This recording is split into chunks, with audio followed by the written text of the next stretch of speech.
1 minute now until we get the market on open imbalance.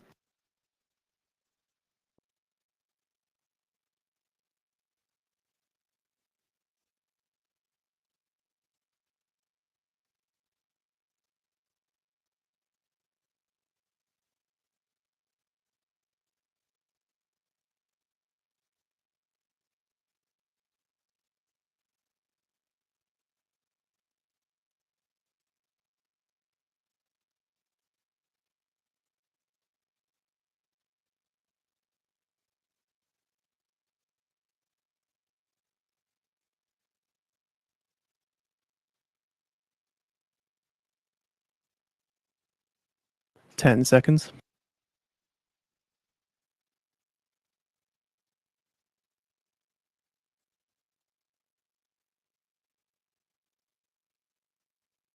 Market on open imbalance. S&P 500 sell side 32 million. Nasdaq 100 sell side 12 million. Dow 30 sell side 12 million. Mag 7 sell side 6 million. Got the song stuck in my head that I was posting on Twitter this morning.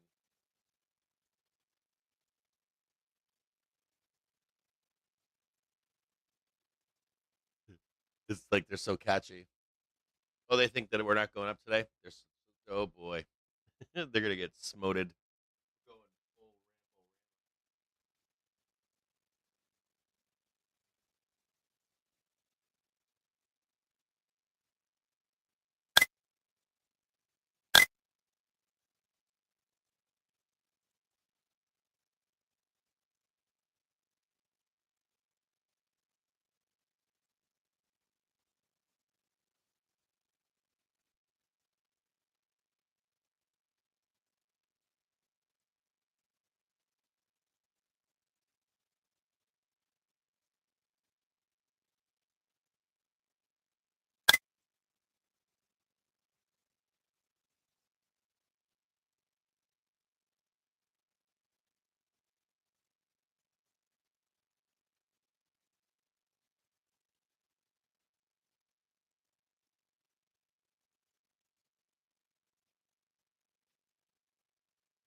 E-Diplomatic Service presents 10 options for diplomatic actions against Israel over indications of human rights breaches.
So heads up, Feds Musalem currently speaking at an OMFIF event. So he was scheduled to speak at 9 a.m. Eastern Time. Just appears he's now speaking live. If you want to watch live, it's a registration only event. We've got the registration link pinned to his entry in the calendar.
Feds Musalem says the economy is in a good place at or near full employment.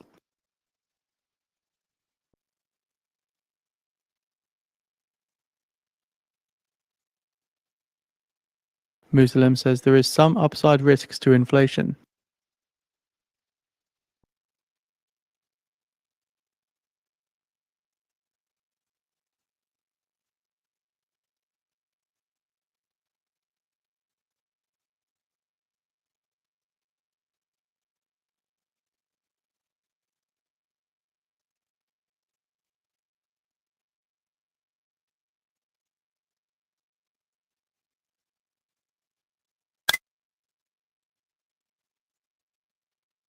Feds Musalem says monetary policy is modestly restrictive.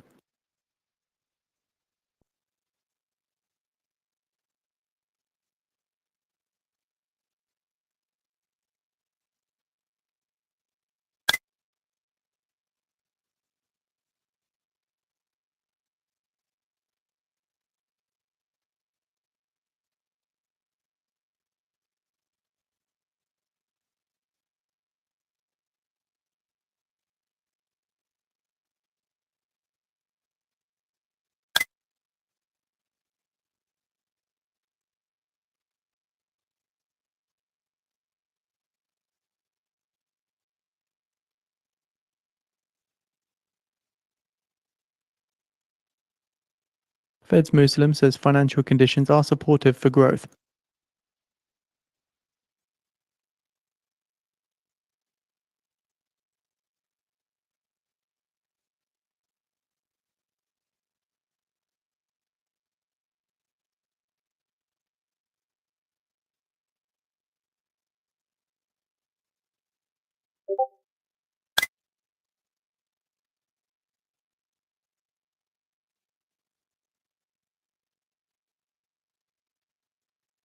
Feds Musalem says we had positive inflation trends for the last 3 months. The forecast is for inflation to increase on tariffs.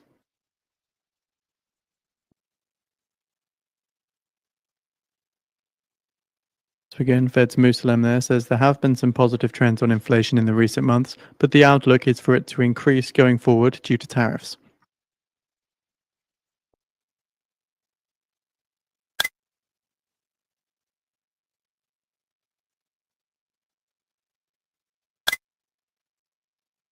US stocks moving lower here. S&P 500 down 0.2%, the Nasdaq down 0.5%.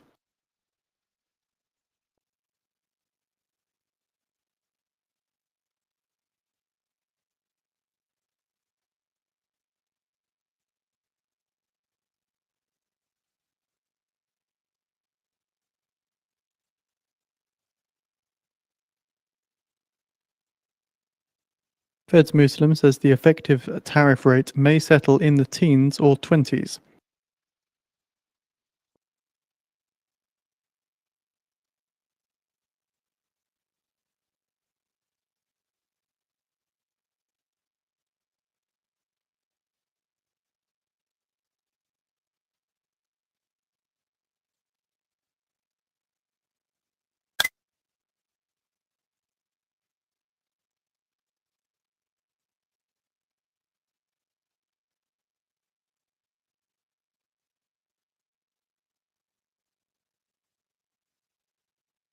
Fed's Muslim says it is too soon to tell if tariffs will have a one-off or more persistent impact on inflation.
Fed's Muslim says high profit margins give some room to absorb tariffs.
Fed's Muslim says inflation expectations have been anchored.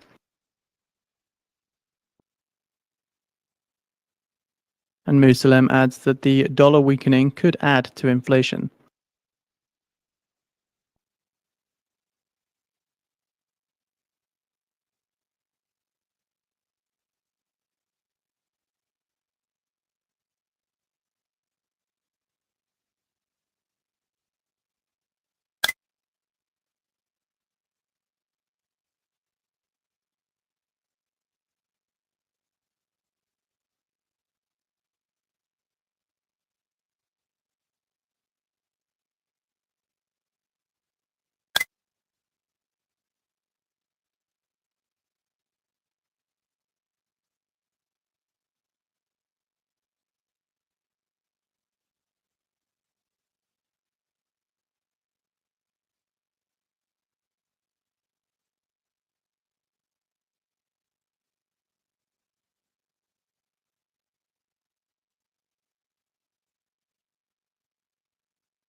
Fed's Muslim says tariffs could take until next year to work through.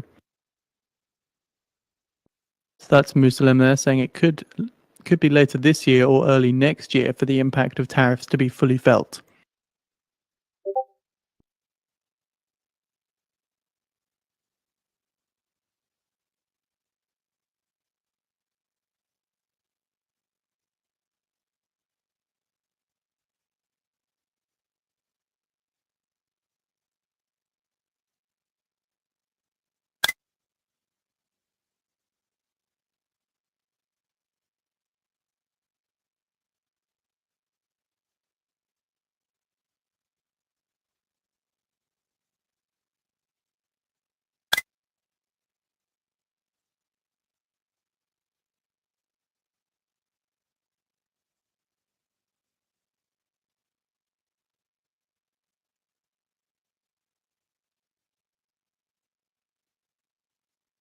Muslim says it's critical for the Fed to keep long-term inflation expectations anchored.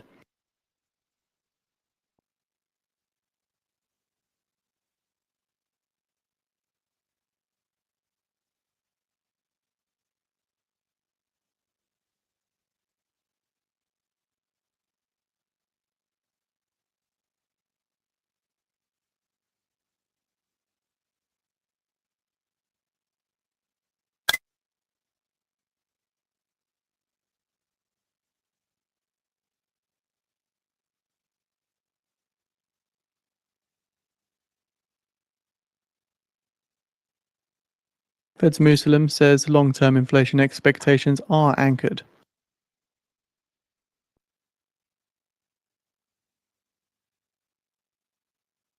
Muslim said these anchored expectations are what allows the Fed to be responsive to changes in the labor market.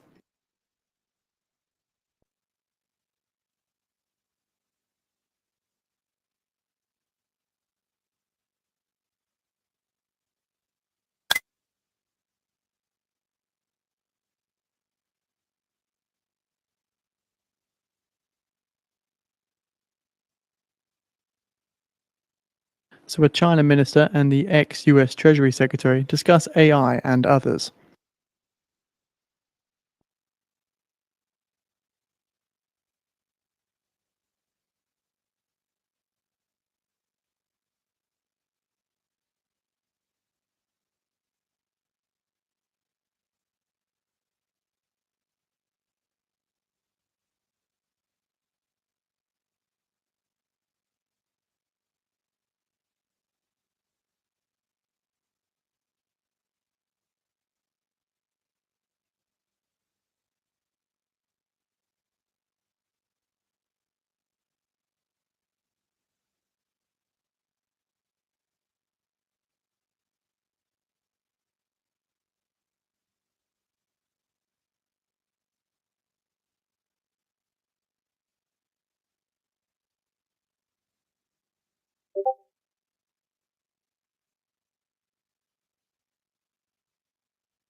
Fed's Muslim says labor supply seems to be declining.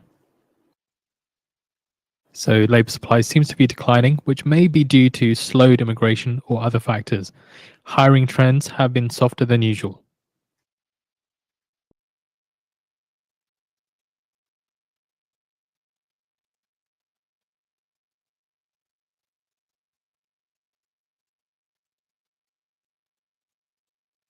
China's Foreign Minister Wang Yi says China's economy shows resilience and potential.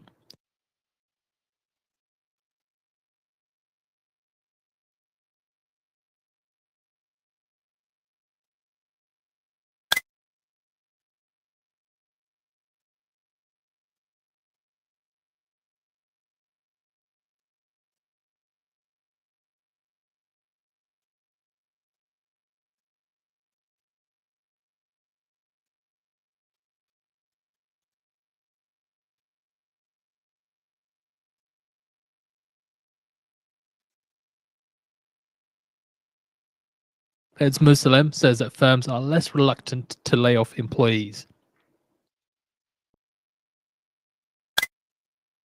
So again, Muslim saying, I'm not hearing from companies about layoffs, and firms will likely face margin pressures in the future.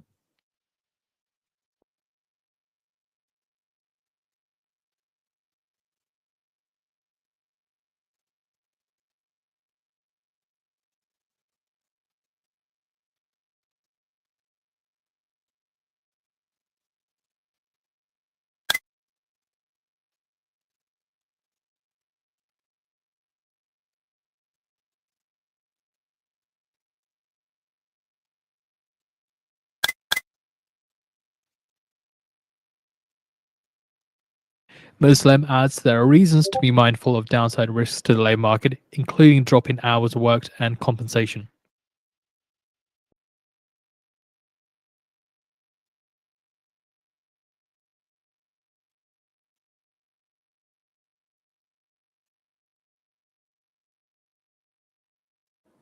Muslim adds that I'm watching labor market downside risks closely. Policy is well positioned to respond to labor weakness. So again, monetary policy is well positioned to respond to labor market weakness as long as expectations are anchored.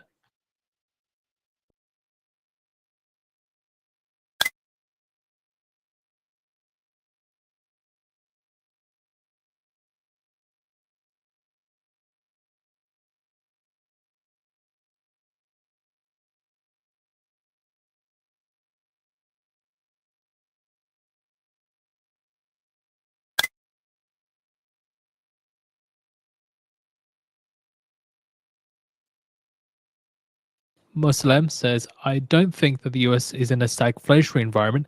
Inflation and unemployment would have to be much higher.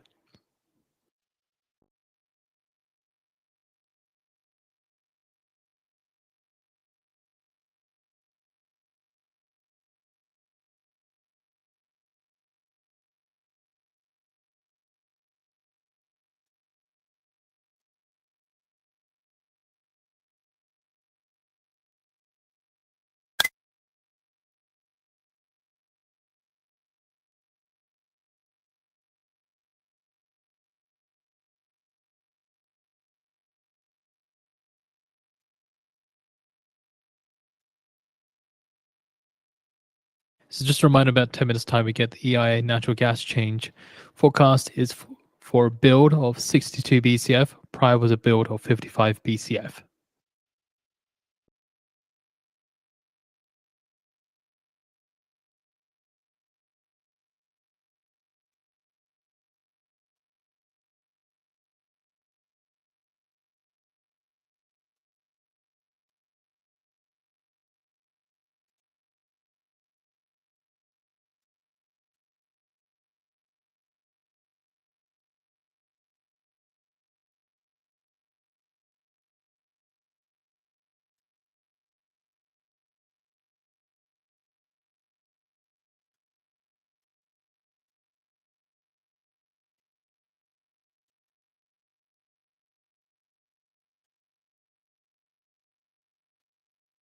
Fed's Muslim says financial conditions are currently supportive of economic activity.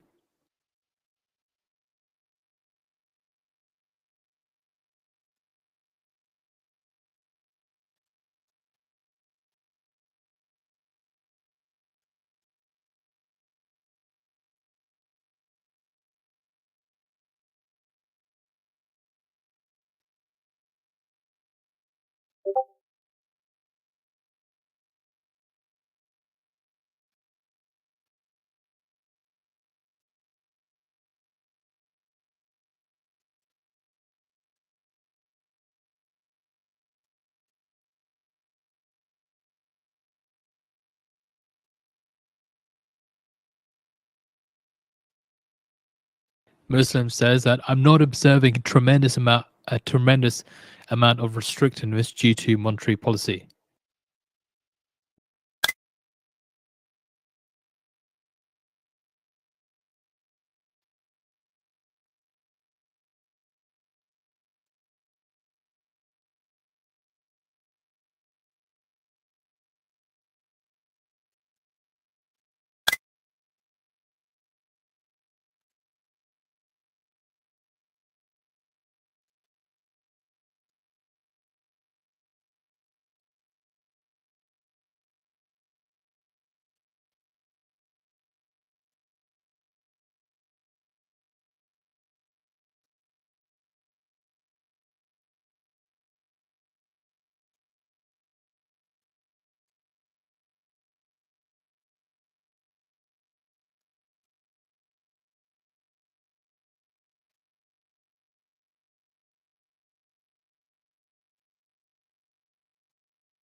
Muslim says that the banking system is well capitalized and liquid.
If I must go to the EI natural gas change data, forecast is for a build of 62 BCF, prior was a build of 55 BCF.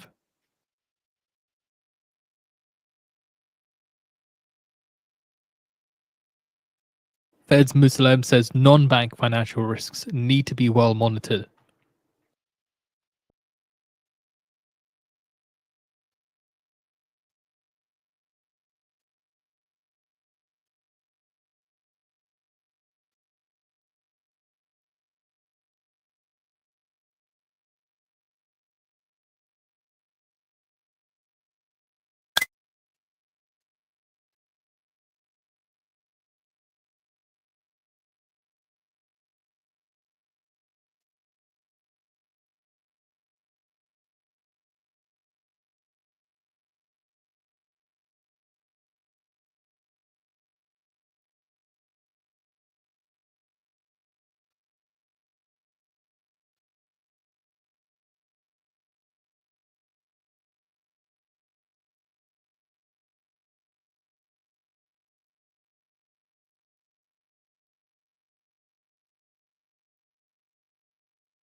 Fed's Muslim says US fiscal deficits are on an unsustainable path.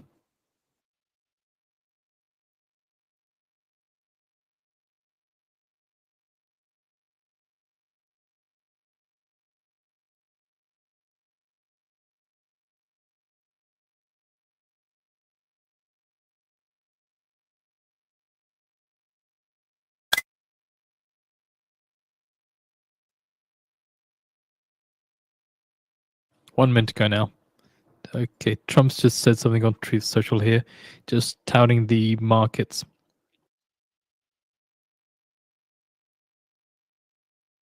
So he's saying that Nvidia is up 47% since Trump tariffs. And the Fed should rapidly lower to reflect this. So again, saying that the country is now back, a great credit. The Fed should rapidly lower rate to reflect this strength. Just to give context then of the full Truth Social post. So Trump says tech stocks, industrial stocks, and Nasdaq hit all-time record highs. Crypto through the roof. It's about 10 seconds ago. Nvidia is up 47% since Trump tariffs. USA is taking in hundreds of billions of dollars in tariffs. Country is now back. Great credit. Fed should rapidly lower rate to reflect this strength. A build of 53 BCF, a build of 53 BCF compared to the expected build of 62 BCF.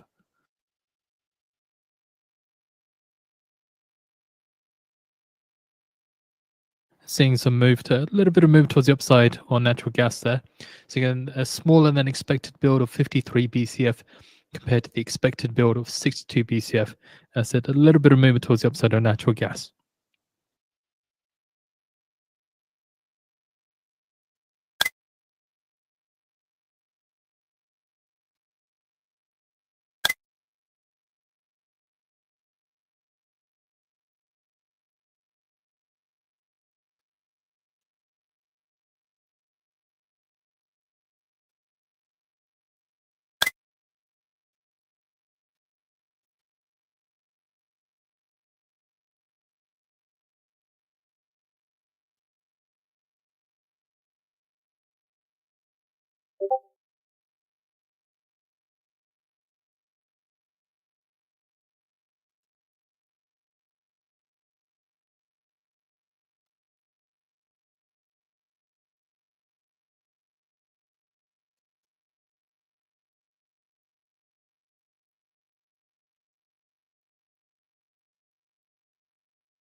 It's keeping an eye on natural gas futures extending gains, up about 3.4% after the EIA reports a smaller than expected storage build.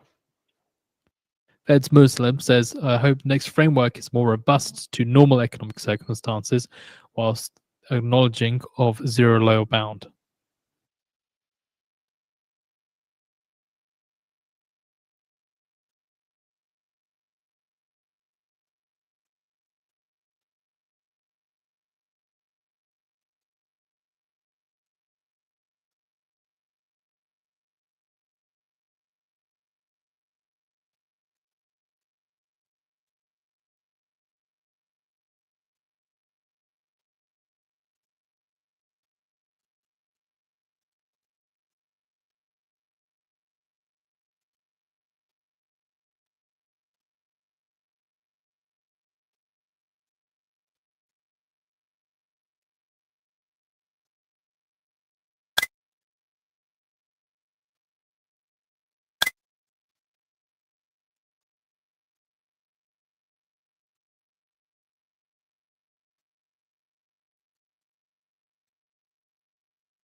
Fed's Muslim says, so far it appears that reserves remain abundant, and there will be signals if reserves become more scarce.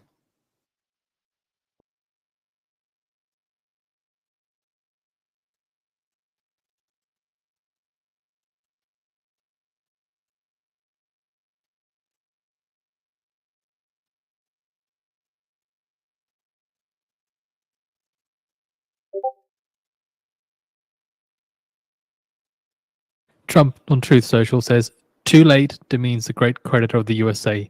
We are now again the number one credit in the world. The Fed should be reflective of this. We should be at the top of the list. Lower the rate.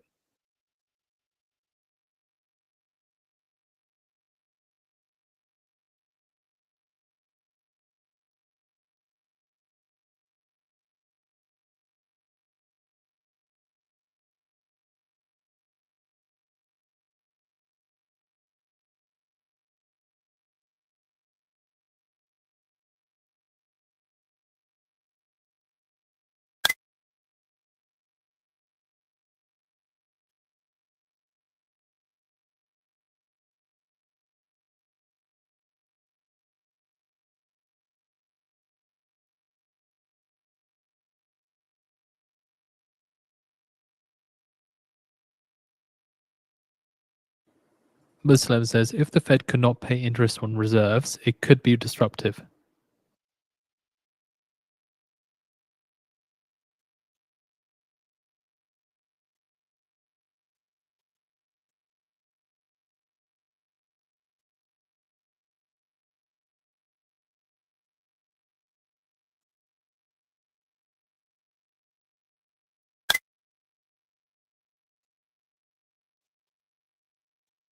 Muslim says not paying interest on reserves would require more active open market operations to control liquidity.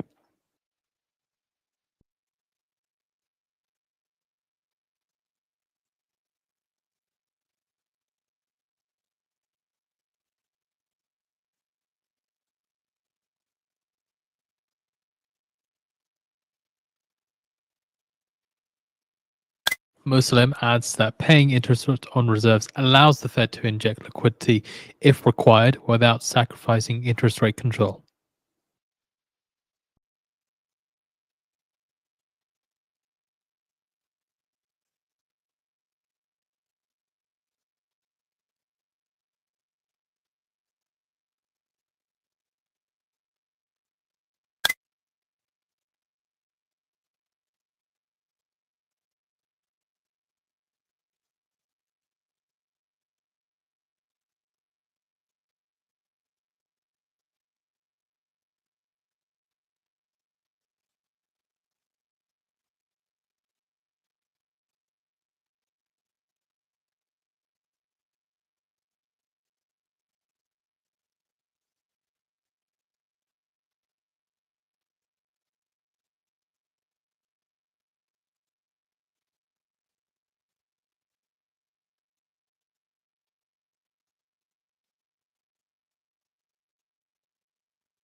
Fed's Muslim says dollar swap lines for foreign central banks help with financial stability for US markets.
JP Morgan CEO Diamond says Europe is challenged and the world is challenged.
The S&P 500 turns positive, last up spot 11%. So in 10 minutes time now, at the top of the hour, we are expecting a text release from Bank of England's Breeden.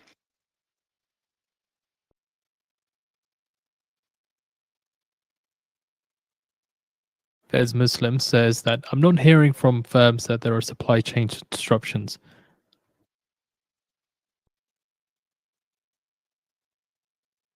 So a reminder with Bank of England's Breeden, she's delivering a speech as part of the annual Chapman Barrigan lecture series. The speech is titled Weathering the Storm.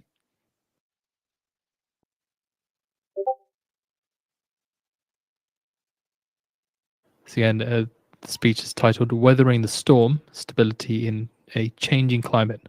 The text of the speech is going to be released at the top of the hour.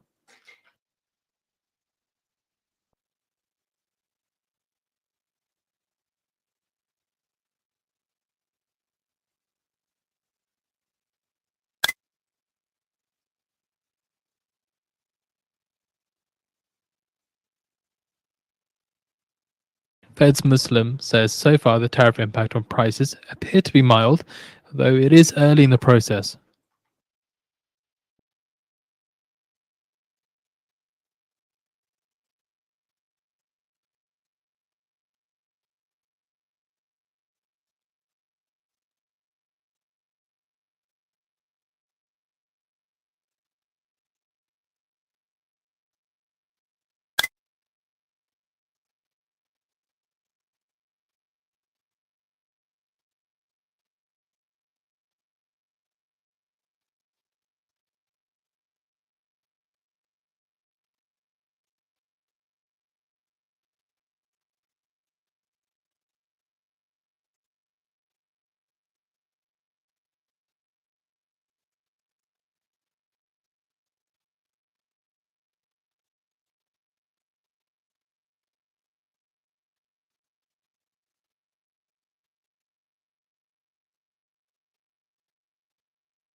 Fed's Muslim says that I expect tariff impact to begin to show up in data this summer, and it may be able to form a picture of the full impact later in the year.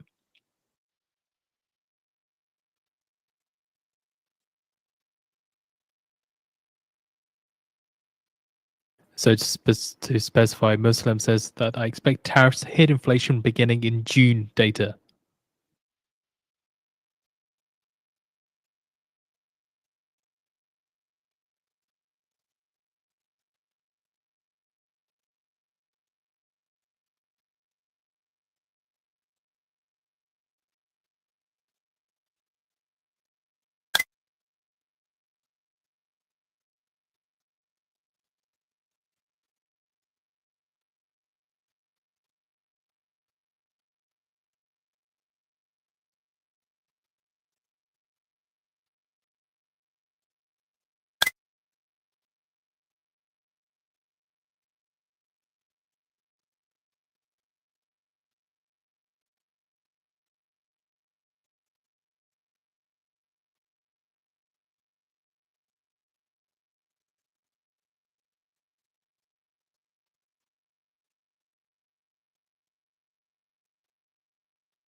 JP Morgan's Diamond says, I hate to use the word taco trade because I think Trump did the right thing to chicken out after Liberation Day.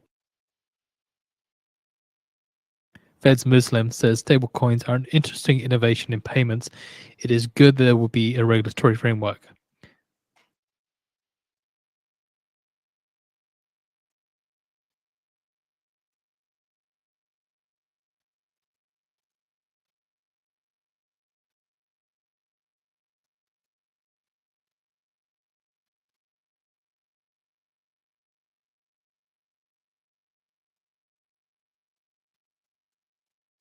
Fed's Muslim says stablecoins could become an important part of payments.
Fed's Muslim says that nations that have more independent central banks deliver better inflation and employment outcomes.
It's about less than 2 minutes until we're expecting a text release from Bank of England's Breeden.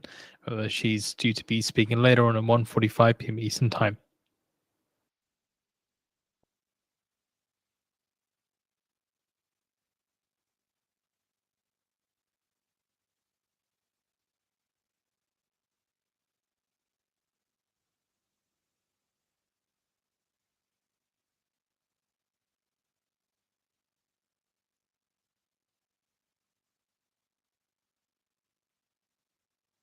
One minute to go now to the text release from Bank of England's Breeden.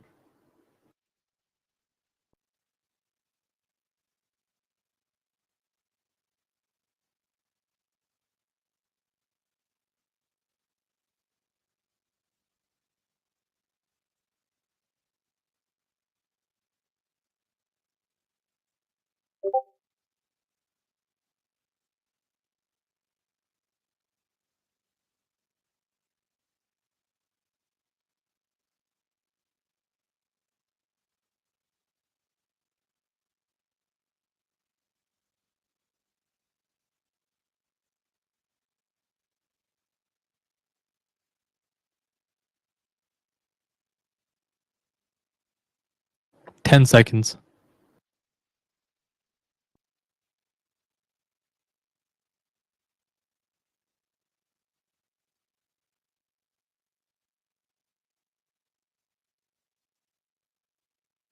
So heads up here with the US Treasury then that auction $82 billion in 3-month bills and $73 billion in 6-month bills. So with the 6-month bills that look to be sold on July 14th to settle on July 17th, and the 3-month bills same date for the 6-month.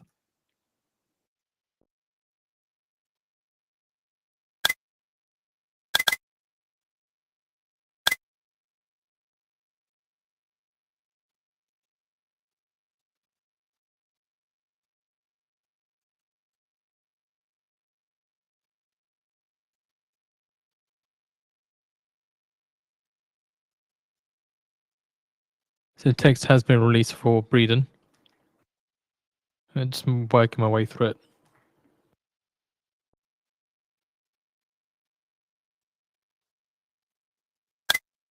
That speech has been posted out on the feed for you to read through. So again, it is titled Weathering the Storm, Stability in a Changing Climate.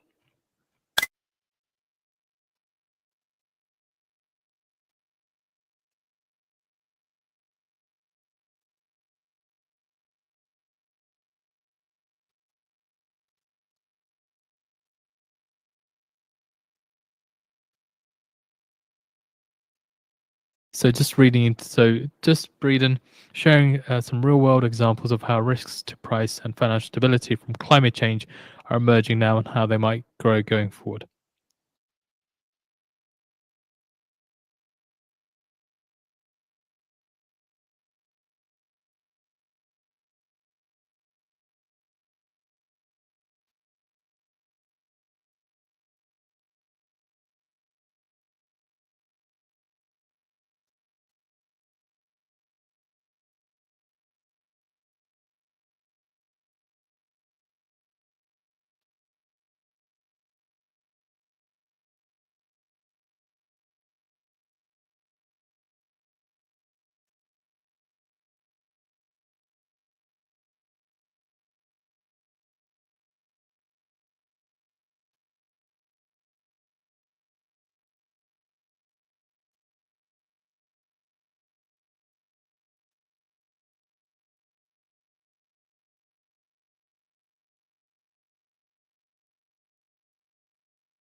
JP Morgan CEO Diamond said, I would price in a 40 to 50% chance of higher US interest rates.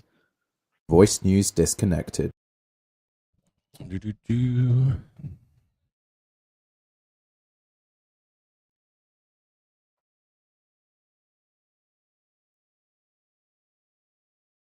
Yeah, we probably have to meet about that today. Or, I just got done with.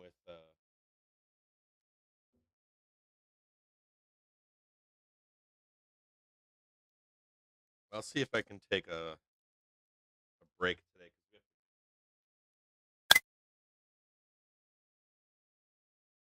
Hold on here.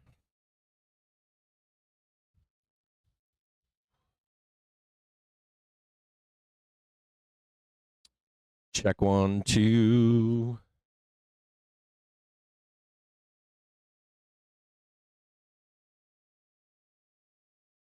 Yes.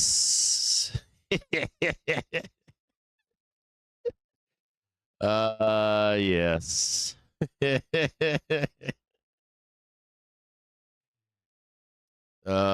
a heads up, if you're out there, hold on here. I got some stuff I gotta do here. What is that? What is that? Why do I have a can on my desk? Okay, I'm assuming my daughter was sitting here. What time is it right now? 11. I'm early. Sweet. Right on. Oh boy. I gotta do a hold on here.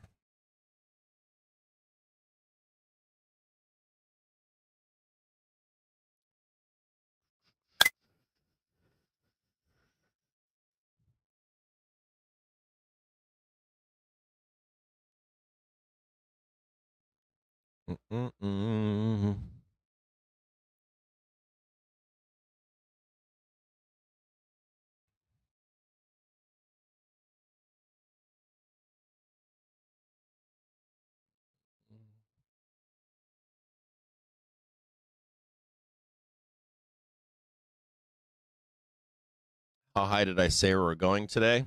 I said 526 by the close today, and it's possible we could do 530 today.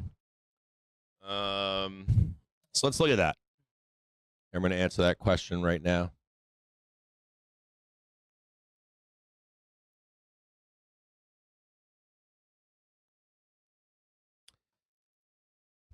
So about 526, roughly there. We got to take a look at, let me just take a peek here. Give me one quick second.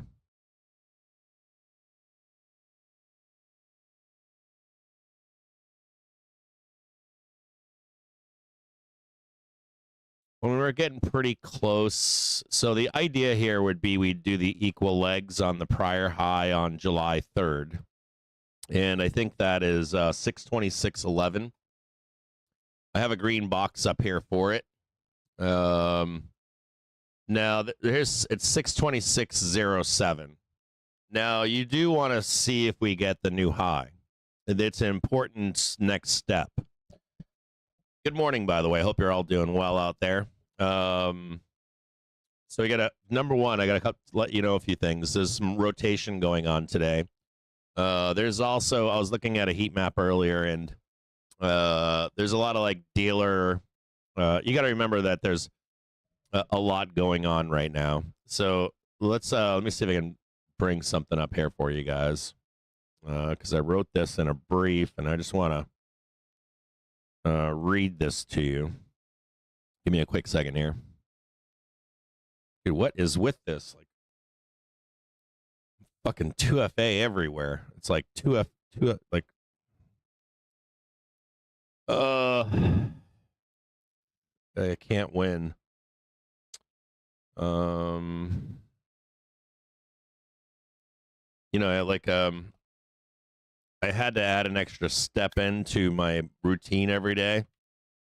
and every step that I add into my routine, dude, what is that? Every step that I add to my routine is like another. Dude, I'm not looking for that. Every step that I add to my routine is like, it's another 2 minutes, 3 minutes. As a matter of fact, I added a new step into my routine, which is resetting computers every day until I replace the innards. I didn't get around to that. I didn't have the time to replace my the insides of my monstrosity of a setup. I have like computers slaving other computers, all kinds of stuff like that. So hang tight here. I just want to read this to you because I was looking at the heat map this morning, and there's an argument here where I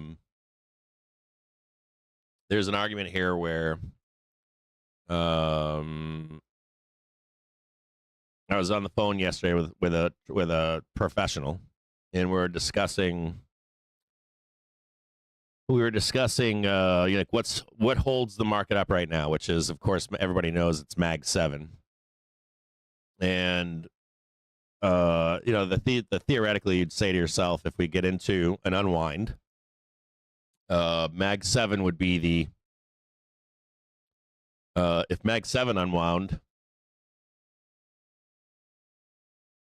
market would drop like a rock. There's other arguments out there that we need more breadth for continuation.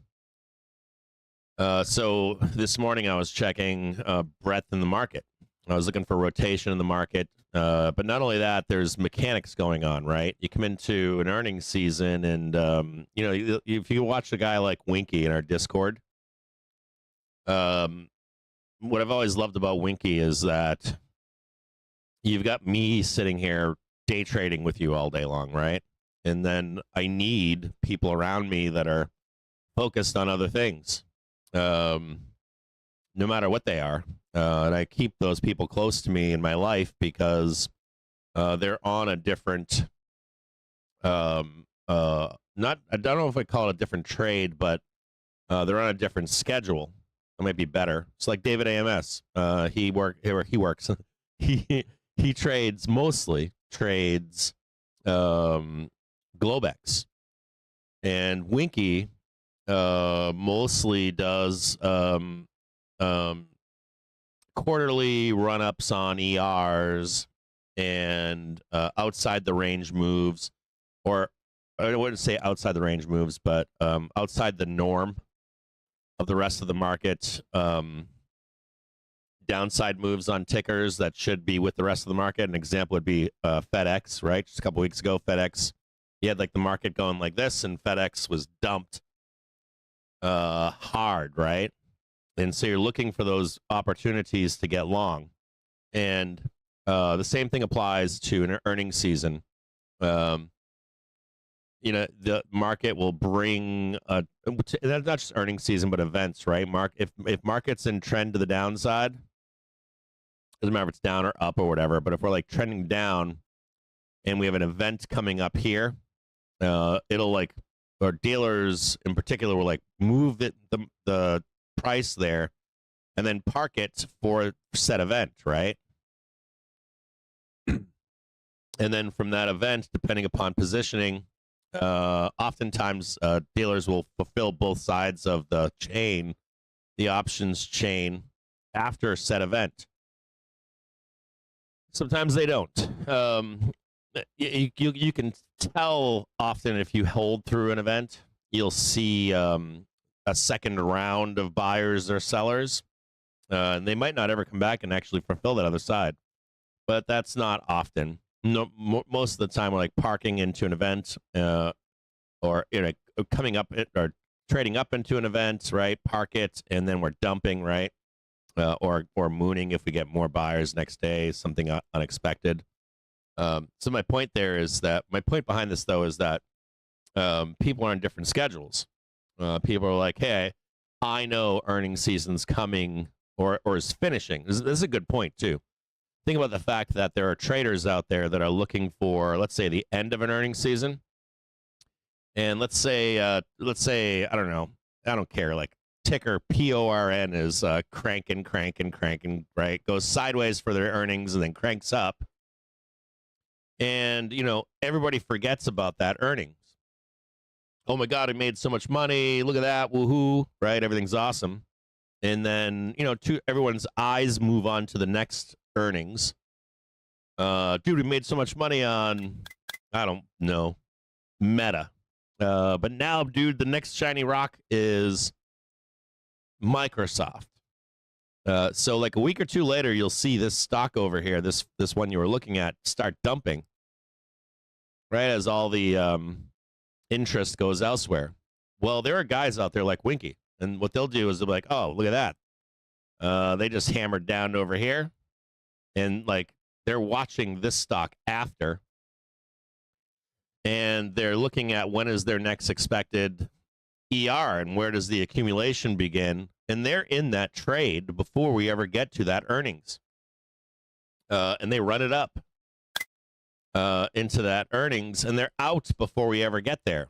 They're like, bye-bye, see you later, I'm out of here. Or you maybe get, like a quarter or two of a down for a stonk, and it's like going up into their ER, and we know it's going to dump back down and get back in a line. So I think the opposite happens too, right? So at any rate, right now, in particular, we have a lot of mechanics going on in the market. We got more going on than you probably are aware of. Oftentimes, I want you to think back a couple things. I want you to think back to the start of any quarter. If you can't get the unwind from whatever that quarter's trend was, there are those out there that are looking for the first month of the next quarter to begin to unwind.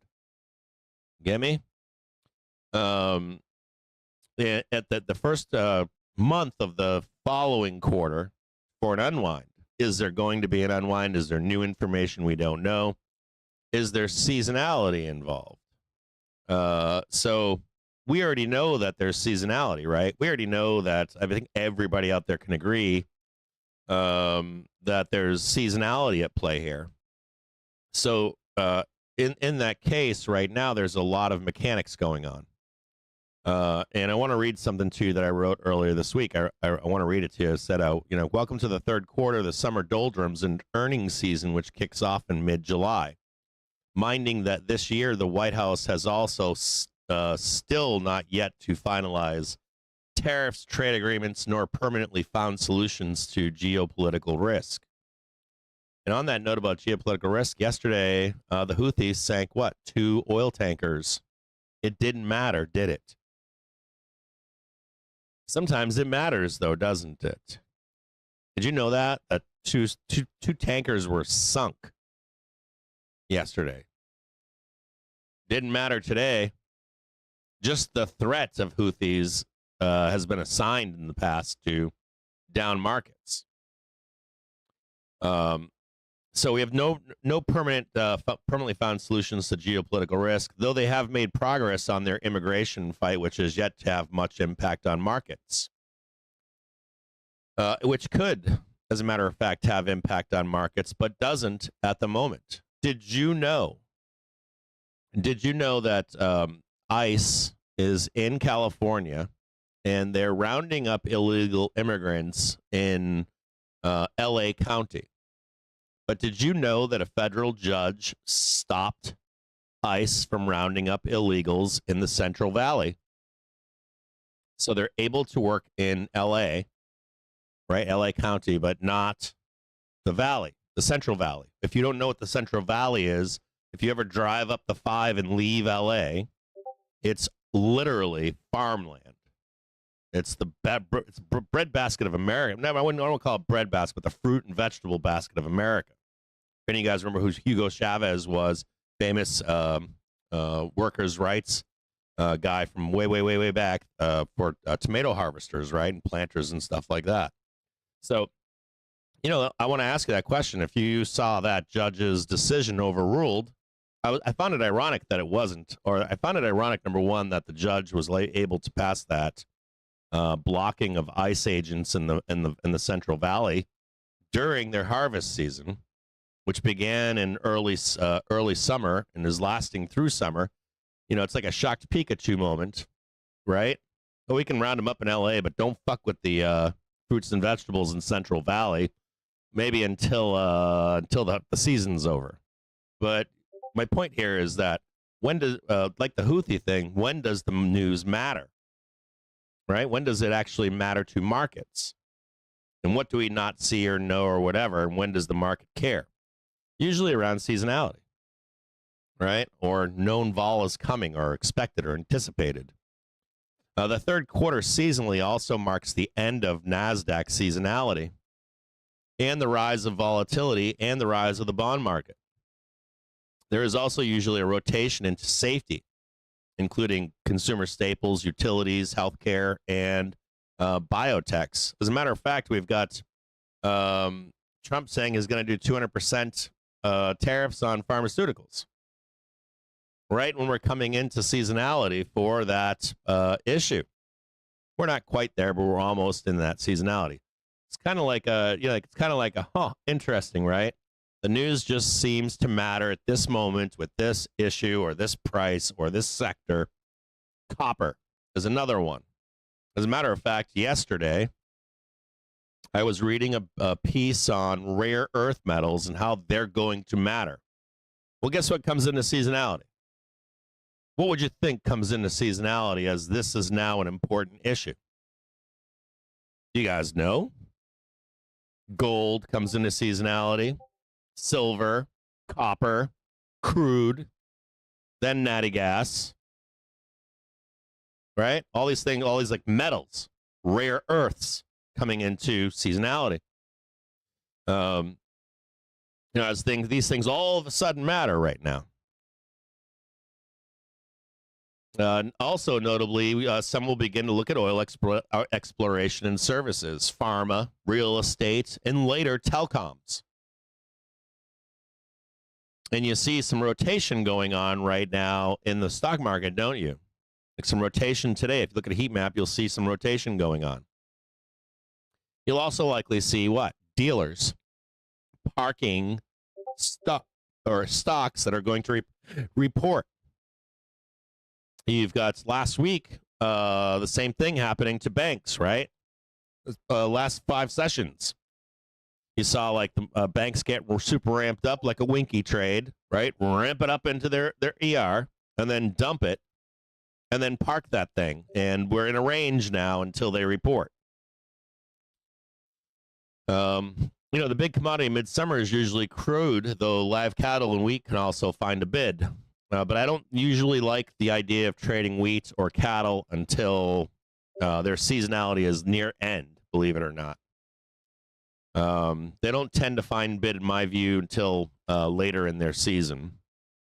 And I also tend to stay away from those commodities, mostly because I don't want to take fucking delivery of that shit. But I do like crude. I do like CL and stuff like that. Anyways, note that seasonality is also based on averages, you know, only offering insight into what the market is expecting.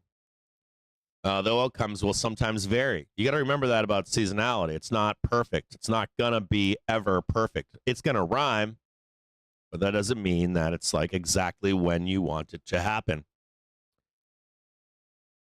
You know, and while you and I, right, like you and I might be chasing a carrot that's being dangled in front of us, whatever that issue is, this is the important part. This is the crux of what my point that I'm getting to here with you, which is, even though you and I might be chasing a carrot, there's a lot going on under the surface right now. I'm watching, I watch SPY every day. You might be watching Snazzy Nazi, right? There are other participants, though, that are likely focused elsewhere. This is hence where some of the summer doldrums comes from, which brings me to my second point, which is that as participants filter back into the market, their eyes begin to shift elsewhere. They start looking like, hey, when is it time to start hedging? What about ER? What about that shiny rock over there?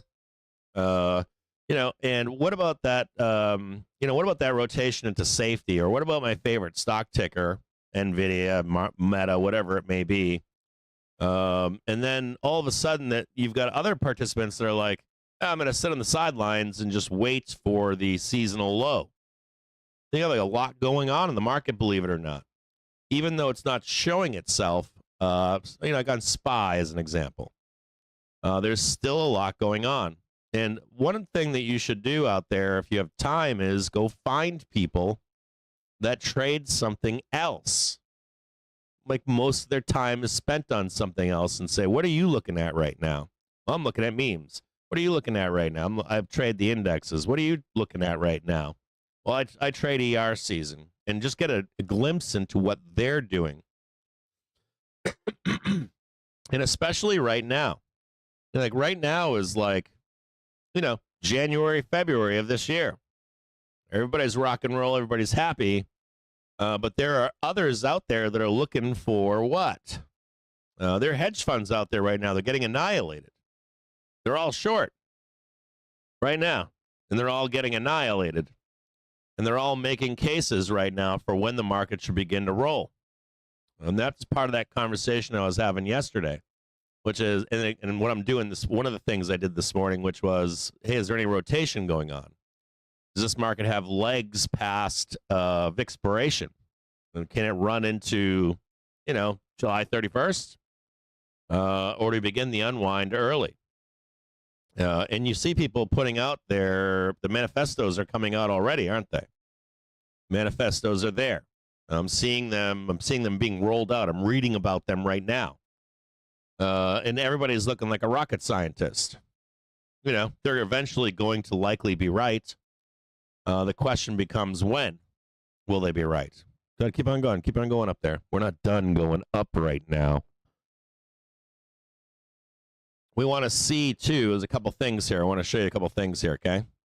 So we want to see, I want you to look right here. Right where that red mark is right there. That red mark right there, it's 626.29. You want to be watching to see if we reject up here. I don't care if we reject this R1 because we are in a gamma bar right now, but I'm more interested in, do we reject this? Do we hit above it? And roll. Do we hit above it, park it, and start going higher? These are things you want to be watching. If you're a bull, all you need to see is a trade above, in my view, 626.09. I would like to see 626.28. We beat this one. Good. This was another one I was watching here too earlier this morning. Now, if we hit this right here, I'm going to show it to you right now. Put a little thing right there. Make that a 4. Make that a 1. Or about there, okay? Can't miss it. So if we hit that white line right there, we should pull back. We should pull back from right up there. I'm going to tell you where the tick is. Right fucking here. See that white line right there? That's the tick. That's the target. We hit that target right there and pull back. Right? We should come back and trade about 6. Let's go look at it. And maybe even take this out right here. But I want you to see this. Get rid of that. We don't need that anymore. I'd like to see us trade S1, let's call it. Maybe 623, the hourly trigger. What I'd like to see is a pullback. Personally, I'd like to see a pullback over here. Believe it or not, that deep right there. But then I would like to see us trade what? 630. Now, it doesn't mean it's going to happen. I don't know if it happens or not. We could run right up into 630 today. That's not out of the realm of possibility either. There's no requirement. So let's go over here and look at the triggers.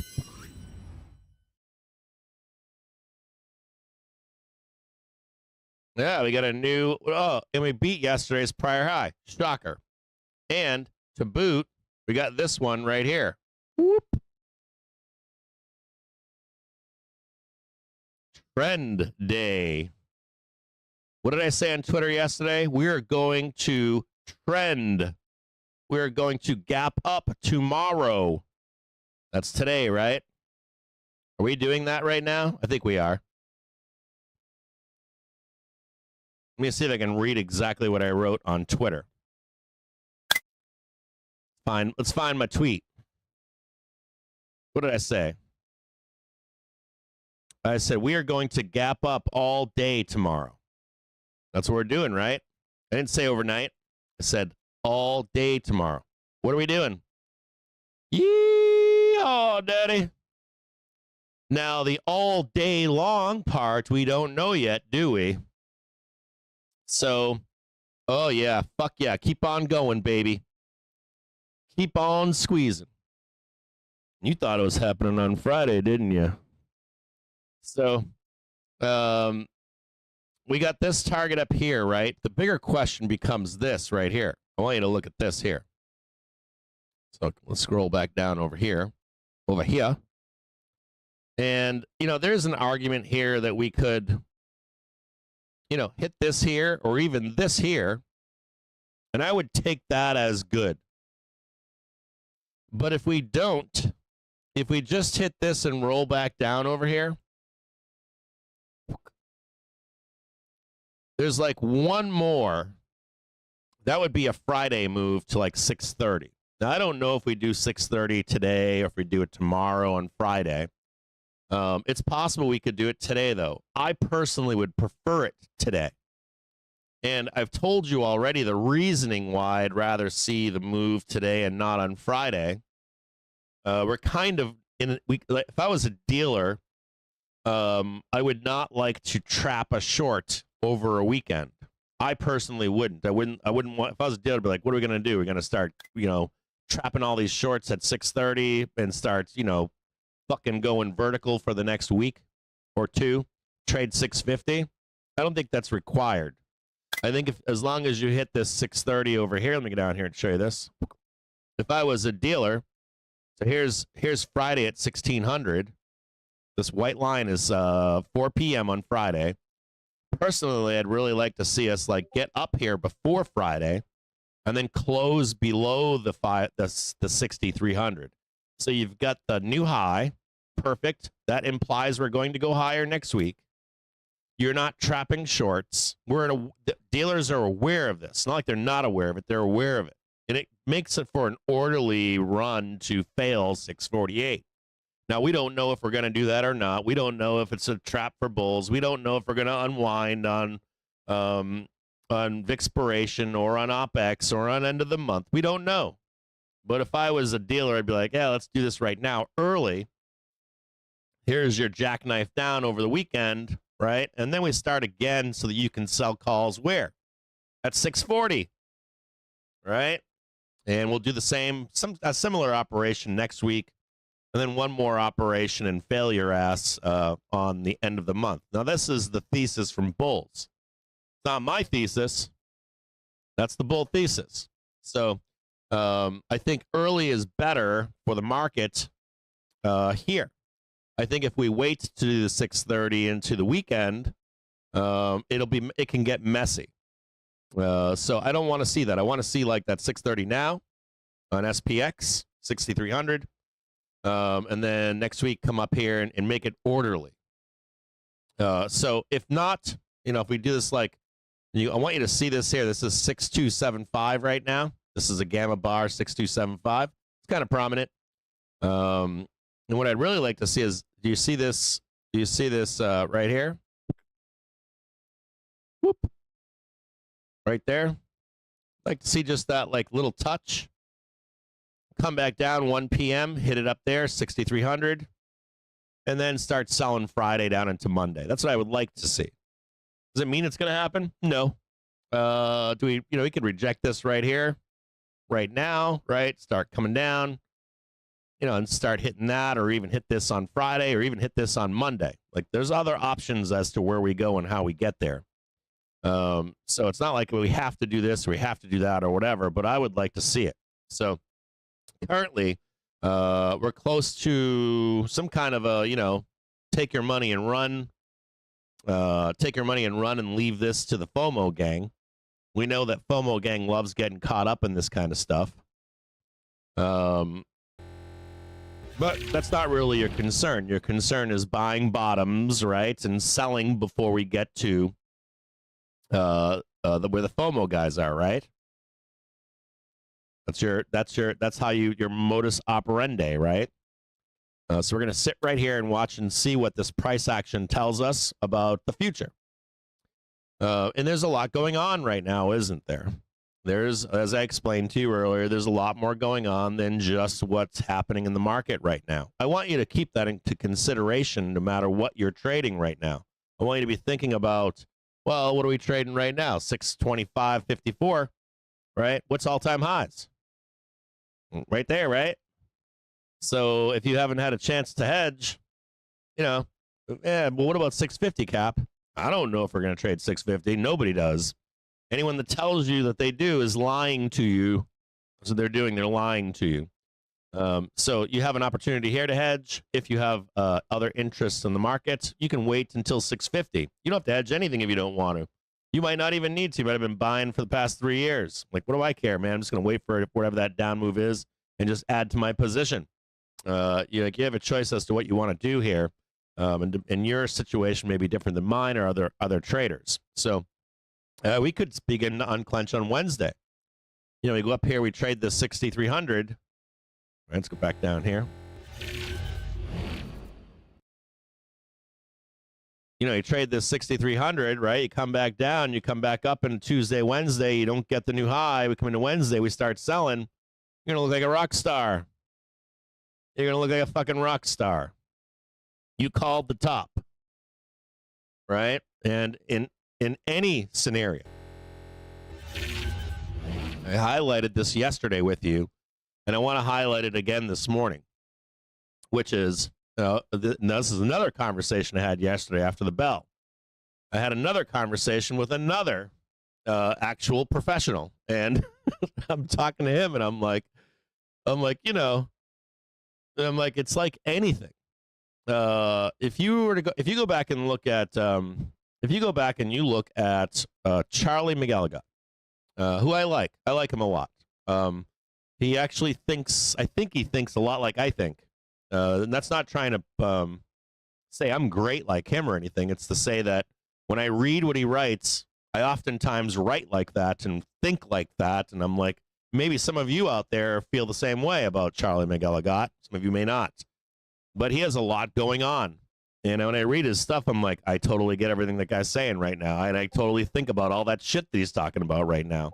But the key point here is this. There are not many, but Charlie McGilligot talks a lot. He talks a lot about different outcomes. And he's aware of these different outcomes, you can tell. And sometimes, it doesn't happen. And one of the key ones is the spot up, vol up trade. If you go back and look at when Charlie McGilligot says, hey, we have the conditions for a spot up, vol up trade, right? It doesn't always happen.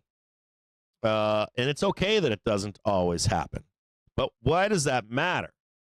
It matters because when a guy like Charlie McGilligot brings up spot up, vol up, hey, the conditions are here for spot up, vol up, and then the entire soap opera picks up on it. Hey, we're going to do the spot up, vol up trade. If it works, it looks great. But if it fails at any point, that discussion just immediately discussion's gone. Everyone's quiet on it. And then new voices come out and say, what? I always knew that wasn't going to work. And I shorted the exact top. And so that guy looks like a rock star. And you're like, that guy always knew, man. Let's go suck his cock all day long, right? That guy's a genius, right? And The reality is, though, we forget about the screaming and yelling that it's going to be spot up, vol up from everybody else. Like it never happened. And I want you to always be aware of that. I want you to be aware of that even right now.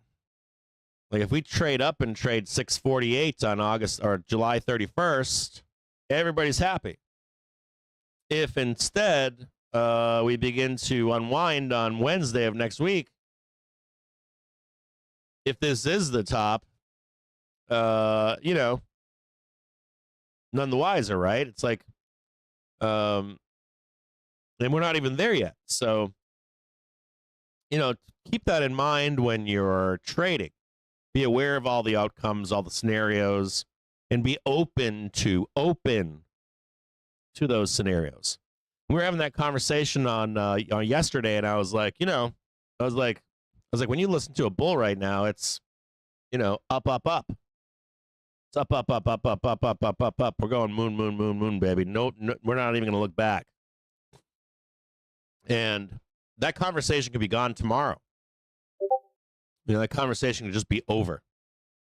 And, you know, slink back into the darkness, and someone else steps out forward and says, they were always wrong, bro. So, and we were actually discussing, like, if it was going to, like, if I was like, we were talking yesterday, and I'm like, well, you know, if this argument ends, how does it end? And I said it's usually at like 9 a.m. Like you come in at 9 a.m., you're expecting the market to go up, and it just starts blasting to the downside. It doesn't fade slowly from till 10 a.m. It's like fucking big red bar, and we're fucked. And that's my going right back to what I said to you at the beginning of this conversation, which is what? There are other participants that are doing other things, especially right now, especially as we enter a season of volatility, a season of weakness, expected weakness. There's some asshole out there with a finger on the button, and he's just waiting for that moment to go boom, bye-bye market. And that's usually like everyone's hair's on fire, running around. Their shit's on fire, and you know, so you know, it's not like you have to be planning for it either. You know, if you're a trader and you're like, well, how do I trade that? You can't. What you do is you wait until the market or until price breaks below the hourly trigger and begins rejecting. You don't need to call that top. Let me say that again to you. You don't need to call that top. Say it all the time. You trade the trend of the markets up or down, and then when it begins to reverse, you can then jump on the train. You don't need to be on it today. You don't need to be like top caller every day. This is the top. This is the top. You just wait until that big red down candle comes. We blast through the hourly trigger. We start rejecting it. You just jump on the train. We're going into some seasonal weakness at some point. You start seeing us reject the hourly trigger, you just jump on board, right? If you're a hedger, that's different, right? Hedging costs money. Explained that to you yesterday. Hedging is not a fucking trade. It's insurance, right? So if you're looking for that trade, that, hey, when do we roll? Where's the top? You know, where are my stops? Your stops are on the hourly trigger. You're buying the hourly trigger. You're trading it higher, right? And the moment that we go up there and hit a point of resistance, a point of known sellers, an inflection point, whatever you want to call it, you take your money and you run and you wait for the pullback to the hourly trigger. You go long again, right? You have stops underneath the hourly trigger. It's fairly easy, right? Come into a major resistance, you're looking for a trade back to the daily trigger, right? It's fairly easy. Not rocket science, not hard. Overcomplicating your life is not required. It really isn't. And just be aware of the other things that are going on in the market. We're rolling into earnings season. We're rolling into some rotation. We are coming into possibly a weak part of the year. All those things, just aware of it. That's it. And you trade accordingly to knowing that. And you know you've got a window, right? You got a window invariably you got a window roughly around expiration, end of the month, with a couple other key dates in there, right? Let's see if I have this here or not. I want to show you this. I think this is, I think someone said this has been passed around the internet all week. It was available like a week or two ago. I think I posted in the Discord earlier this week, and then it got passed around everywhere. Let me see if I can find it. Where is that fucking chart? No, I can't see it. I had it. I posted it in the Discord, but it showed the expected moves. Posted in the Discord, I think, on Monday or Sunday or something. Sunday or Monday, I think I posted it. What it did, it showed expected moves for the month of July and August. And I said, I said to you in the Discord, what can you take away from this? It's bullshit, is what you take away from it. But there are some dates that you can look at on this chart for 1% moves. And within those dates, you use those as inflection points. Okay, we're going to expect 0.5% every day, and then all of a sudden we got a 1% expected move for what? A rate decision, the day after OPEX, the day after expiration. Okay, I got those down on a piece of paper, and we'll look to see if we start selling on those dates. Right now, trading 625.76, trying to come up here and trade 626.09 right now. See if we can catch that new high. Whoop. That's what I want to see if you want to know. And we also have 1 p.m. coming up, don't we? We know our, 12 p.m. So here's 12. We know that the beatings sometimes continue. We also know that between 12 and 12:30, they'll take a shot at selling. So here's your 12:30. Sometimes we'll have this nice little, pump it up, right? One more time up here, pump it up, and then a roll.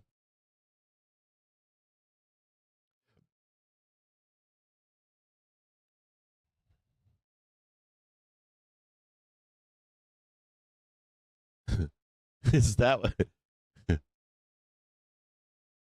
Oh, yeah, baby.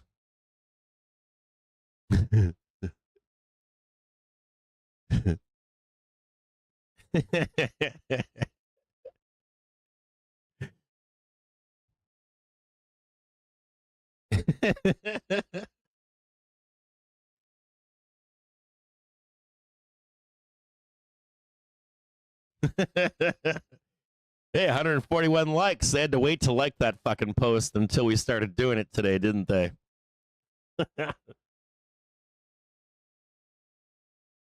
Okay, so. Whew. Coming on up on SPX right now. Put this one down here. Just so you can see it, this little green box right here. See what happens down here. Trading above 6275 right now. We're also going to take a look at a few more things. We're going to take a look at some gamma this morning. See what's going on with gamma. On here. Yeah, we got more to go, baby. We got more to go. We're not done here. Ink tighter. Let me read some news to you. I haven't read a lot of news to you recently, so I'm going to read some stuff to you here.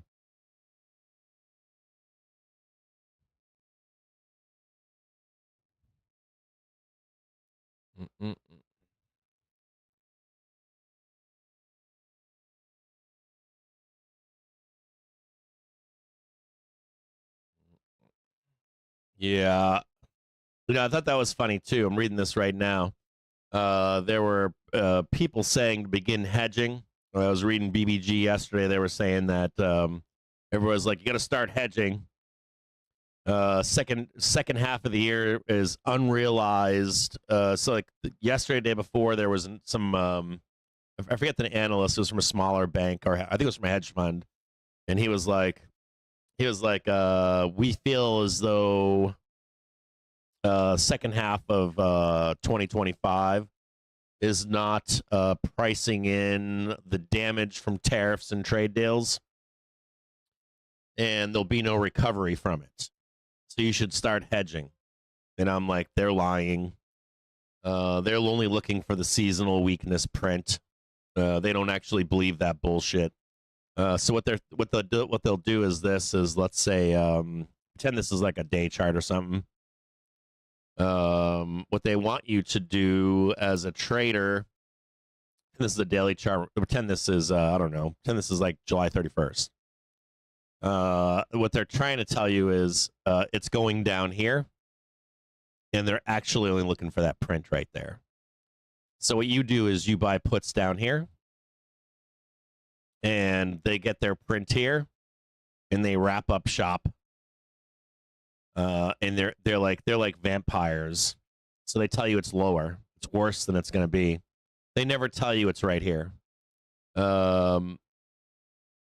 which is kind of ironic. I want you to remember that if you read those articles, they're like, we're going here. Theta Gang in the Discord talks about it frequently. You'll have like an upside target, let's say, of a 0 or a 5, and we'll usually fail that, right? And then not actually take it out until after the expiry. Same thing applies oftentimes to, or worse on puts. You don't normally even get the print. So like they'll argue the case for more doom. Not always, but on average, 7 out of 10 times.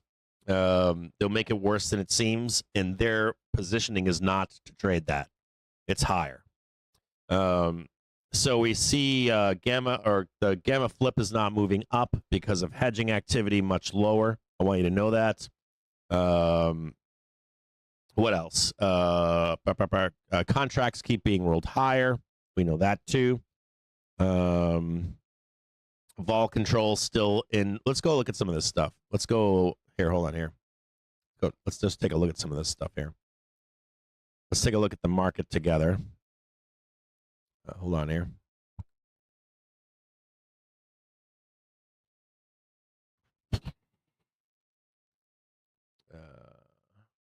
There we go.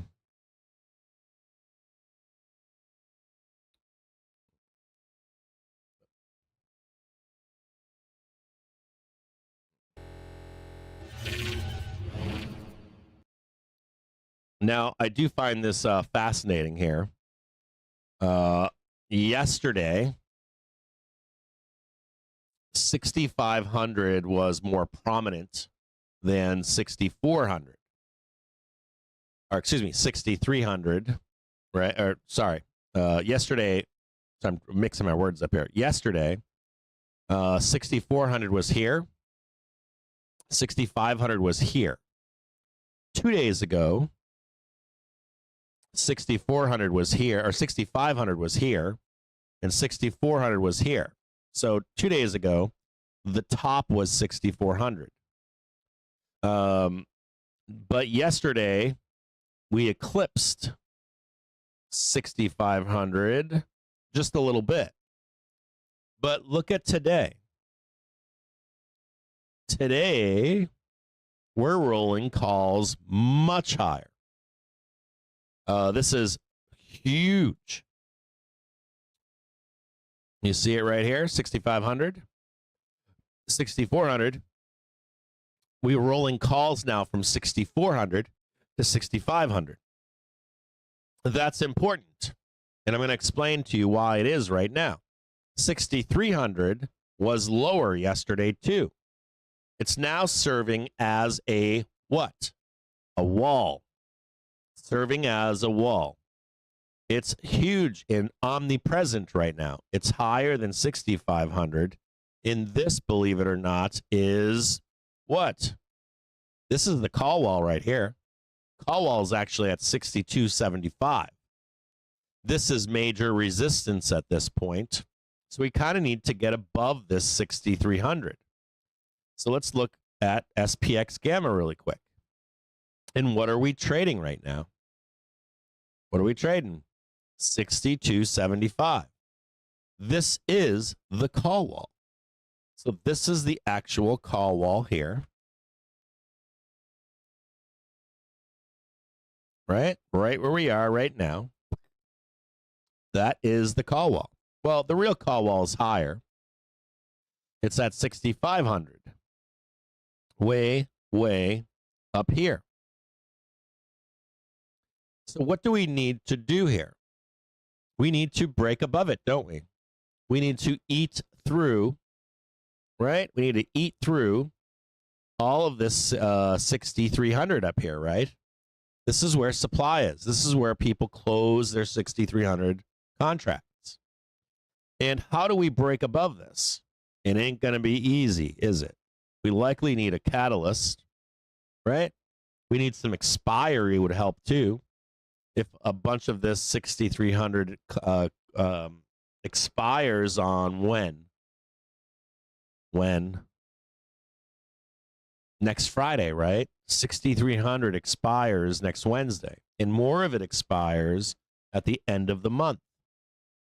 Now, we're talking about getting to 6,500 by end of the month, though, aren't we? So this is becoming 6,500 is becoming a little bit more, that might not even be achievable. We might not be able to hit 60 or get above this 6,300 potentially until, believe it or not, after the end of the month. Yeah. That's not good because they're coming into seasonality, right? Not good at all, is it? So what's the next thing we can look at here? If we know that the call wall is here for now, if we know the call wall is here at 62.75, you might need momentum to help get you what? Not up and over it, but over this one for sure, right? We can tip our thing up there and get down, but we more than likely need the daily trigger or even the hourly trigger,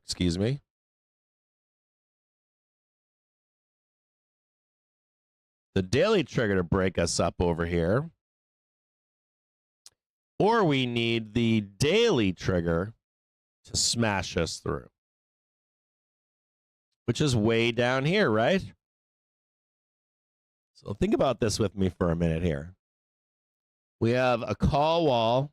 We have major supply up here, right? This we call this the top for now, local top. Do local top.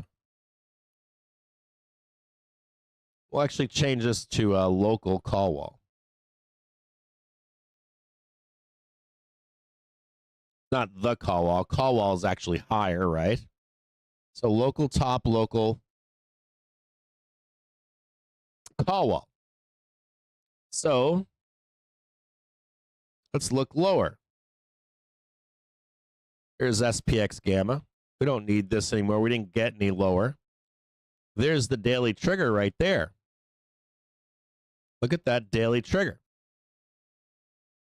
And I talked to you earlier this week about 6,100, right?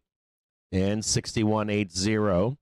And where is the gamma flip? I mean, I don't want to see us trade anything lower than 6,200. But 6,150 is the last. There's one more tick, 6,100 and 6,150. And where are we right now? There's the daily trigger. I'll show you this.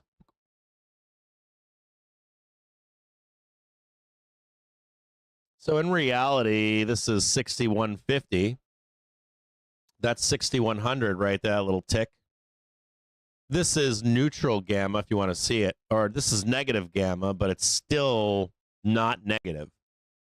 So when you drop into when you have a gamma flip, just underneath it is new, or when you hit the gamma flip, that's neutral gamma. And then there's like negative gamma underneath, but it's not deep negative gamma. It's not deep. So you've got 5880, 6,000, 6,100. In the largest bar, if you had a real put wall, it's probably over here. 6,150, and then this prominent bar right here of 6,200. So if you're looking back on SPX gamma here, local top, local call wall,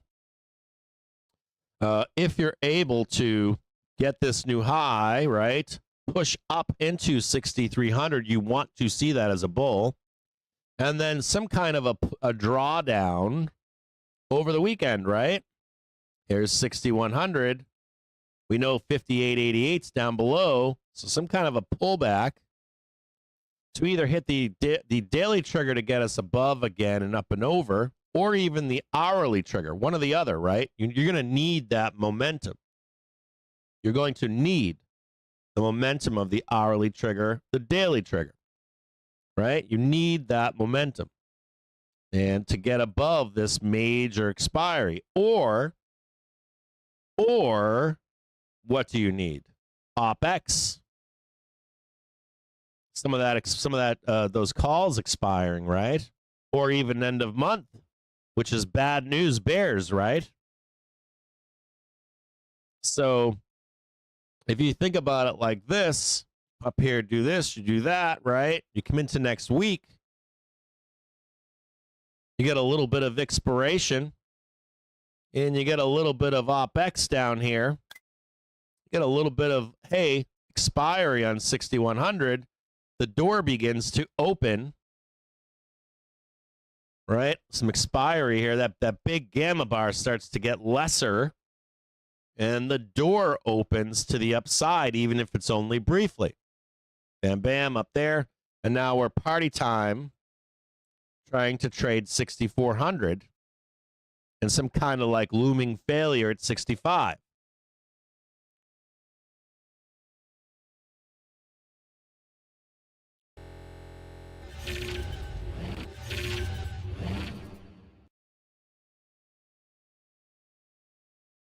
So there's your net gamma. Now let's take a look at a few other things here. We're going to look at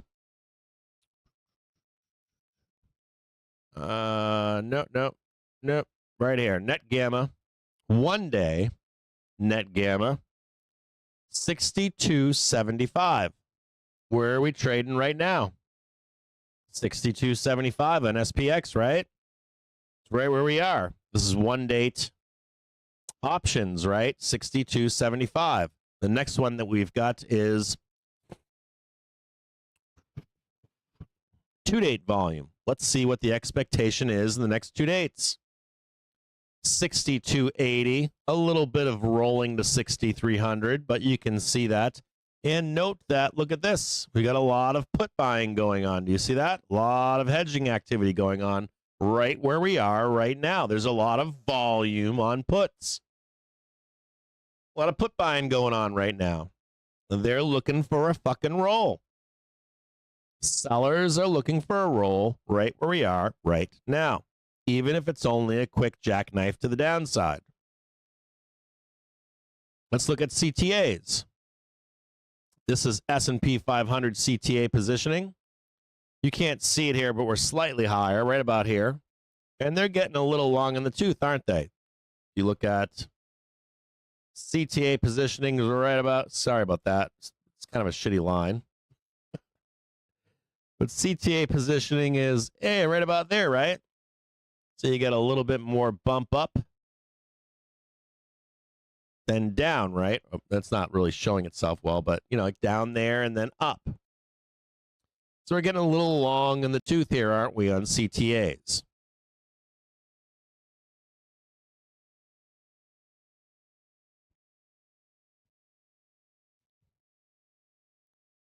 Oh, man, look at that. Delta up scenario. Whew. Vol Control, S&P 500. Check these bad boys out. Vol Control, they're not the only people helping, right? We know CTAs are helping. Vol Control's got just a little bit more tooth left in it, right? Right about there. So just a little bit more bumpity bump from CTAs. Or excuse me, Vol Control gang. Asset managers net positioning. Let's see what they're doing. And check that out over here. They're kind of putting out. See them? They're kind of sideways right now, right? Kind of sideways here. They really want to sell, don't they? But they can be forced to chase, can't they? This is hedge funds, right? That's the spot up, vol up trade, right? And they're angry right now. They don't want to see us trade 6,500 at all. So I got seasonality.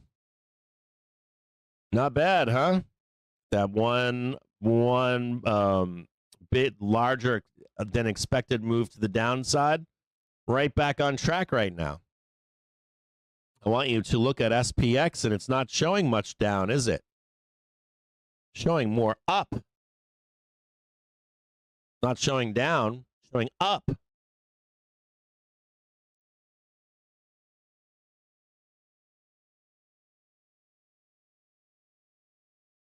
This is NASDAQ seasonality. And check this out. This is NASDAQ seasonality. We have of course this big down. Am I losing my? I'm still here. We have this big downside move pricing in more tariffs than expected. We're right back on track again. And look at this. This is showing a giant move up on NASDAQ. Giant move up. So we do know that what? There are traders out there, or there are people like hedge funds, banks, or whatever. They don't want to chase this move, do they? They don't want to chase this. They want the big move down. They don't want to see continuation to the upside. They don't want to see no downside move. They want to see the drawdown for July, August, September, October. Seasonality charts are disagreeing even with that. Seasonality expectations are saying we might not even get a significant pullback. You might be lucky if you get a pullback on August 31st August 31st for a week or two. You'd be lucky. You'd be lucky if you get 590. You'd be lucky if you get 600. Lucky.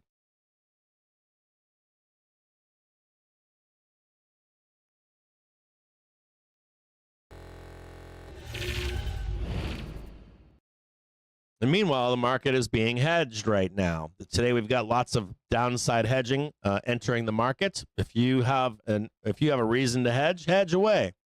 But we trade exactly what is in front of us. We do have positioning higher for 650. We are on trend right now for 650 into the end of the month. Show it to you here.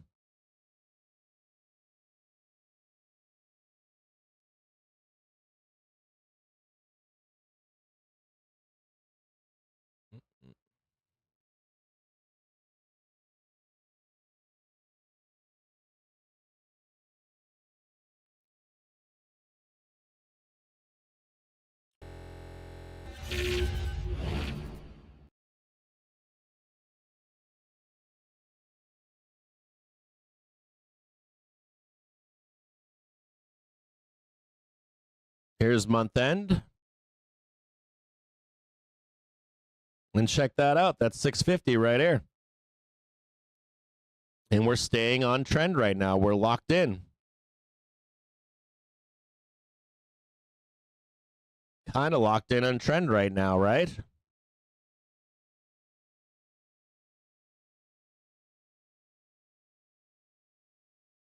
We have Thursday, Friday. Here's Vixpiration right here. You do know that if we hit this right here, this top up here, right? We know that there's some resistance up here, right? So we break in here, break up here, start pinning this, right? And then wham, right? Wham. You know, can we chase this back up into the end of the quarter, or end of the month, excuse me. There's month end. There's 600.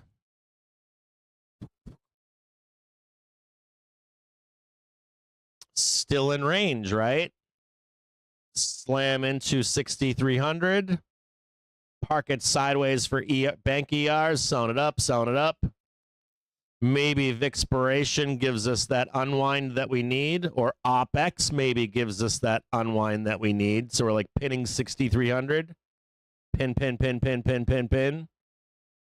Meanwhile, the daily trigger is running up. Right? The hourly trigger is up here trying to help, and the daily trigger, the hourly trigger is trying to help us to get up here Be able to break above 6,300 and trade that 64, and that's 6,500. There's 6,400 right here.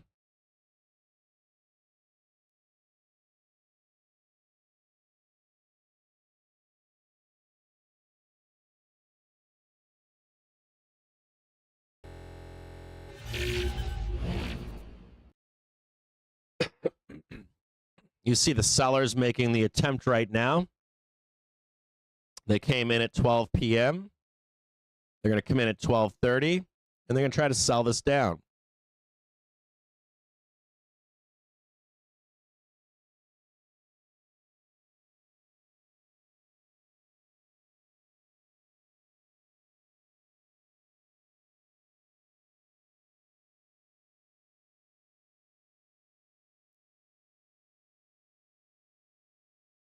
Chase is probably out there right now like, die, SPY, die, die, die. You're not going to pass 6,300, bro. I don't think we're passing 6,300, to be honest with you. We could pin it, but I don't think we pass it. And I think we need a little bit of help from the hourly trigger to slam into it and then pin it.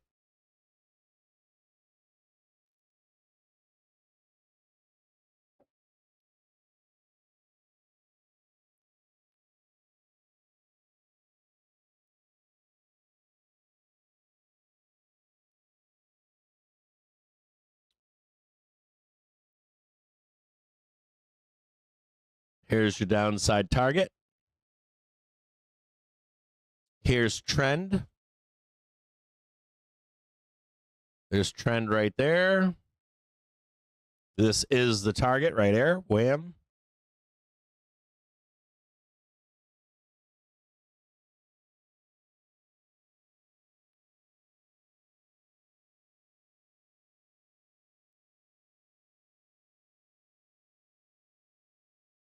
I still want to see the bump, though. I want to see that high.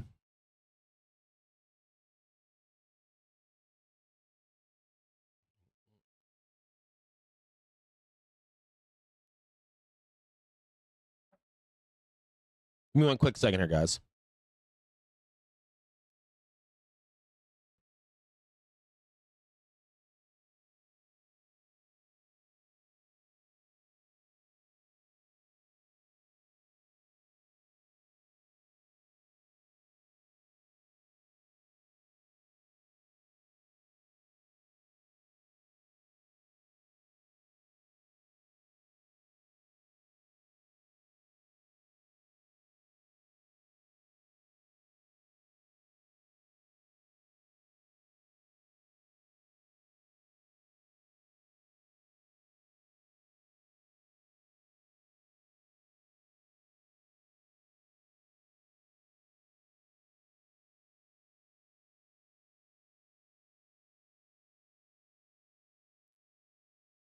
Apologize for that. I had to go grab a water.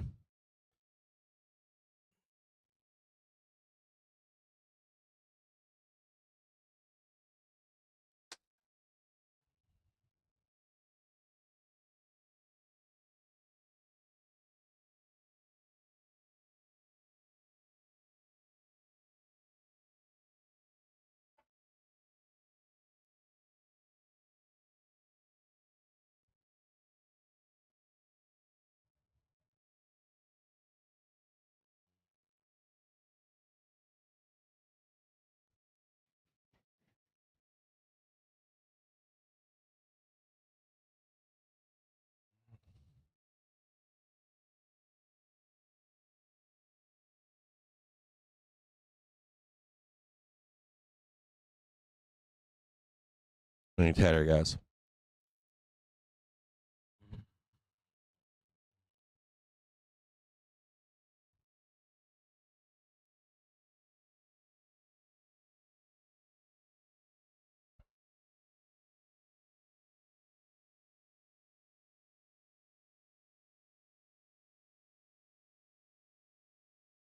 What is this?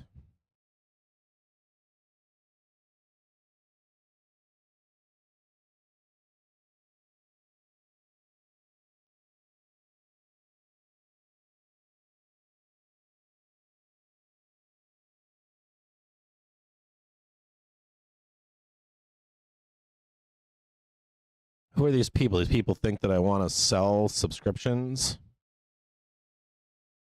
Hey, Jim, I checked out your YouTube channel and saw your video on JPOW. The video is really good, and I think it deserves more views. I recently worked with Bootsy Greenwood. We got 7,000 views in our first video, which generated $5,000 in courses and coaching revenue. I don't give a fuck about that stuff.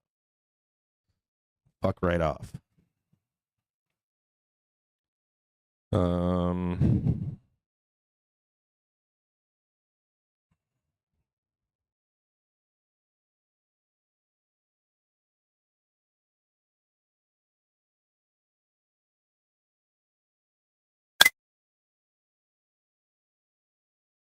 These fucking people think that I care about this shit. I'll fucking tell you what.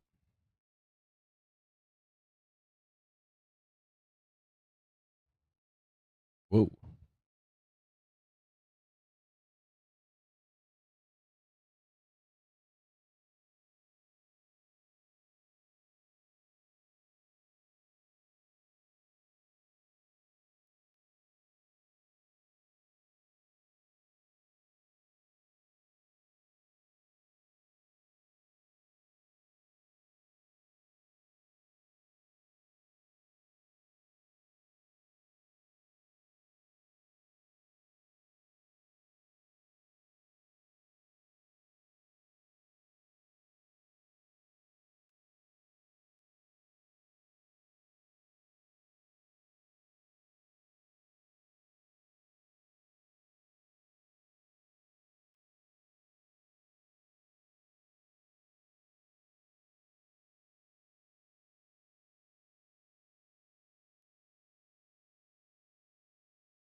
Sitting on the 5-minute trigger right now.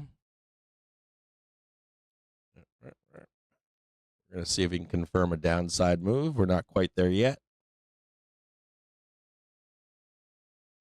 Still need the rejection, the new low.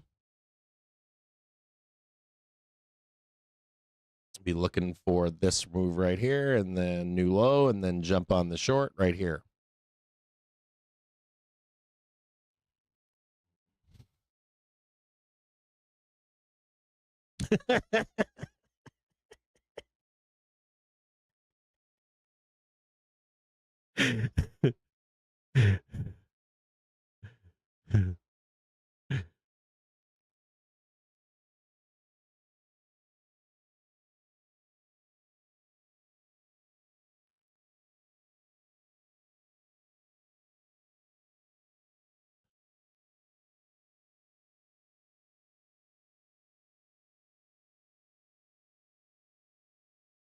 Like, I got people in the Discord that are like, like even bulls are like, I'm getting itchy. My arms are starting to grow some hair. It's kind of like the wolf man, the bear man.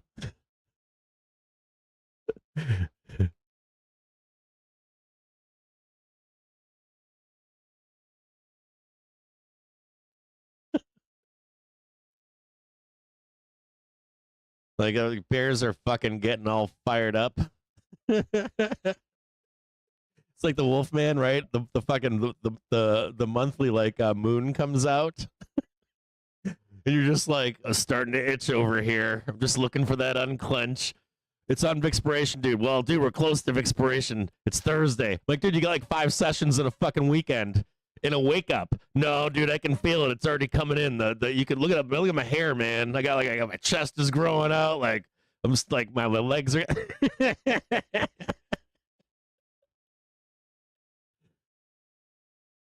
Hold on a second.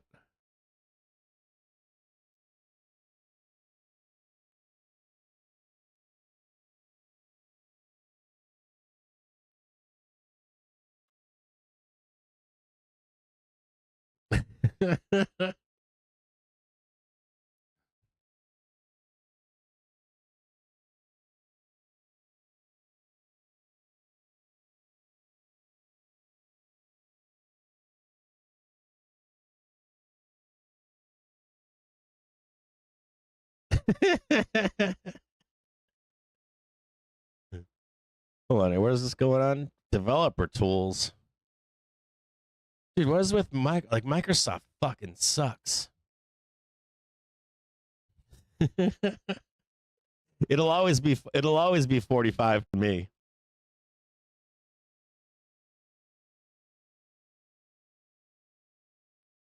If you guys have never talked to him privately, he's fucking awesome, by the way. He's a very smart man.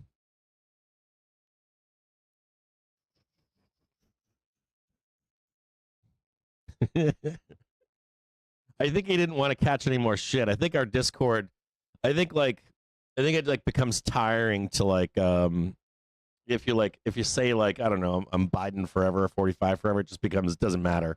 People are just always constantly fucking on you or whatever. You know what I mean? I catch shit all the time too. I catch shit everywhere. Like I constantly catch shit.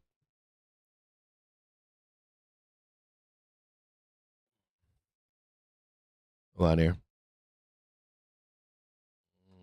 Still no confirmation of a roll here yet. It's kind of parked right now.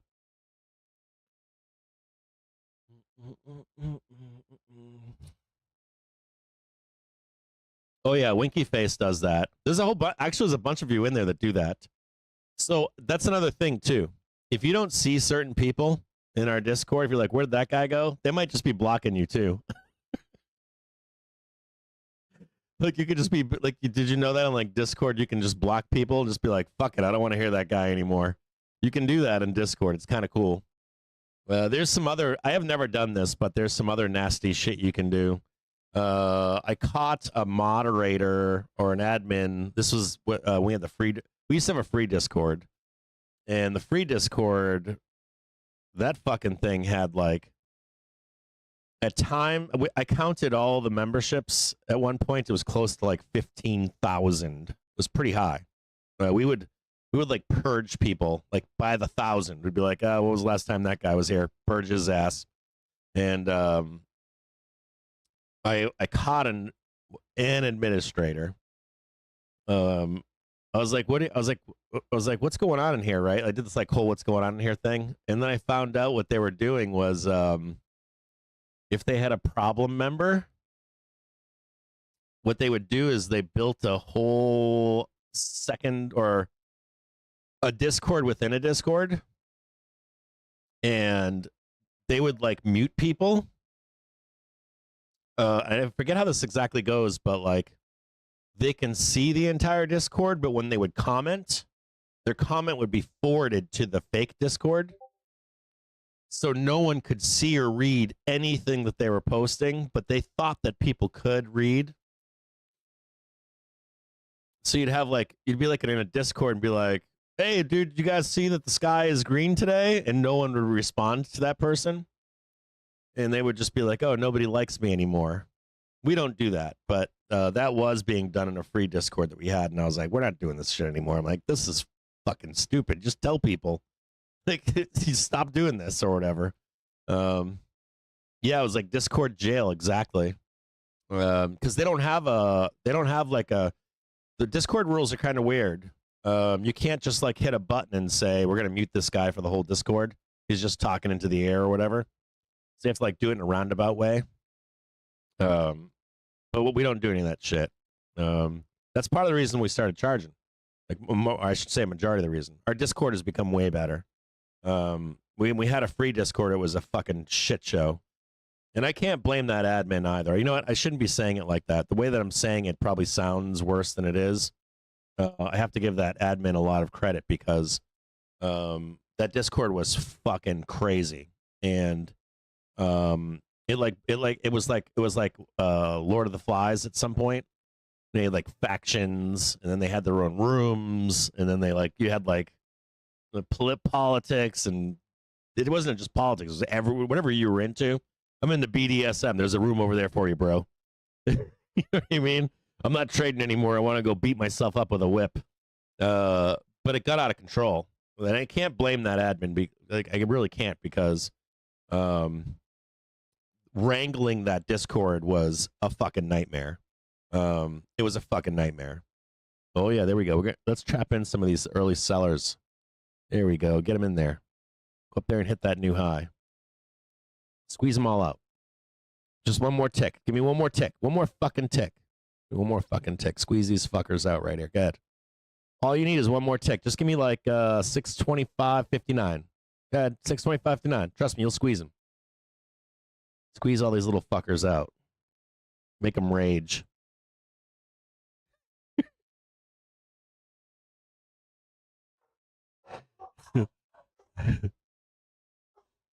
Oh, wait a minute. Just need a little bit more. If you want, scare yourself up a bear rage meme and post it on Twitter right now. And then go on Twitter, type in SPY, then pin, and then a bear rage meme. Bobo the Bear is his name. If you ever want to, if you don't know what his name is, there it goes. There's the pin, right? Or there's the pin. There's the tag right there. You can see it. That's the touch. You got it with a strike. 625.60. We're now going to move this down here. You want to piss off FinTwit and lose followers? Go on FinTwit right now.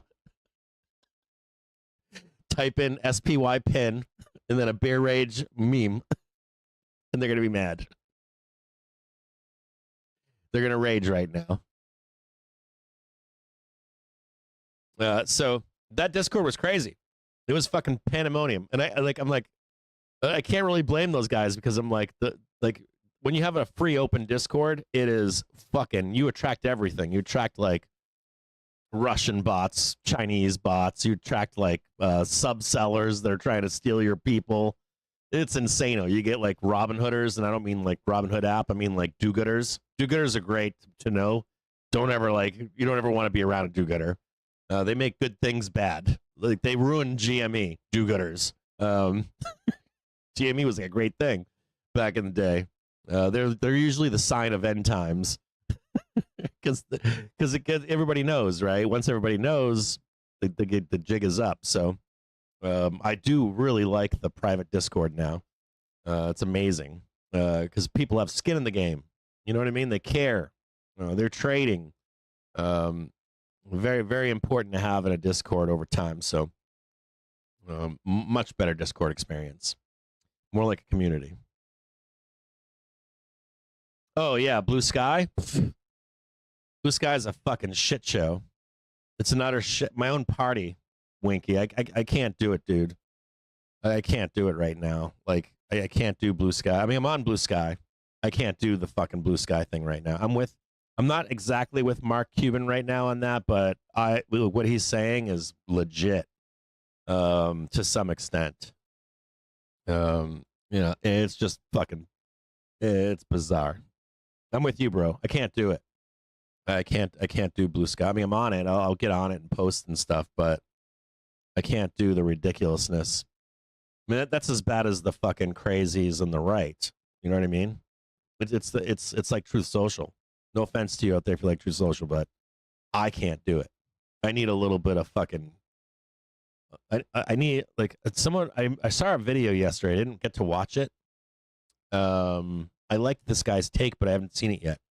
Hold on, let me see. Let's see. I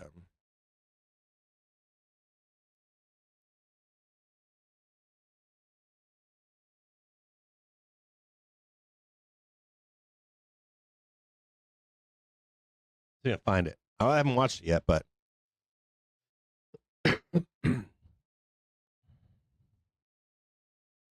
hold on here. Like, and I think I'm on that. Like, hey, everybody's addicted to social media. And I just took a break from social media. But this other guy made a counterpoint. I haven't watched the video yet, but I want to. Where did I see this? 12 days ago it came out. 1.1 million views. And the guy says, you're not addicted to content. You're addicted, or you're starving for information. You're being starved for information, or accurate information. I feel like that when I read Wolf Richter. I think Wolf Richter is one of those guys where you if you read his content and you listen and you read his comment section in particular, it's fascinating because the regurgitated information that you get on social media, specifically to FinTwit, you'll get like 140 characters of a condensed idea that's spun and becomes the zeitgeist, and then it gets regurgitated, and everyone's on this, like, you know, they get the fucking chum hat on from SpongeBob, and the radio comes up, and they're all regurgitating. This happens in politics too. Happens on FinTwit. Happens everywhere. And so you don't get real information or the real truth of what's happening. And then you go to like Wolf Richter, and you're like, oh my god, none of this is real. Like everything that I'm consuming is fucking fake. And that's fucked up. And you need that edge in life. You need that edge trading. You need that edge in where everybody is and why they're there. And if you're watching me right now and you've never read Wolf Richter, you have to. Like, even if you don't understand it, you just read it every fucking post. Read it every post, every post, every post, every post. Eventually it clicks and you gotta get it. And read the comments too. And sometimes I'll make a joke to people and say, you should comment that you disagree with what he's saying. And I'm doing that because I'm being a dickhead. Because he's gonna go in there and fucking flame you to the depths of hell. Because this guy does know what's really going on. And he gives the actual information. And a lot of the consumers of his content, you can after a while you figure out that the people that are consuming his content are professionals. Like they're legit professionals. They're like, I'm a writer for the New York Times. I'm a this or I'm a that, or I work for the Fed. They'll like say it. They'll be like, I actually work for the government in some capacity. And they're like, oh, these guys are actually like the people that actually know what's going on. They actually follow Wolf Richter. And you should too, because it'll blow your mind to see what the reality is versus what we're consuming everywhere. I haven't watched this video yet. You guys want me to post it or I'll post it there for you guys to watch. Hold on here. I'll post it on YouTube, and if you want to copy paste this on YouTube, if you're not on the Discord, I'll post the link for you guys. Hey, what's going on, Gadar? How are you, man? How you doing, Gadar? Good to see you, brother. Thanks for joining us, man. I appreciate it, brother. So there you go, Gadar. Watch that thing. Like, starved for information is hard, right? And I think that might be true.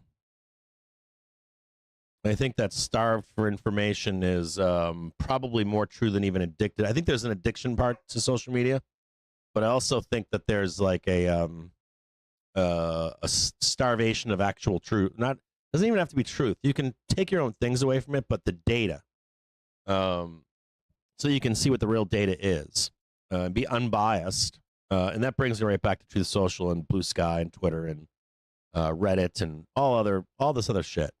Doesn't matter what it is, stock twits, traditional news, and then the narratives that you hear, and selling newspapers, selling sizzle, all that kind of stuff, selling subs, whatever it is they're selling to you. So we got a high back here, got a high right over here, we got a lower high right now. That's not good. I want to see one more push higher. We might still roll down. These sellers are pretty vicious right now. They're not wanting this this new high right here. I want to see it.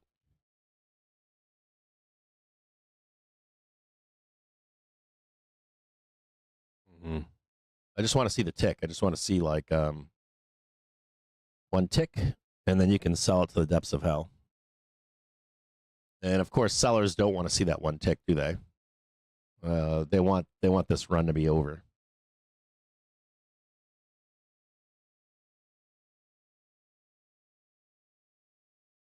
Hey, Gadar, how are you, man? Are you still here? Come on here. Let me see if you're still here, brother.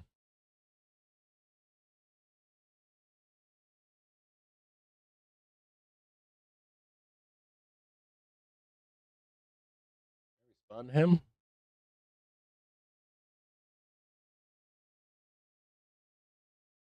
I don't know if I can respond to him or not. How do I respond?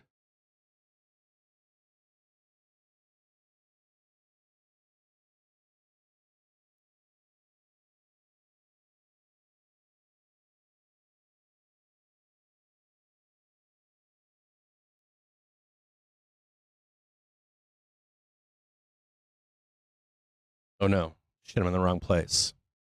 Oopsie. I wrote typed in up here, hey Gadar. Yes, leave. No. There we go. Sorry about that.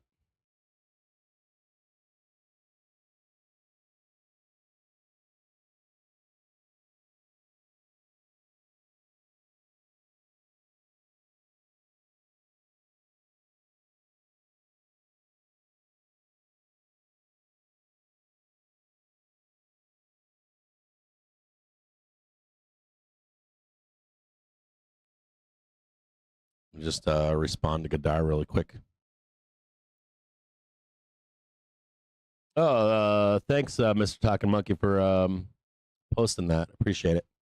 I didn't notice that you'd already posted it, brother. I apologize. Here, I'll delete. Can I delete mine?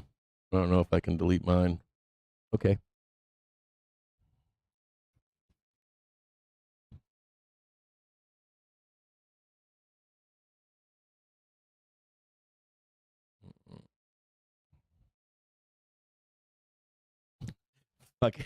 Fucking bears.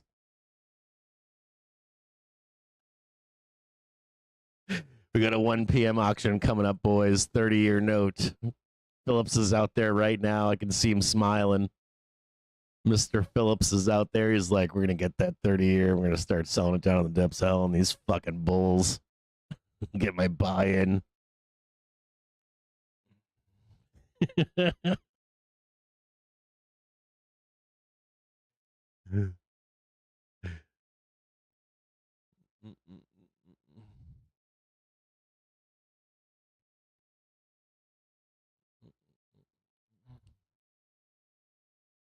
Yeah, we got Fed speakers after too. We get Waller daily, Fed balance sheet thereafter.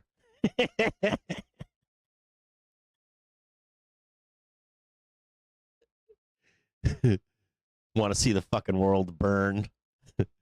Tuesday though is our big day. We get Tuesday of next week. We get inflation numbers, CPI numbers. We get PPI on Wednesday.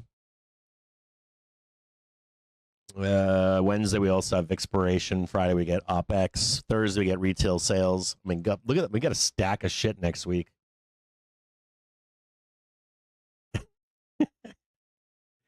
We got a stack of shit next week. We got a bunch of volatility next week. If you wanted to see the world burn, I would love to see like 6:30 today. Start selling Friday right through to like Tuesday, Wednesday, Wednesday, Friday. I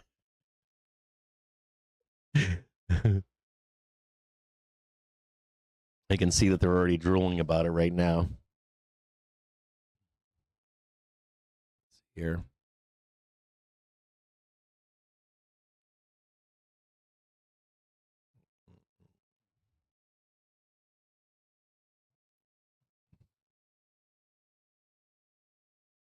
Hang tighter, guys. I got to do one more thing in the background.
Hang tighter, guys.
Like doing a bunch of I'm still in a meeting right now.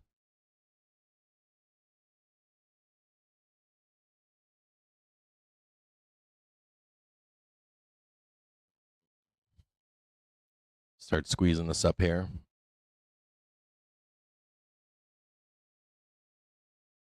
Let's watch. Let's keep this.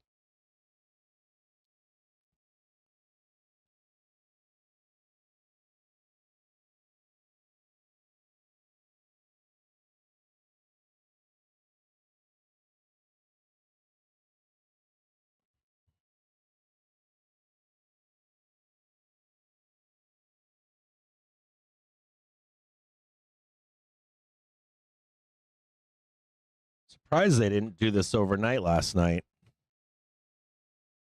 Surprised they didn't move us up in the overnight last night. I thought it would have been easier to do it, but it looks like they're thinking that we can get it done in cash, so we'll see.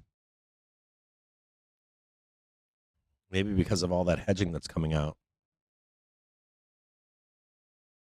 Looks like Gadar is gone. Gadar, where are you, man? He said he joined us as a member of the chat on YouTube earlier. It looks like he disappeared.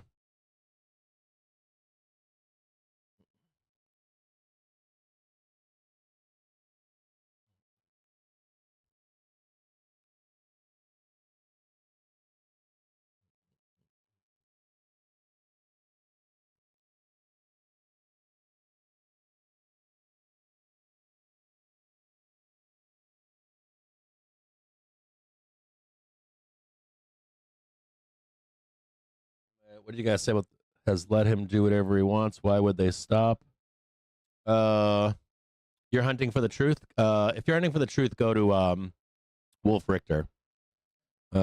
He's probably the most. I gotta be honest with you. He shits on Republicans and Democrats. Just gotta be honest with you. He shits on both of them. He shits on bears. Oftentimes, not bears. He shits on doomers. Shouldn't say bears. He shits on doomers.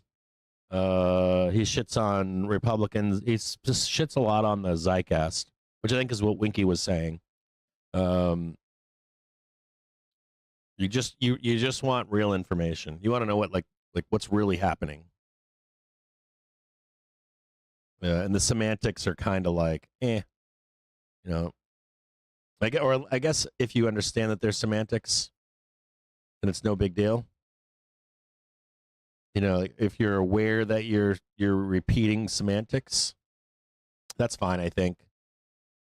But I don't think a lot of people do. It's in a, and as a matter of fact, I can get caught. I get caught in it sometimes. You don't know that you're like succumbing to,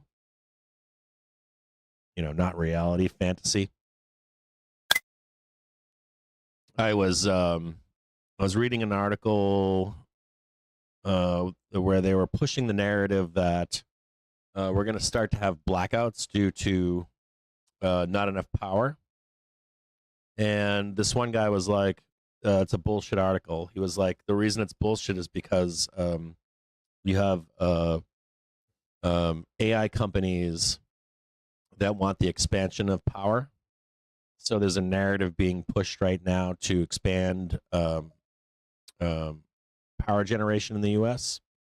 So there's like a fair campaign being narrative that's being pushed that if we don't, we're going to have major blackouts. Our infrastructure is bad. I'm not going to disagree with that. But who's writing who's writing that narrative and why? So he was explaining it, and I was like, oh, this guy knows what he's doing. Guy knows what he's talking about. Like the awareness of why this is being said or that's being said. There was something else that I saw yesterday too. Let me see if I can show you guys this. So between you and I, okay, this is a big one. So I watched a video with Sean Ryan, where there was a muckracker. Let me see if I can find this for you guys. There was a muckracker on Sean Ryan talking about Epstein. And his point was that there's a huge conspiracy because of blackmail in the U.S. government, which I think there is blackmail in the U.S. government. But I was shocked at his claims because I actually know one of the people that he mentioned. And he was like, he's part of the conspiracy. I'm like, no, he's not. Like, I know this guy on a personal level. I know this guy. He is not part of the conspiracy. I actually have known him for 2 decades. That's how long I've known this guy. And I was like, man, this guy knows that nobody knows these people. Like maybe a few thousand people know everybody that's involved. At most, a few thousand people, like on a personal level. So you can make all these claims that you want, and you're the smallest voice in an audience of millions, right? No one's going to listen to you. And I was listening to this guy talk on Sean Ryan. I was like, this guy's a fucking scammer. And he's pushing a false narrative right now that people, the masses, absorb and they take it as fact. Let's go check in on Wolf right now. I haven't checked in on him in a while.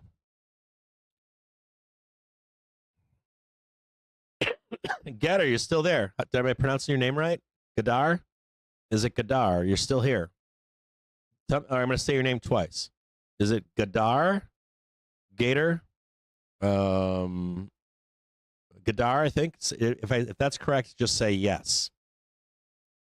If say no, or pronounce it like this. Goddard, Gator. Maybe it's Gator.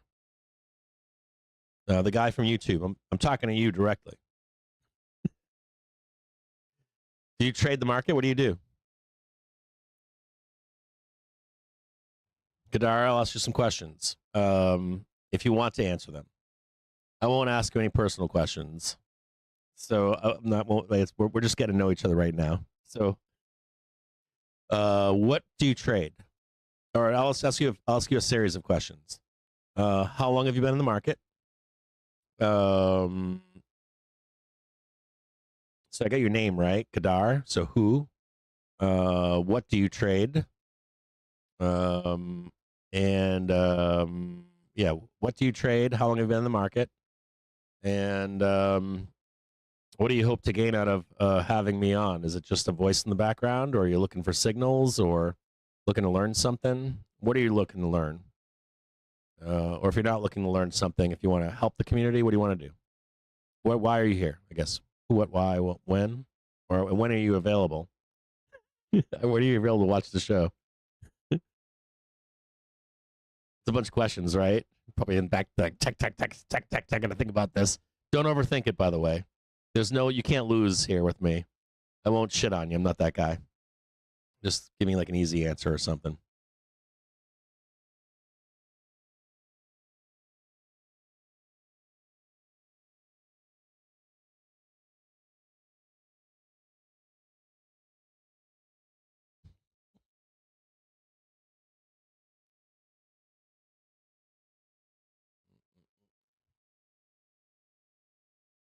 I want to make sure. It might be gator, like alligator. It's possible. We have a lot of good people here that we like front row out. Was it front row Alpine? I'm always ripping his name up, fucking his name up all the time. He's like, that's not my name. I'm like, I know. Like, I'm reading a bunch of stuff right now. Stacy, how are you? Good to see you, Stacy. Shaq, good to see you too. Ty is here. Who else is here? Hepcat's here. Brad's here. Princess is here. Jimmy, what's up, Jimmy? What up, Jimmy? Good to see you, man.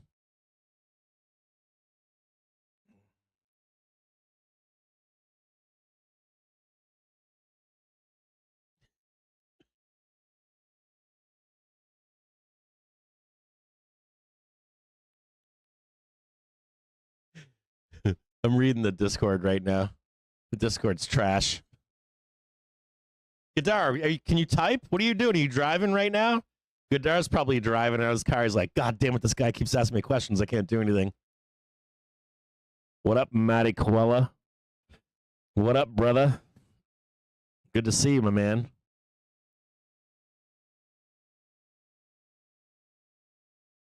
Oh, Hater. What up, Hepcat? Yeah, Hater. It could be Hater, too.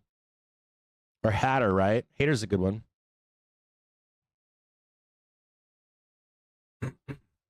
Let's go check in with Wolf Richter, see what he's saying. Actually, we're going to do a couple check-ins. We'll do a few check-ins right now. We got some time. They're like, oh, goddamn, he's killing time right now. He knows we're pinned. So let's do our first check-in. Let's check in with Vol Wiz. We're gonna check in here with Volatility Wiz. Maybe we can get him on the show. Hold on a second here. I don't know if he'll get on the show or not. He's probably like, I'm not ready. I'll see if I can. Let me ask him if he can do voice or video. He might be naked right now at home.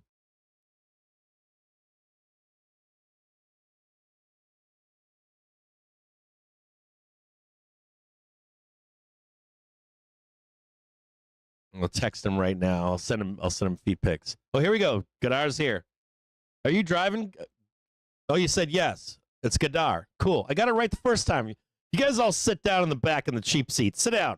It's Gadar. Are you driving right now? What are you doing? Can you? Looks like you're busy. You got like a harem of women with you right now. What are you doing? Like, if you're here right now, brother, we're like, what do you trade? Tell me, like, what do you trade? Do you trade anything? Are you new to trading, old to trading? What do you do? How long you been in the market? What do you got? You got 401k? What do you got going on? Are you a degenerate trader? Are you a gambler? What are you? Oh, look at that down there. Oh, look at this. Ooh, these bears want it so bad. Look at it down there. Well, look at that yellow line right there. See that one right there? They want that so bad right now. I was asking what you do. I want to get to know you. So we're coming into a 30-year bond auction right now, 1 p.m. Let's see if we can get like a. See if we wait. Right there, and then blood, and then blood down here. There we go. We'll make the bears happy.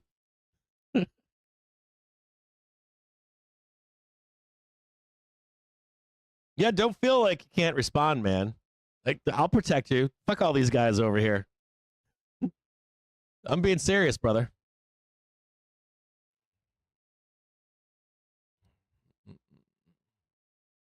What do we got here? Hold on. I got a couple things I got to do here in the background before this auction. We just turn this this thing on. Now the Fed is bidding 30-year bonds a total of 2.6 billion. Let's look at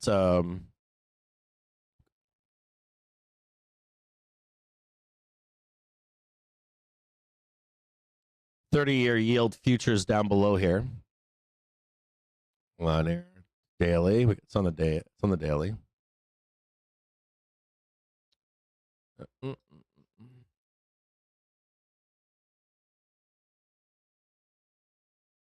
I think we go up. I think bonds go up today. If I had to guess. We're at 4.85. Oh, maybe down. Sorry, at 4.8 or 4.845.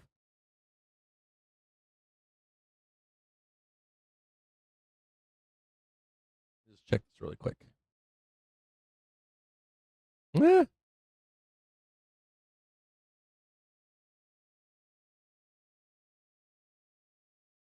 I'm saying up. I'm going with up.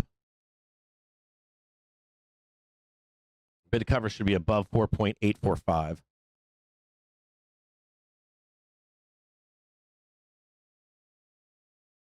U.S. 30-year fixed rate mortgages are 6.72 July 10th week versus 6.67 the prior week.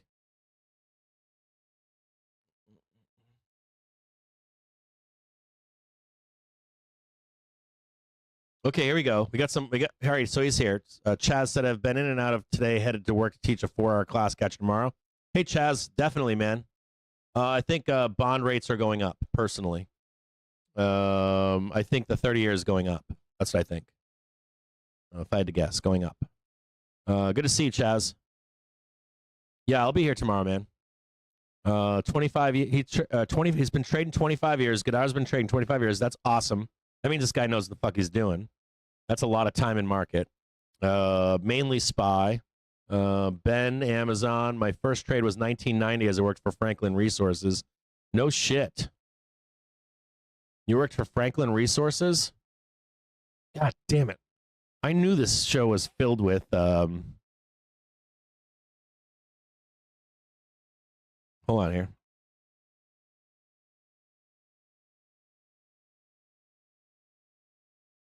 Why is this not on? Hold on here. All right, here we go. 3 minutes until the auction. So Franklin Resources is like it's like Franklin Templeton. It's like known as one of like the best or one of the biggest investment managers in the world, right? Do you live in New York or did you work somewhere? Did you live somewhere else?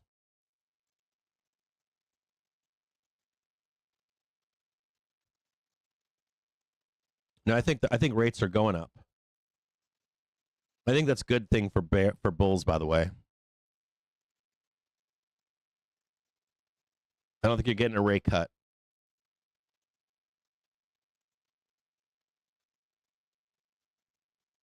I think it's better that you don't get a rate cut. I used to hustle. Oh, we got a guy inside our Discord that used to. We got a guy on Discord who used to work with Franklin Resources too.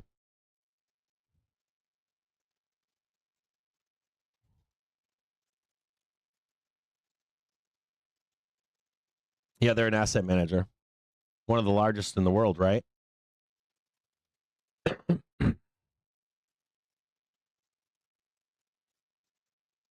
around forever.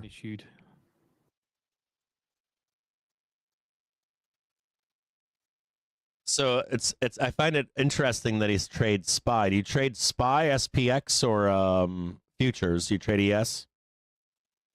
I find it funny that you trade SPY.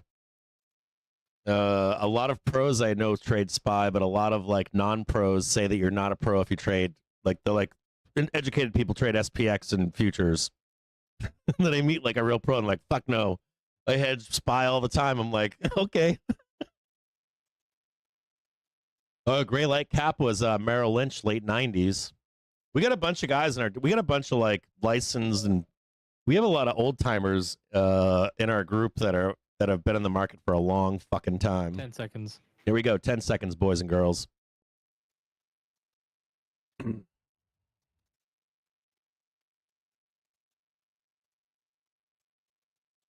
Full spot 890% for the $22 billion auction. So again, full spot 890%.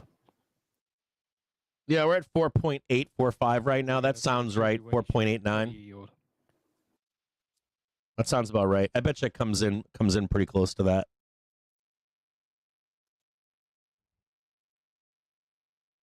Your first job ever was with Franklin Templeton? That's rad, man.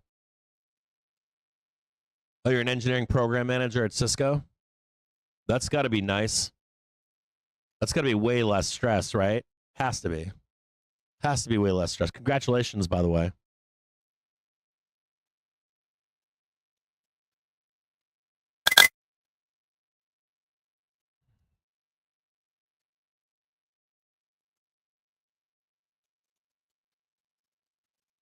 Yeah, we got a bunch of licenses. We got a bunch of licenses, or they're either currently working Chicago Wall Street, or they're retired, or they even still work in and around the markets. We have a pretty good mix of people. I'm pretty impressed with like most of the time I try to catch up on DMs and like meet people. I'm impressed with what people do for livings in our community, our membership community. If they're not if they're not directly working in the finance industry, they have some pretty big high rollers in whatever they do. They're pretty like, I feel like the stock market attracts a lot of very successful people in whatever it is they do in the rest of their life. Especially if they're good in the stock market, they've usually been good at whatever they do in their life. Market beginning to squeeze a little bit.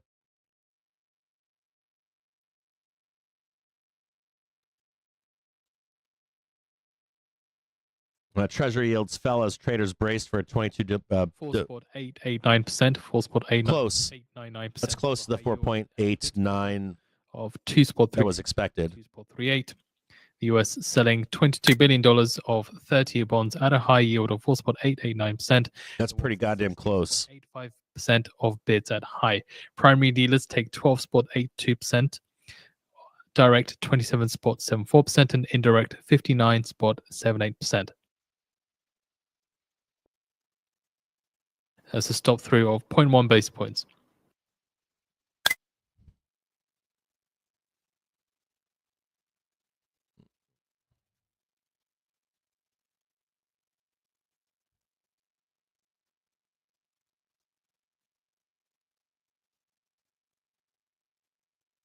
All right, so VolWiz responded and said he's going to try to stop in end of the day today.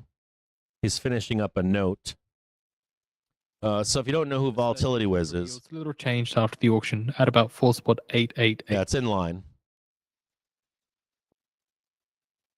30 years now, it's still at 4.85, 4.845, excuse me. Not seeing any movement right now in futures. So if you don't know who Volatility Wiz is, he's a mentor in our Discord. He's also on Twitter. His handle is at VolWiz, VOLWIZ. He's like a quant.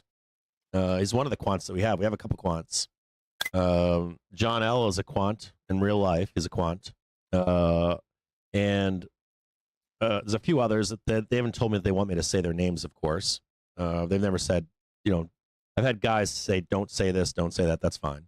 Now, VolWiz, he went to one of the prestigious finance schools. I'm not going to tell you which one. And he also went to Wall Street and said, hey, I can figure this stuff out, right? So he's a volatility guy. And I'm not going to tell you his story. Let him tell you his story. But he also is on FinTwit. He's been on there since the beginning, I think. I met him years ago with a gang of SPX traders, ES traders, SPY traders. And he runs with this group of X-Floor traders. He runs with professionals, market makers on FinTwit.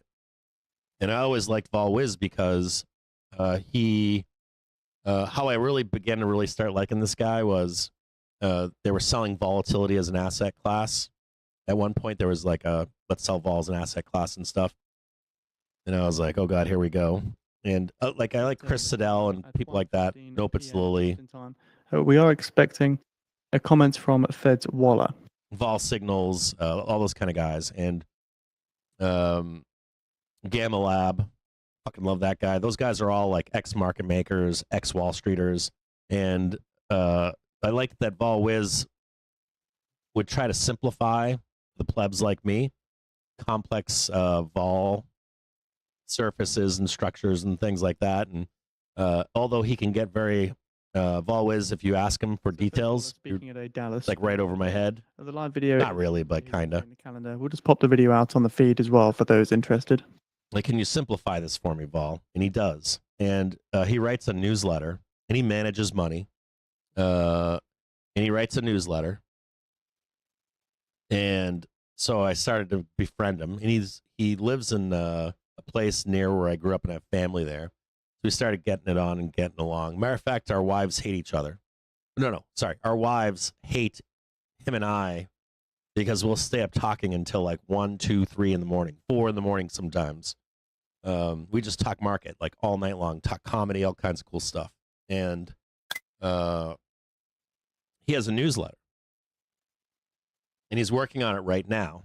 And he said that he's going to join the show the moment that he's off or finished writing this newsletter. So what I'm going to try to do is find his last newsletter, and we're going to take a look at it.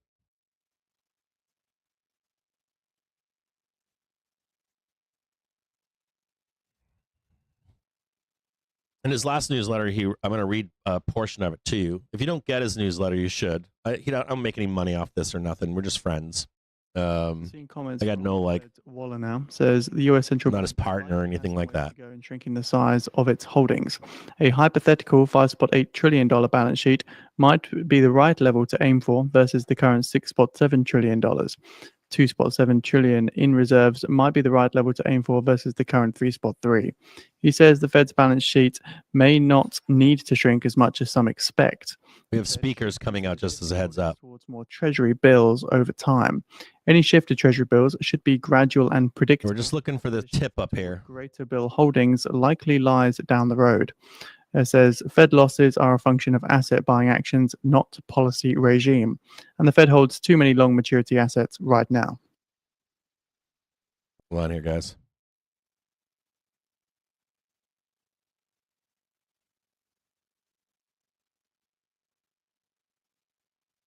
His last newsletter he put out, he wrote, I made a joke in the morning note yesterday that sell in May is so dead that the front running of with the front running of seasonality.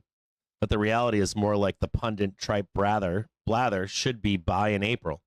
NVIDIA has encapsulated that reality over the last 3 years, and it certainly helps SPX and Qs that the largest market cap company in history reports in May. So folks have done a lot of buying again, and by the time July comes around, it's sort of too overbought already to push much higher. The sentiment indicators are back to year-to-date highs. And last year, QQQ was cashed from July 11th until November, and had a down month for July, previously unheard of outcome. And SMH, you know all of this stuff. Everyone loves to eventually eradicate future employment, maybe end humankind. I kid slightly. It was toast for the year by around now. So technology and all the folks that love associated leveraged ETFs, they have probably seen the best things for a while.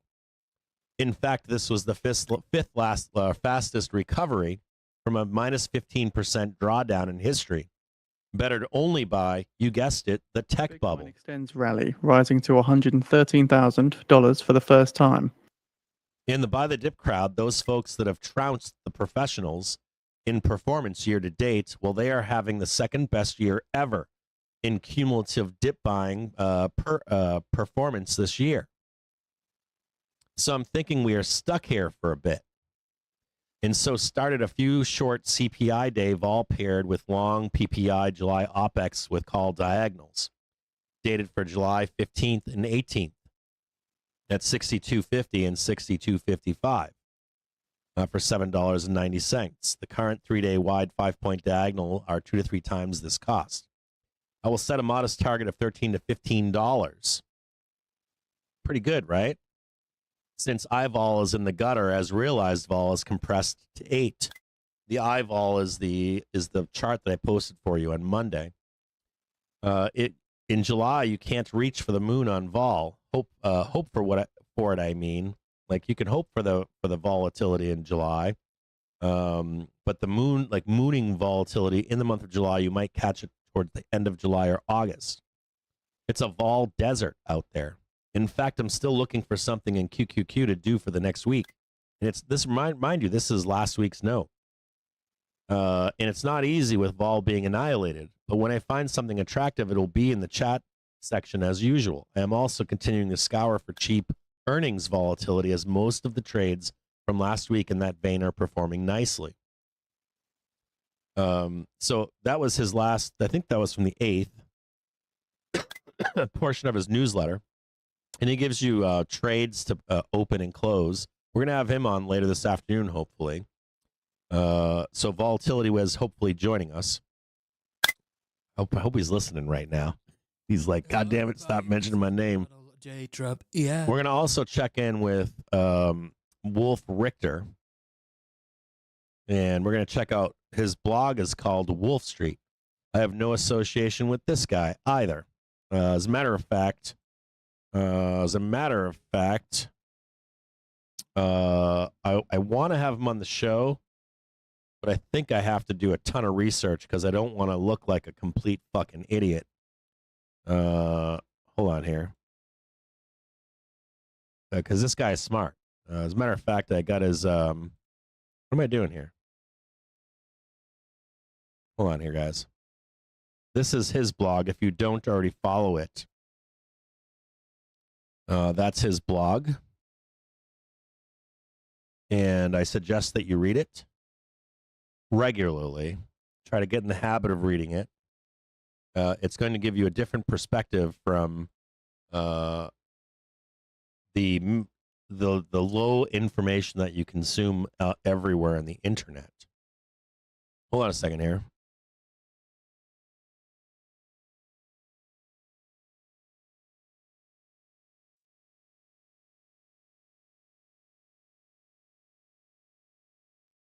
And he's got a few books out there. This is one of his books right here. It's called Big Like. I think he's got 2 books out right now. And I read this book about him. He has a fascinating life, or has had a fascinating life. I think he lives in San Fran right now. He's kind of chilling. But he had I'm not going to tell you what happened to him, but he's got some family stuff that happened to him. And his own adventures in life. And it gives you some more depth about who he is. I should write something like this. Not like this, but at least give people an idea of who I am and stuff. But he has had a fascinating life. And we're going to check in with his blog really quick. Here. And see what his most recent stuff is. And you got a lot of talk going on right now about the dollar, right? His most recent blog post is titled "The Declining Status of the U.S. Dollar as the Global Reserve Currency.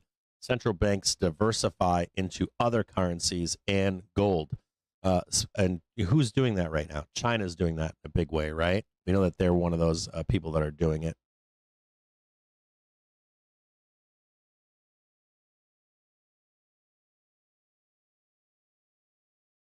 On here.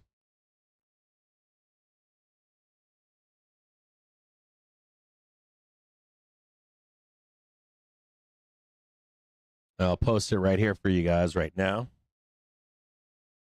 You want to? Oh, I didn't mean to put that. I hit the rock. I have a fat finger. I got skinny fingers, but I had a fat finger. I was trying to type while I'm reading, while I'm watching everything. That's the one right there. Yeah, you want to read that blog every day. Like, check in on that blog. And then the cool part about the blog is if you read an article, right, how I do it is this. The article comes out, I read it, and I try to digest it. And this is the cool part about this guy's blog. This is what I like about this guy's blog the most. He posts an article, right? You read it, or I read it, and then I take away my own analysis from it. Then I check back. day 2 later, 3 days later, and I read the article again. And I read the article a second time, like top to bottom, and then I read the comments. And I try to read this article a second time to see if I missed something. And then when I read the commentary, usually there's really good discussion, and someone will either ask a question or make a statement about the post, the article. And if there's anything missed or wrong, or if my thoughts are wrong, he usually corrects them in that commentary. I'm like, oh, this is my takeaway. Oh, fuck, I was way wrong. And he explains in the commentary why or what you missed. And it's fascinating because the way he writes the story, he doesn't full on tell you this is what this means. He gives you the information, and he wants you to use critical thinking skills to come to an opinion of what he's saying. And then in the commentary, he'll get more in depth in that into what that article means. So like 2 reads, read the commentary, and then it helps you and me to see where I'm not just misinformed, but it helps me to become a learner of this data. So if he's never there one day, this is what's great about these guys, especially a guy like this, is he's teaching you that if he's ever gone one day, you can figure this out without him. So rather than him interpret this information for you and tell you this is what this means, he's teaching you to figure out what that actually means. And in particular, he shows how information is manipulated, or how information is incomplete or out of context. Any of you that have taken probability and statistics as a class in college, or as a profession, or as an area of study, already know this, that probability statistics are very frequently manipulated to sell a narrative. And he goes in and he will deconstruct that bullshit narrative and say, New York Times is telling you only partial information, or the Journal, or FinTwit, or whatever you're getting the take from, and what's dysfunctional about that take. And he also will throw some tidbits out there. He'll tell you things like, this next report's going to be hot. This next report's going to be cold. This next report's going to be a nothing burger. This is going to be a knee jerk. He also discusses what Jerome says. And one of the biggest things I've learned from, not the biggest, but one of the bigger things I've learned from this guy is when you're listening to Jerome speak, you're like, I now know what Jerome is saying. Because Jerome speaks very closely to how Wolf presents information. So you're like, I get this now. I get why he's saying this. Now I know what he means by the words that he's using. So check him out, Wolf Richter. And I'm going to read this one to you, because I know there's a big narrative coming about the dollar right now. There was an extra special spectacle in Q1 among Swiss franc, Australian dollar, British pound, and Japanese yen. The dollar's status as dominant foreign exchange reserve currency has been diminishing for years. And when you listen to this guy speak, I want you to be very careful. He's not, I don't think he's native-born American. I think he's from Germany, but I could be wrong. But he is a high-context speaker. Do you know what that means? Some of you may and some of you might not. There are low-context and high-context speakers. Americans are known to be low-context speakers. We say so much shit. And within all that shit we're saying, there's key information in there. So if you're from a high-context speaking society and you listen to me speak as an American, you're like, this guy talks so much shit. And then after 15 minutes, he gives me the important information. But if you're from a different society, you don't say a lot. when you speak, you mean what you're saying, and you're very direct about what you're saying. And so when he writes these articles, he is very, what he writes is very important. They're little bits that are not to be missed. And so I want you to take that first bit of information that he just wrote. So the dollar status as a dominant foreign exchange reserve currency has been diminishing for years, as central banks have been diversifying to other currencies. And over the past 3 years, massively into gold. The decline of the dollar has been slow and halting, a couple of steps forward, one step back, sometimes bigger steps, other times smaller steps. And it remains by far the dominant global reserve currency. That's a fact.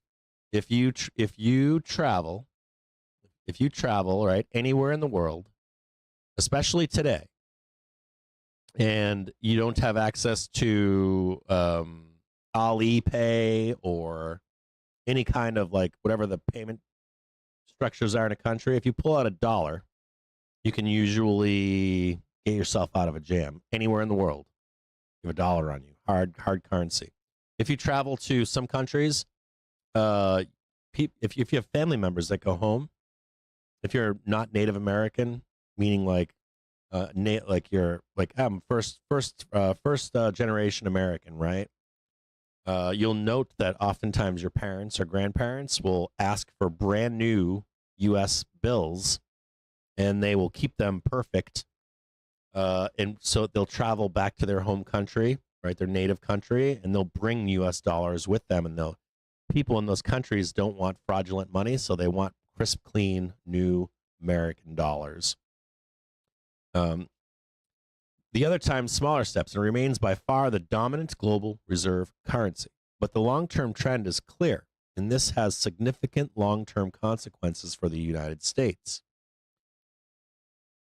The share of U.S. denominated foreign exchange reserves declined to 57.7% of total foreign exchange reserves in Q1, according to IMF's Today Post.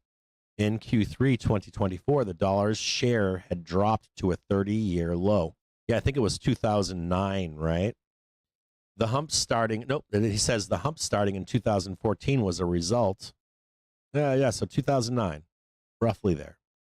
The hump starting in 2014 was a result of the euro debt crisis when central banks briefly diversified away from euro securities back into U.S. dollar securities. U.S. dollar dominated foreign exchange reserves include U.S. Treasury securities, U.S. agency securities, MBS, corporate bonds, and other U.S. dollar denominated assets held by central banks other than the Fed. The dollar's share has plunged to 46% in 1991. At the time, inflation had exploded in the U.S., and eventually the world lost confidence in the Fed's ability or willingness to get this inflation under control. And they sought refuge for their foreign exchange reserves somewhere else. But after inflation had been brought under control, central banks started switching back to dollar assets until the arrival of the euro, the first plausible alternative to the dollar until that concept was nixed by the euro debt crisis. This 6-decade chart shows the dollar's share at the end. I'm going to bring this over here so you can see this. See these charts here. Let me move this up. There we go. This 6-decade chart shows the dollar's share at the end of each year except for 2025, which is equal to Q1.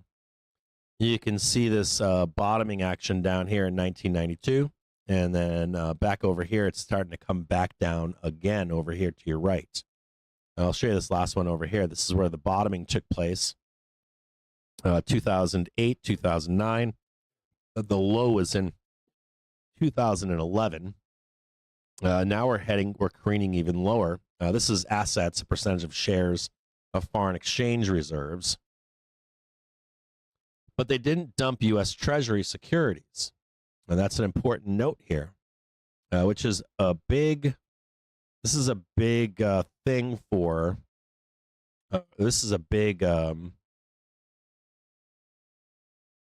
or this is contentious for bears. You hear that, right? Who's going to buy debt? US debt. Right? China is dumping US dollars for gold. They're not going to buy US debt. Europe is angry with the US. They're not going to buy US debt. But they didn't dump US Treasury securities. They just added more of other stuff. So this is not what you're being told. I know that. In Q1 this year, their holdings of Treasury securities rose to $3.96 trillion, the highest since Q1 of 2022. That's not a part of the narrative. SPY, right now, trading higher. Hitting our target for the day today. Hold on a second here. Target hit.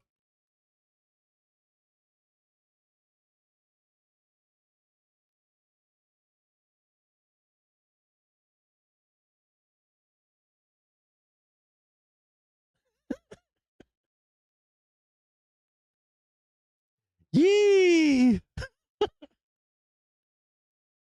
Yee! Now you get what I really want to see is, do we trade 626.29? Do I release the bear rage meme on Twitter?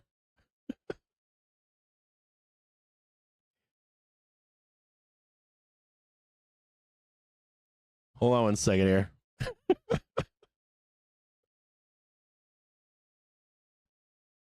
I'm such a dickhead.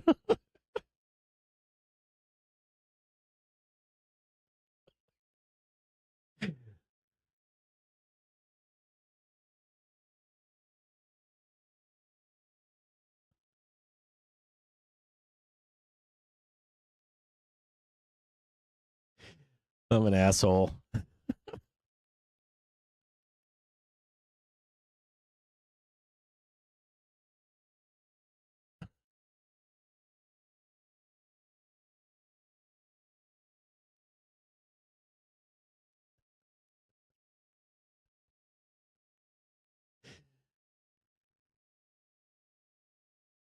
I did. I posted Bobo just now.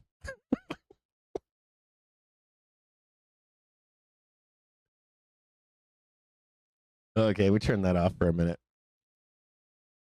So this is not the narrative that's being spun right now, though, is it? About the dollar, nor investments in U.S. debt, right? The narrative that's being told is a lot different, isn't it? In Q1 of this year, their holdings of U.S. Treasuries rose to $3.96 trillion, the highest since Q1 2022, but below the high in 2021.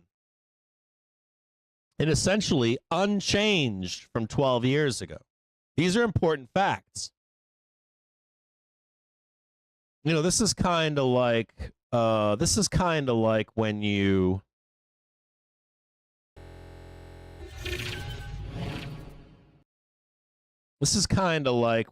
hear a story from someone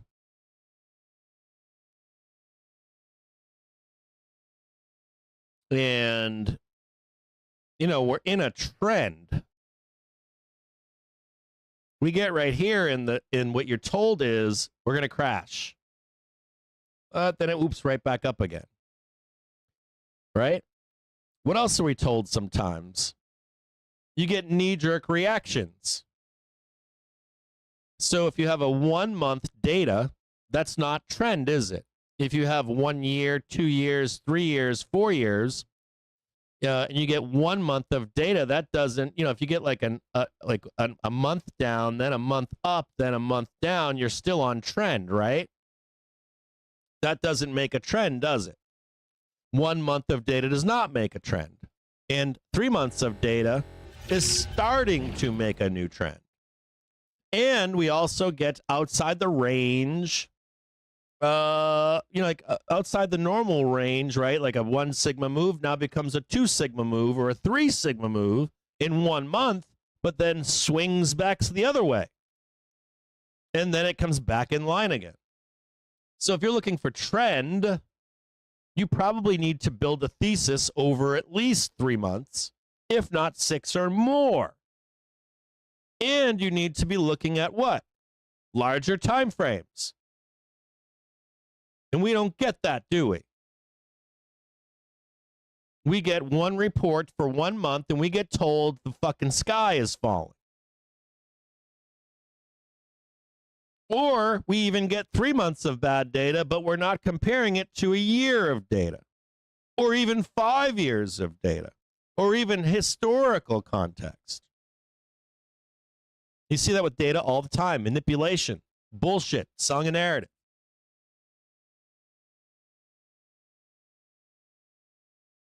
These are holdings of Treasury securities as reported by the Treasury Department. And you might say to yourself, hey, Cap, but all that information is false.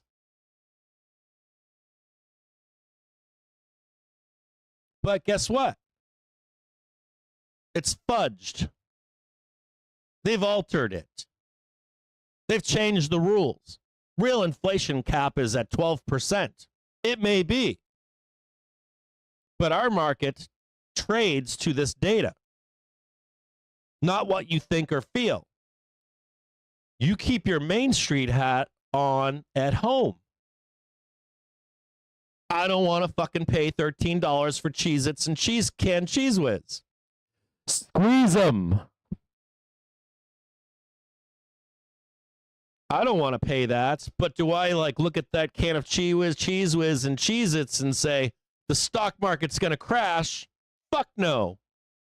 I leave that Main Street Bob hat at home.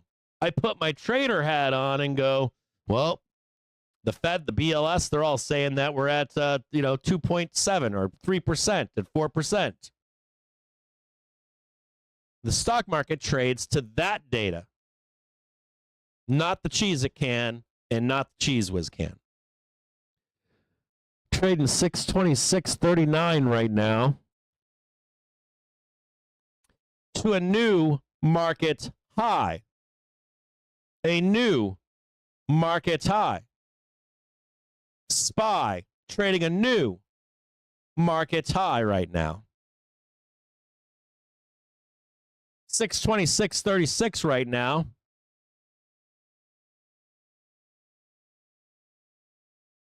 SPX now breaking out with an attempt at 6,300 right now.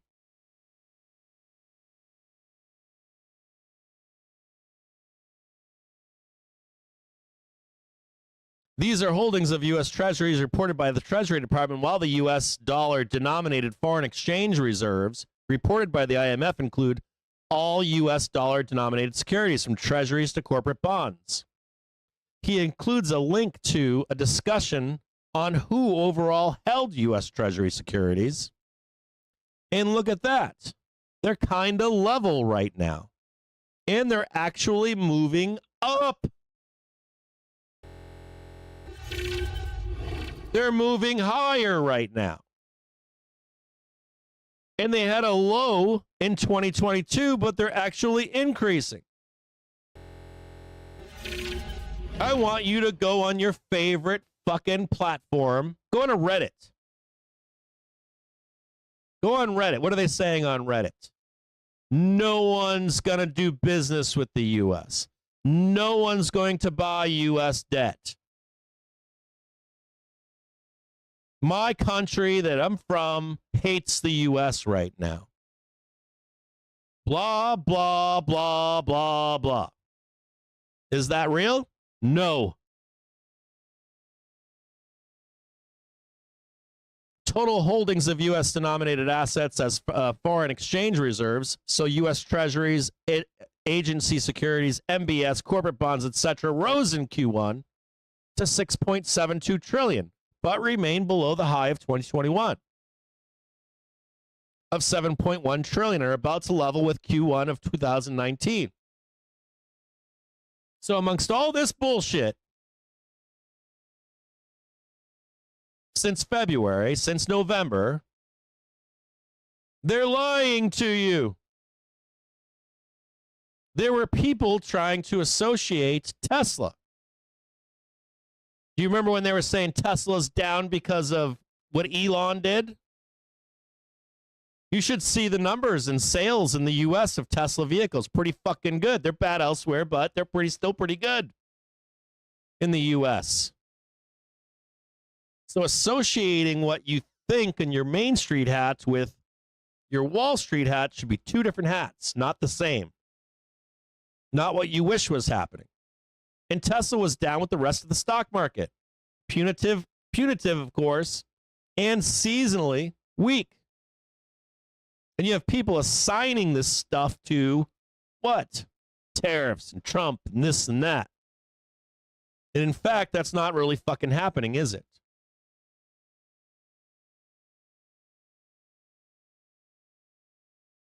The other reserve currencies, the euro's share number 2 ticked up to 20.1%. It has been around 20% for years. The other currencies are the colorful triangle at the bottom of the chart. More on those in a moment. Combined, they have been gaining share over the years at the expense of the dollar, while the euro's share has remained roughly stable since 2005.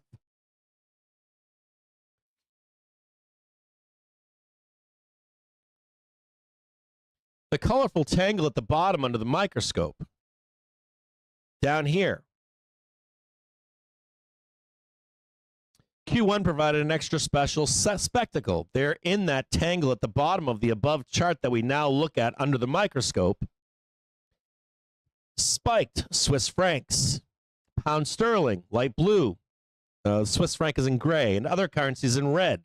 What plunged was the Aussie dollar, the Japanese yen, Canadian dollars. This massive shift among these smaller foreign exchange reserves may have had something to do with the huge global shifts of gold in Q1, including massive imports of gold into the U.S., largely from Switzerland. If you recall, we had big ships coming into the U.S. with gold. These unprecedented massive imports of gold into the U.S. that blew up the Atlanta Fed's GP now may have also entailed or paralleled large-scale shifts in foreign currency assets held by central banks. The category other currencies, read in the chart above, is a basket of non-traditional reserve currencies, as the IMF calls them, whose combined share has been surging since 2020. That's really where the action has been, spread across many reserve currencies. China is the second largest economy in the world. Are you guys getting fucking rich today? Trading 626.33 right now. Far behind the USD dollar and the euro, the largest currencies by share, chart above, the British pound, yen, all the currencies, Canadian dollar, Aussie dollar, Chinese renminbi, and the Swiss franc. The diversification, though, is into gold. Gold bullion is not a foreign exchange reserve asset of the central banks. It is not included in the data above. But both gold and foreign exchange reserves are reserve assets that central banks still hold. In 2011, central banks started rebuilding their gold holdings after having spent decades unloading them. Then in 22, 23, and 24, they suddenly bought gold at a record pace, over 1,000 tons of gold per year. You remember, this is associated with what? The demise of the dollar and the demise of the U.S., right? And oh my God, they're going to stop buying our debt.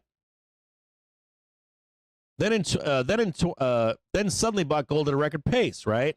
And the price of gold spiked from this dramatic buying pressure. These purchases of over 1,000 tons of gold per year for 3 years in a row pushed up total gold holdings by central banks to 36,000 tons, close to the all-time high of 38,000 tons back in 1965 during the Bretton Woods era, according to an ECB report citing data from the World Gold Council. The chart from the ECB shows purchases in tons per year on the left scale and the price of gold through 2024. Massive push up here, right? Massive push up here of gold reserves. The ECB's report adds, with the price of gold reaching new highs, the share of gold in global foreign reserves at market prices at 20% surpassed the share of the euro at 16%. Survey data suggests that 2/3 of central banks invested in gold for purposes of diversification, while 2/5 did so as protection against geopolitical risk. The share of gold in total official foreign reserves, comprising foreign exchange and gold holdings, increased to 20% at the end of 2024, surpassing that of euro on the back of historically high gold prices and purchases. Surveys suggest that hedging motivated by economic and geopolitical factors played a role in these historically large purchases of gold, notably in emerging and developing economies. Countries that are geopolitically distant from the West have been active diversifiers in gold.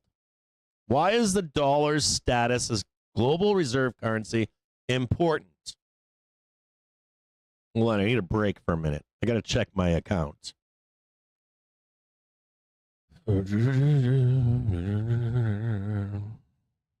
Hang tight.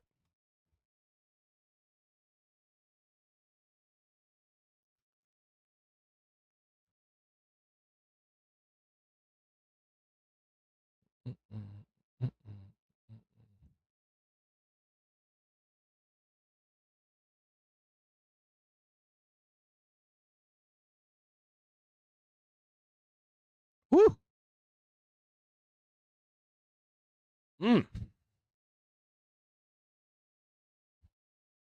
If any of you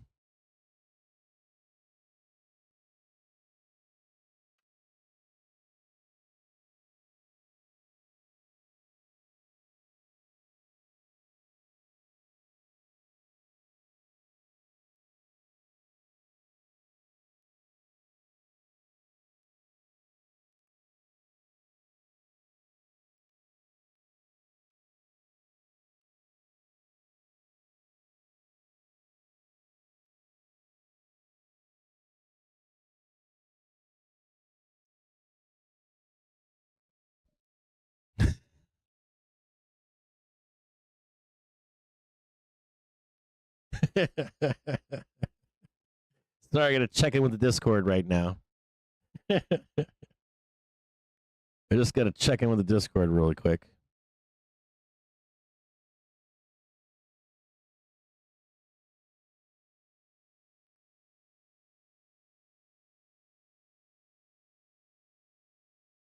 Hang tighter, boys and girls.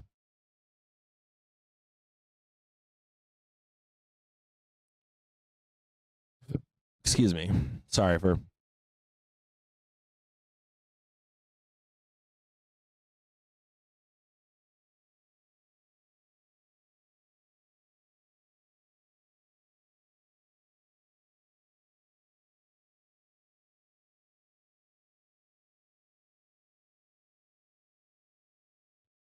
Bunch of fucking scallywags.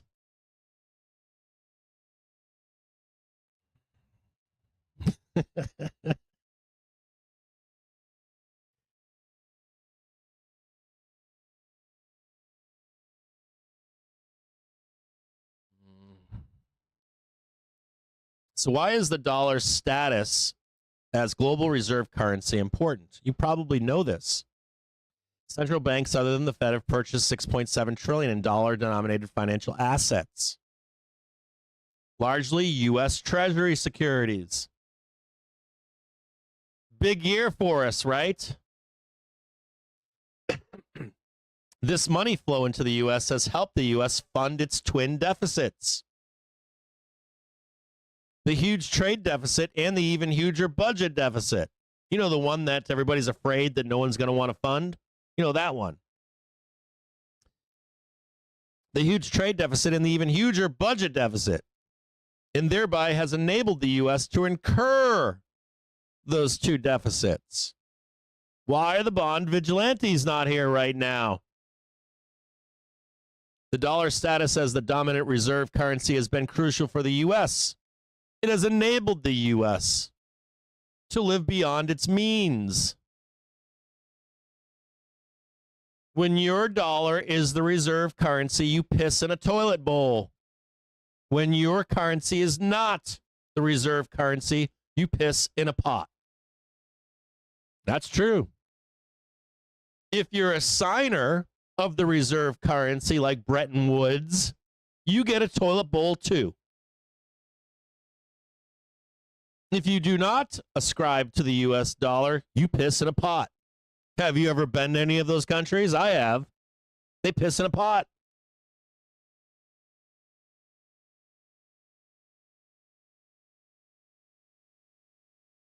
As that dominance, though, declines slowly, my pot, my shitter, it's got a little crack in it. And there's a pot over there that someone's cobbling together a toilet with. They got this big, beautiful pot. Japan's like, look at my toilet, man. It's even better than yours.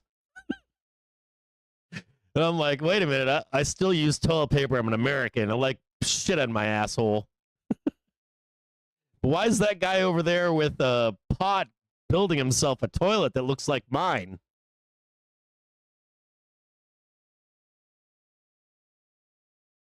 As that dominance declines slowly, 2 steps forward, 1 step back, all kinds of risks pile up ever so slowly, including the sustainability of government deficits and the debt. So that's a word of what? Is that a word of warning? Or not?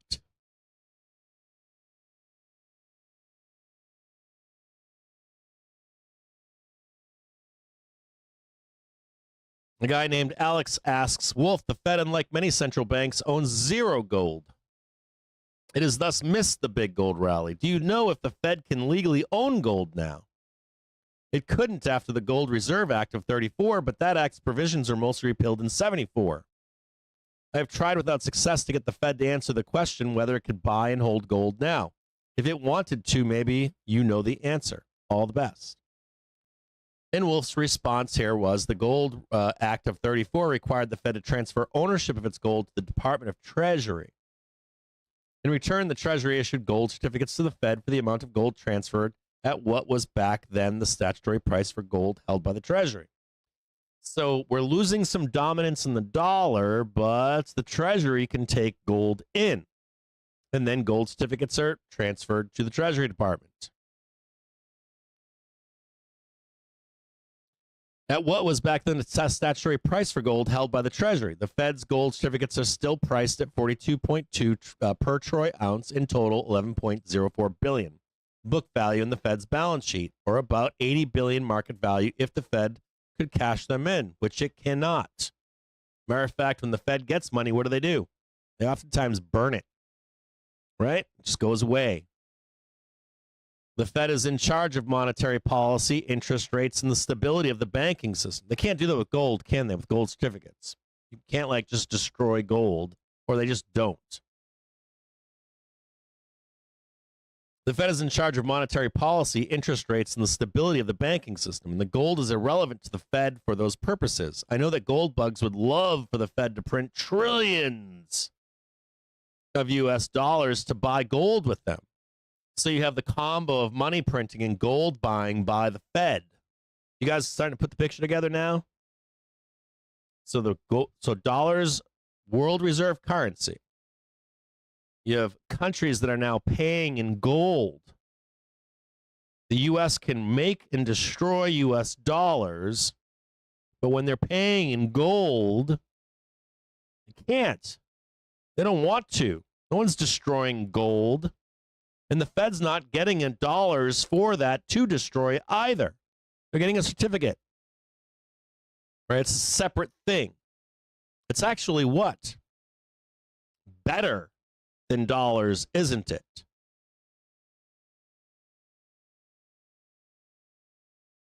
And gold bugs want dollars printed on that gold. They're not gonna do that, are they? The U.S. reserves the right to print and destroy money at our fucking leisure. We don't need gold to print dollars. It's nice to get gold, though, isn't it? That's extra. So you have the combo of money printing and gold buying by the Fed, and gold bugs have serial climaxes over the illusion because it would blow the price of gold out the wazoo. And the gold bugs would get rich, but it's just nonsense for the Fed to do that. And everyone knows it. I don't understand why this keeps coming up. If you want the Fed to print money to buy gold, you need to talk to your congressman and tell them to change the law.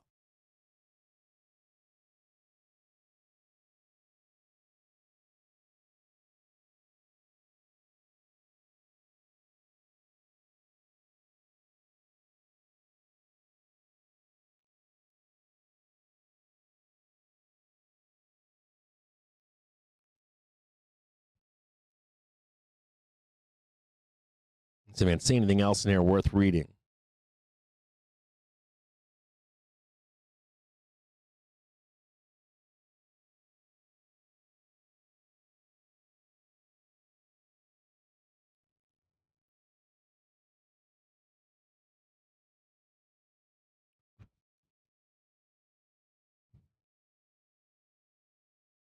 Trading 626.42 right now.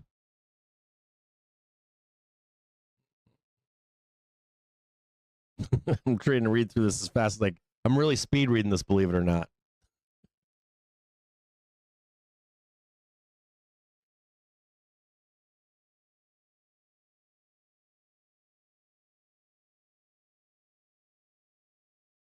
I don't see anything else here. So what is the article trying to say to you?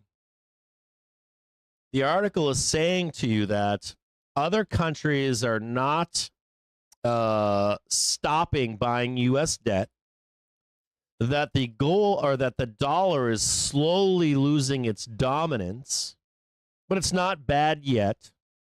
It's been slowly losing its dominance for decades now. And the U.S. is doing what right now? What is the U.S. trying to do? They're getting gold payments, right, on top of dollar payments, the currency that's the reserve currency for the world, but the dollars are starting to go away, and they're starting to be paid in gold too. And does the U.S. want to lose its status as the dominant currency? No. So what do you do for that not to happen? 627.04. Next target. Keep an eye down below here in the bottom left-hand side of your screen where I'm moving the chat box. We've got the local call wall on the local top of 6,300. Currently trading 6,287.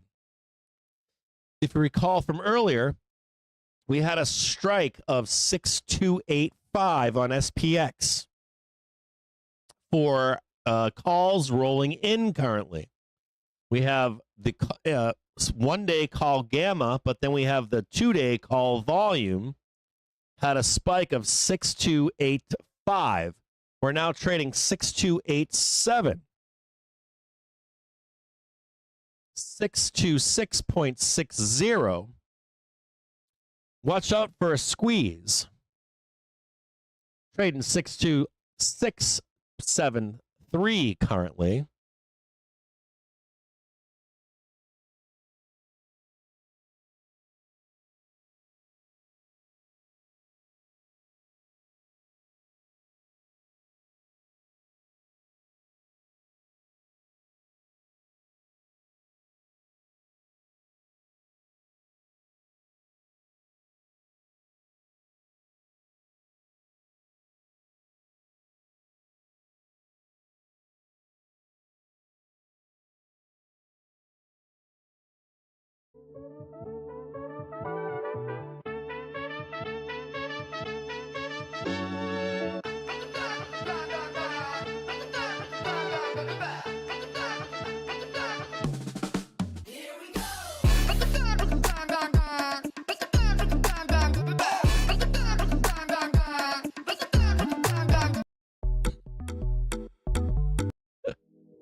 So terrible.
We could turn that down.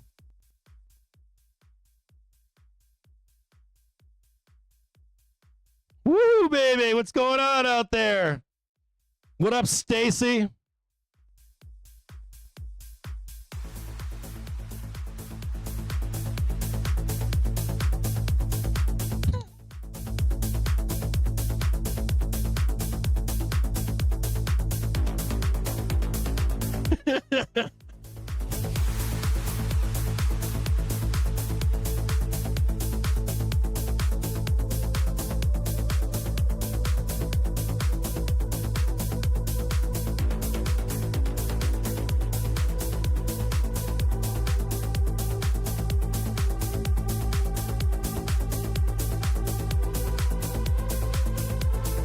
Link, that might be top. I'm in agreement with you. It's close.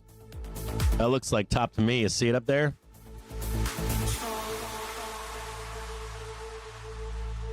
Top of the world, ba.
Everybody's getting out right now.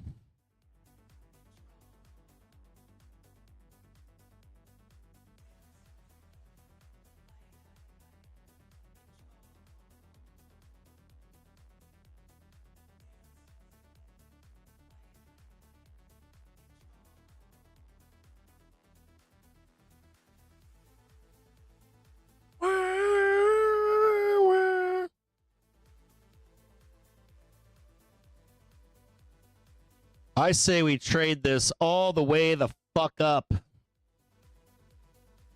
Yeah, a lot of people claiming that's the top. I think we go green all the way into the close today.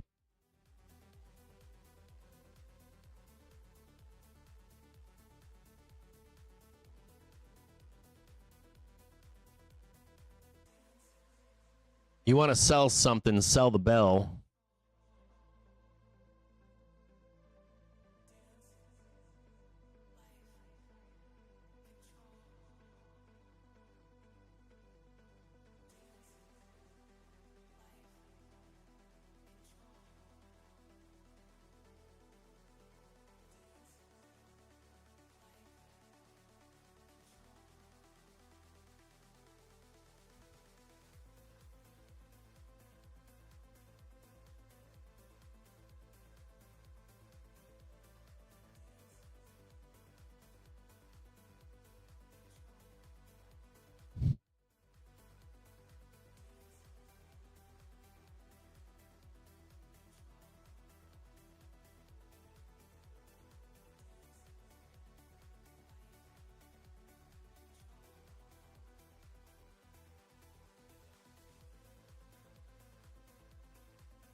Hang tight, guys.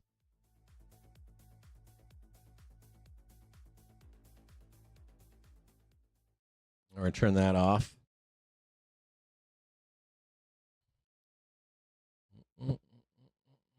That's what I think. I think we slap 6,300. I'd like to see us like slap. I'd like to see us slap 6,300 or at least 630 today, and then fucking sell it down into early next week. Or not sell it, but like sideways and down into next week, and get the high hit early right now. Open up the door to 6,300. You get a pullback, and that's what I would like to see, like today. I'd like to see it into the bell today, to be honest with you. It's a small, yes, what was the chance yesterday, did I say? 30% chance?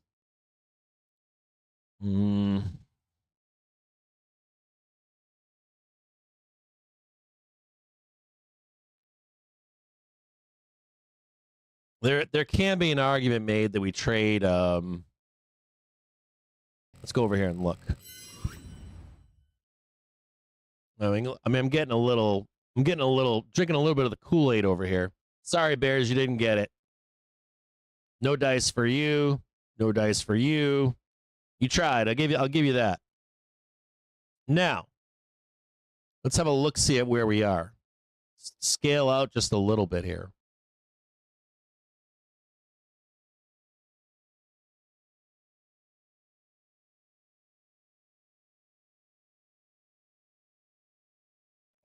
Now, here is R3, 62704. Personally, if you want to know what I think, what I would really like, or personally, let's look at Friday. Today's Thursday, right?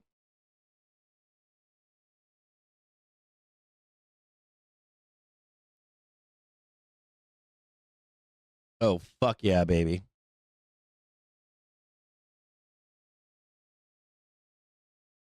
Make sure I have this right here. Personally,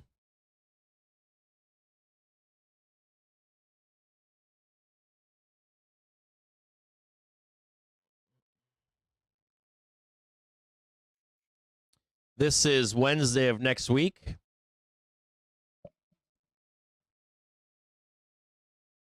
Personally, if I was going to do this, Whereas you got Friday right there. Hold on, get rid of that. So here's Friday close, right?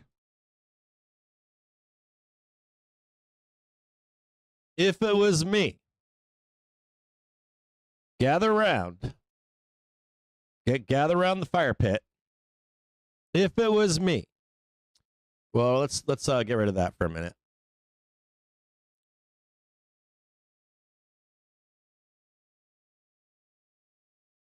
If I'm going to be like not drinking the bull Kool-Aid, like be rational here for a minute. See that hourly trigger right there? See that's flattening a little bit? If it was me,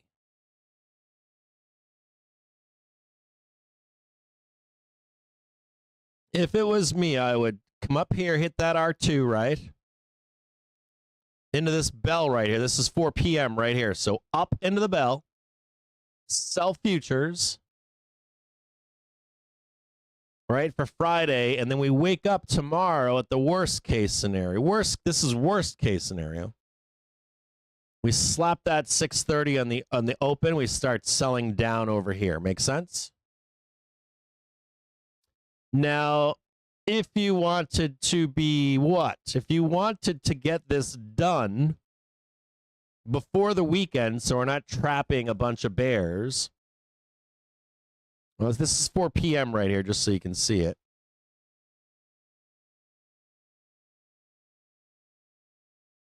We'll make that yellow. Here's that 630. This is 630 on SPY, but SPX is closer. I would like to see that 630 get hit like today and sell the bell for Friday. Okay, so like start selling this down here. You have like on Friday open, you get like one more upside move, and then we start selling it down. Does that make sense? It's like we broke the. If that doesn't make sense, I'll show it to you right now. So we'll go look at it real quick. So you can see it right here, right? This is 4 p.m. today. I personally would like to see the moonshot up here and start selling this shit down, or at least sideways or something. Does that make sense? But like break 6,300, at least the tip. It's possible that we don't do that though today. It's possible we do this shit here. Then we make the attempt tomorrow. Tap it, or in the overnight. And then we're still selling the open. So keep this in mind today, tomorrow. Probably a lot of people go, and we're going to sell this shit down to the depths of hell, come back up here, whatever. Like, sell this down up here tomorrow. I don't particularly see that. So we'll go back up here. And I'm going to bet that... Oh, wait a minute, wrong place. I'm going to bet that... This is an hour chart here. I'm going to bet that we go, like, vertical up here into this bell. And we're selling tomorrow. That's what I think. And then it gives the opportunity, and I said this yesterday in the stream, and I want to tell you why, again, for like the 10th time. It gives the opportunity for shorts to not be trapped over the weekend, and it gives an opportunity next week, if we're gonna, because of the way people are buying, if we're gonna trade next week 6,400, it gives them the ability to sell those calls next week and not be too fearful of, unless we get a liquidity provider, I guess. I don't think they come in, though, until 6,500. But it gives the opportunity for the market to rise next week into 6,400, into expiration OpEx and all that kind of stuff. I don't like the idea of like trapping everybody over the weekend on a high and then start going straight vertical. But that's possible. It is possible. I don't like the idea of it. If I was a dealer, I would be like, dealers are going to try to sell the overnights and the weekend. So that seems like if I was a dealer, I'd be like, yeah, let's get this fucker up here right now, right? Come in a Friday and start unloading on traders, and then get the weekend nice and down over here, and kind of like up again next week.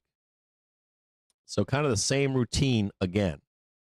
If you're looking for a place to buy the dip, if you're like, hey, Captain, I fucking never listen to anything you tell me.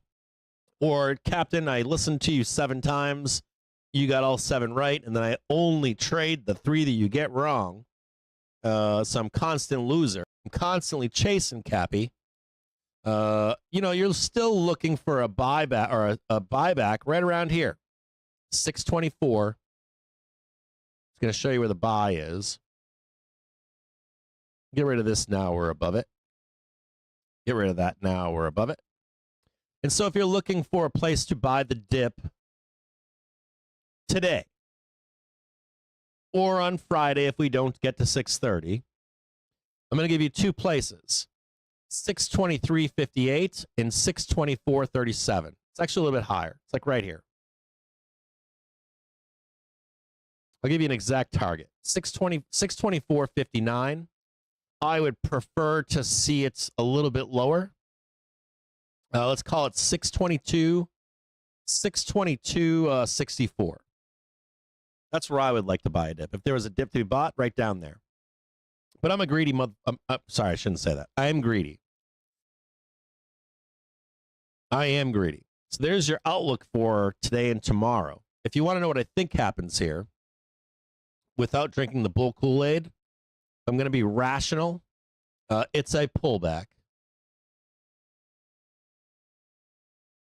So that's top. A pullback down here. And then the trade to whatever this top of the key is. That's, sorry, hold on there. Friday, 1600. We'll even give you time there. So if you wanted like Jim James not drinking the bull Kool-Aid, right? Something like that. You could even make this a little bit lower. If you wanted like rational Jim James, right here. You want to snip this at home? Get out your snippers. If there's a place to buy the dip, it's down here. Now I'm giving you till Friday close to catch that print. But if you're already long, I don't see why we couldn't gap this up and just hit it right now and be done with it. Now, whether we hit this today, tomorrow open, tomorrow close, whatever we do there, whenever we hit that number or time, one or the other, I do expect a big fucking roll coming. Not big, but like pretty decent.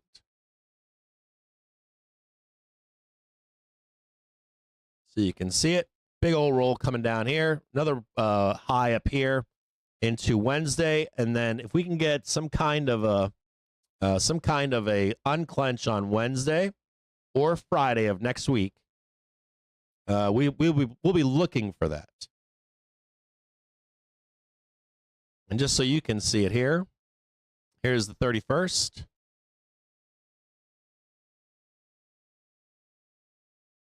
Now, I told you yesterday we could be moving this down, right?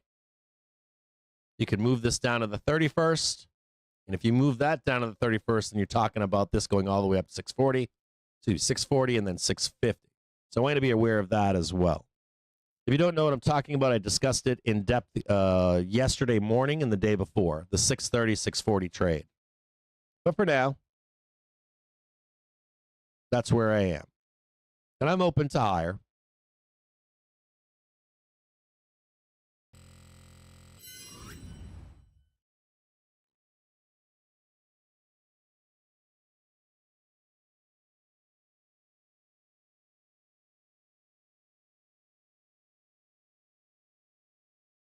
I know the bull thesis. I get the bull thesis. 640, 650. I understand. I'll trade it with you. I'm not discounting the bull thesis here. This is 1600. It's now 2:16 in the afternoon. If you want to know what I think the reasonable thing is a pullback to that 22.24. But I don't like. I don't think it's unreasonable to think just in this chart right here, I don't think it's unreasonable to think that they're going to try to grind us up and just tag this today. And you get some kind of a pullback Friday over the weekend. And then we'll start talking about 640 next week. Not today. Next week. 640 next week. Not this week. And we'll discuss where we think we're going next week. Next week. Or not next week, but, you know, get closer to Friday and the weekend, stuff like that. Because remember, I've been saying this to you. Bull narrative can end at any time. Wake up on Monday morning, they start blasting us down. Wednesday, they start blasting us down. Friday, they start blasting us down of next week. Not today. Not something you have to worry about right now.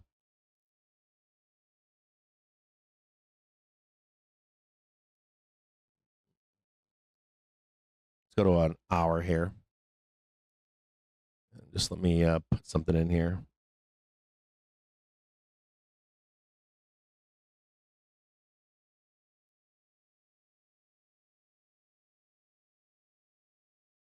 Pullback on SPY is 62, or SPX is 6269,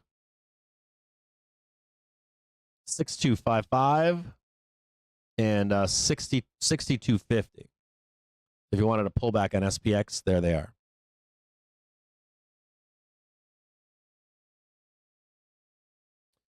Going to take a quick break here with you.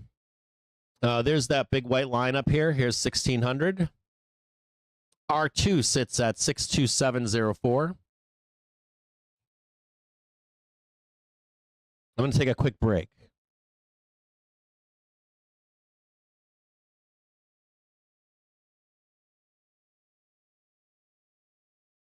I wouldn't put a put spread on right now.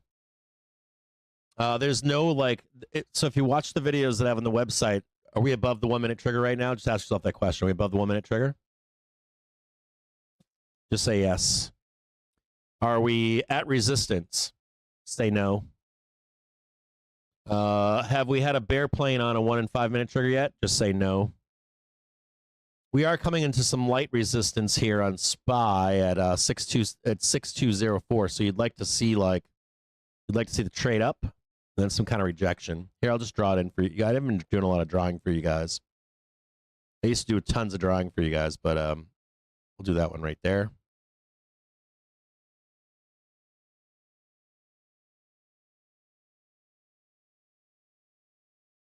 We'll start here.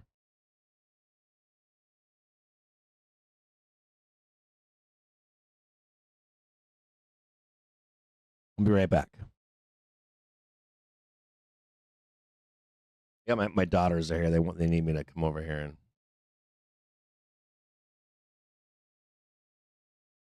That's like summertime.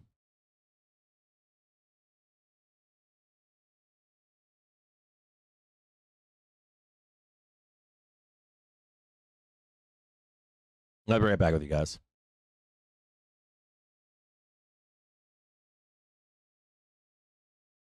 News Squawker's back on again.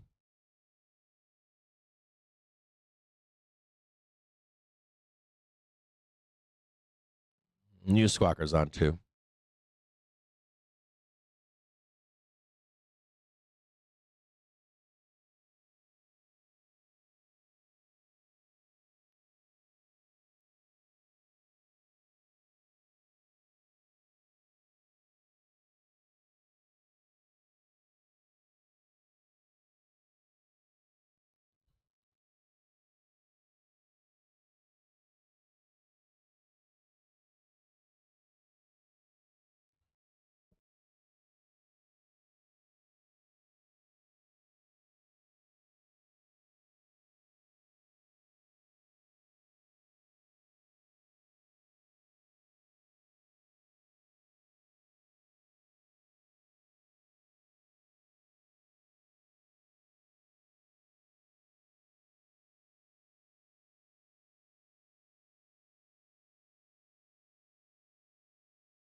So just a reminder, in about 5 minutes' time, we're expected to hear from Fed's Daily, speaking on the U.S. economic outlook and challenges for policymakers in an event hosted by M&I.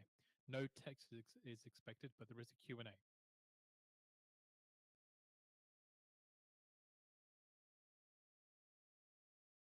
Reminder with the live stream link, it's on the economic calendar on the name Fed's Daily Speaks, and it will open up to a Zoom meeting, which you can join.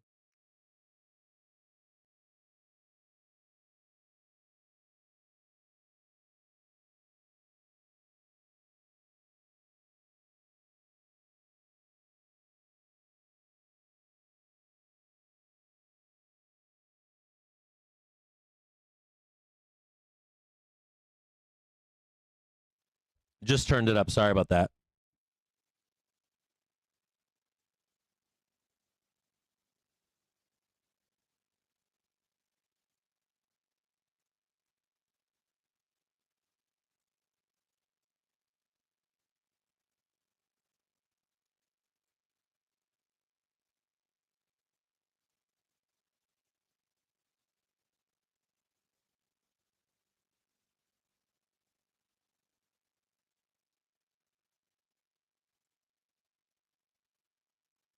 So we have posted that link out on the Financial News feed for you to watch.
Surely expecting to hear from Feds daily. Remember, no text is expected, but there was a Q&A.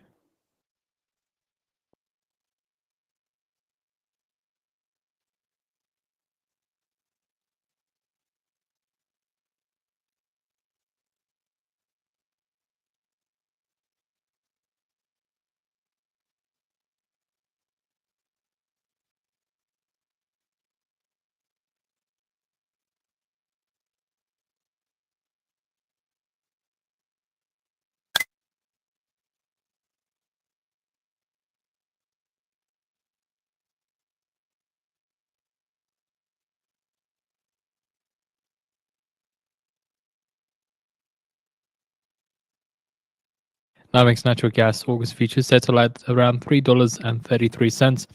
NYMEX WTI crude August futures settle at $66.50 a barrel, down $1.81 or 2.65%.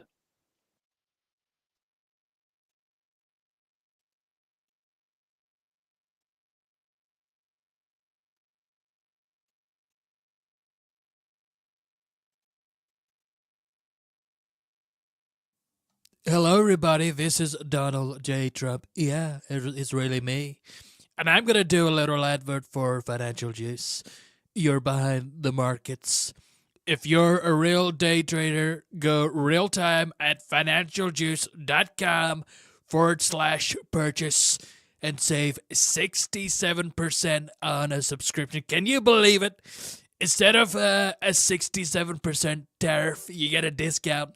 It's huge. Very, very big. Very big. It was as big as my hands. Huge. Well, not as big as my hands. My hands are bigger. What are you waiting for? Come on, do it.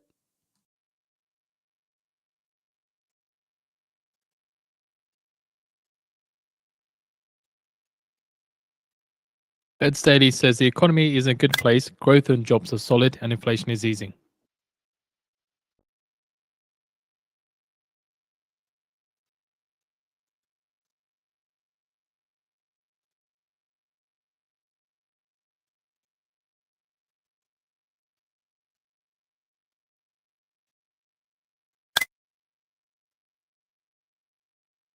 Fed daily says the Fed has the ability to restore price stability gently given the state of our economy.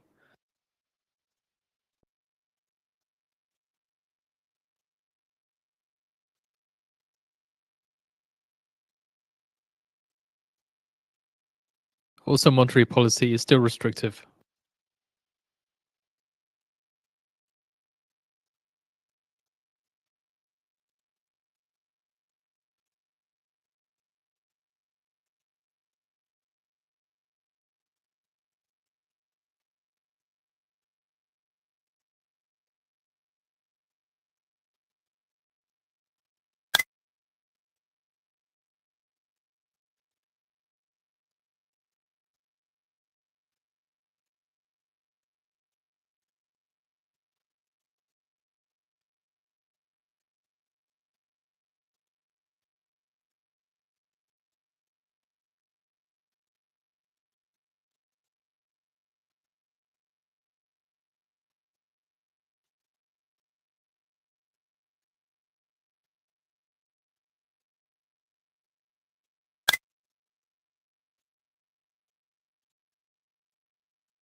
MIT says Trump tax bill to cost 10% of annual central budget.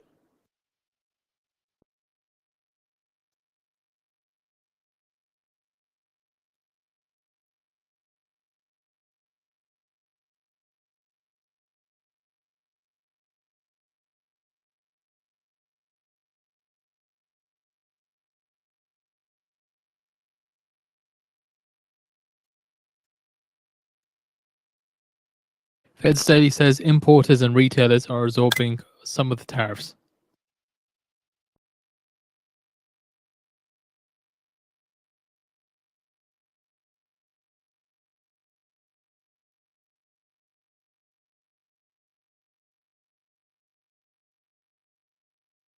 Fed's daily adds the labor market is cooling and growth is moderating, but data is not getting meaningfully weaker.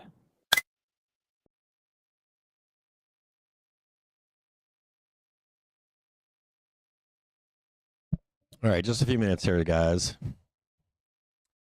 Daily adds that consumers are slowing but not stopping spending.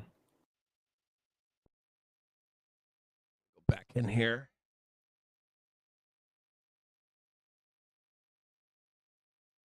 I gotta tape down some wires in here.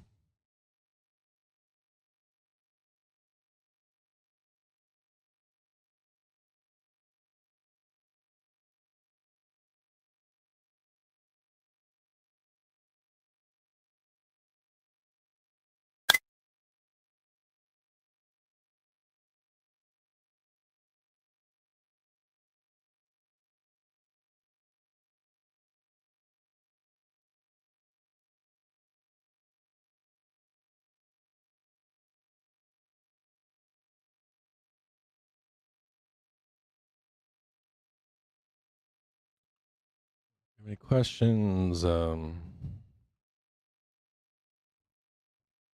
Fed's daily says, I don't expect a very persistent inflation impact from tariffs.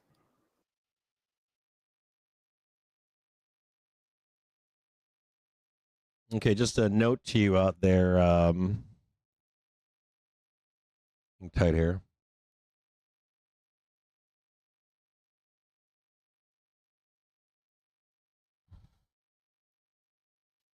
Daily adds it's possible tariffs. Sorry, I'm like trying to work out. Prices. I was just working out here, trying to keep myself healthy. Okay, so Volatility Wiz, VolWiz, is going to be joining us here in just a few moments on the show. Come on here. If you don't already follow him,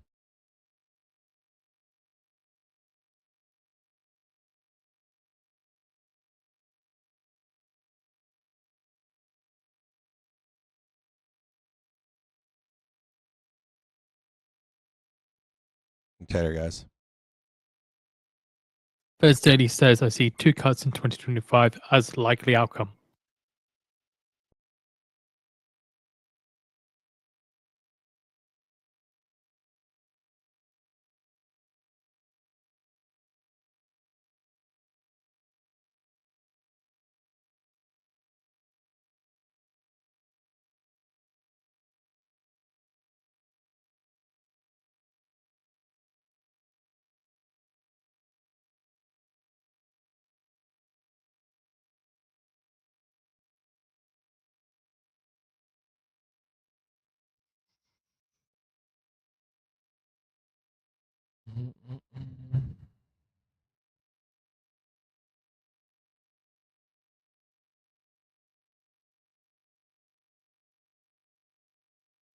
Second here.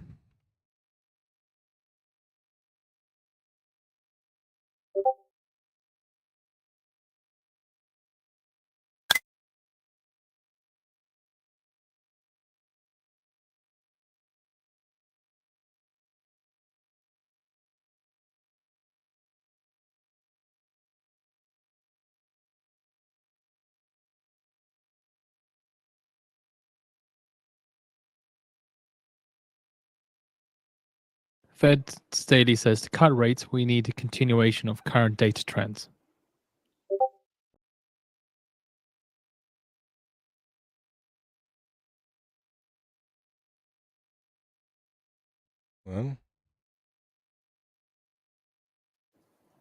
Daily says labor market supply and demand is roughly in balance.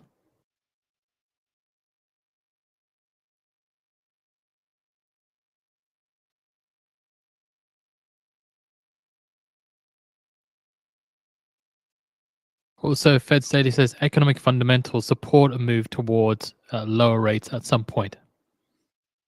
Okay, guys, I got a few things I got to do. I don't. Also says I believe we're on a sustainable path down to 2% inflation.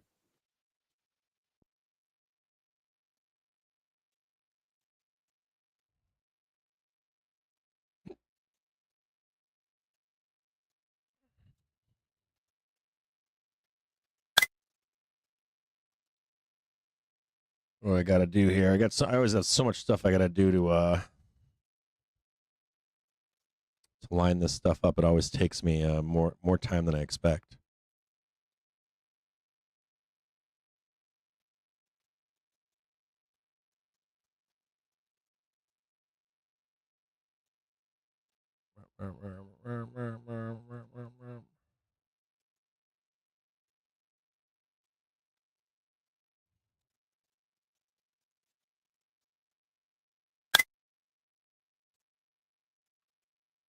As Zeddy also adds, a real labor market is weakening. Real labor market weakening could drive rate cut, but inflation issues could lean the other way. So I'm gonna make a post on Twitter right now. If you're watching the show wherever you are right now, he's taking time out of his day to be with us today. I just made a post on FinTwit that VolWiz is gonna be joining us. I pinned it to my profile. If you could retweet it, I would appreciate it. Like the post, retweet it. I would really appreciate it because he's taking time out of his day to be with us here today. Hold on here.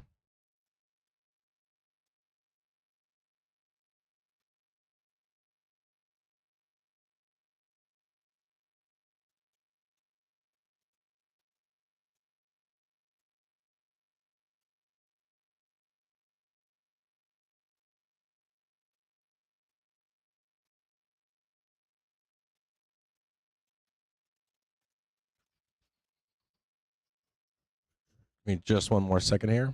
Thanks for the retweets. I can see some of them coming in right now. If you could like it and retweet it, I'd appreciate it. Try to get some traction and some viewers for VolWiz. He doesn't have to do this for us. So I always appreciate when people come on the show. I would worry if tariffs spill into non-imports. I appreciate you guys doing that for me out there right now. Let me see here. We turn that off. Turn this off. Turn that off. Turn this off. I got a bunch of stuff I got to turn off here. Thank you very much. I appreciate it. Let me go to Google Meet really quick.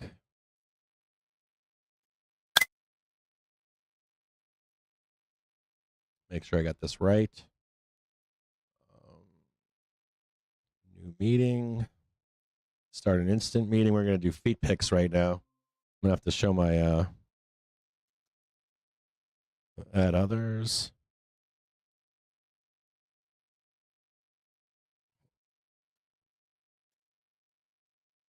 I'm looking fucking good.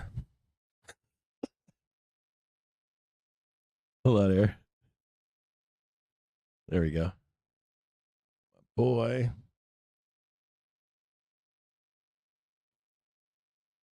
Tight hair. Okay, so I just sent him an invitation. Could take a few minutes. Let me just ping him and let him know that I sent him an invite.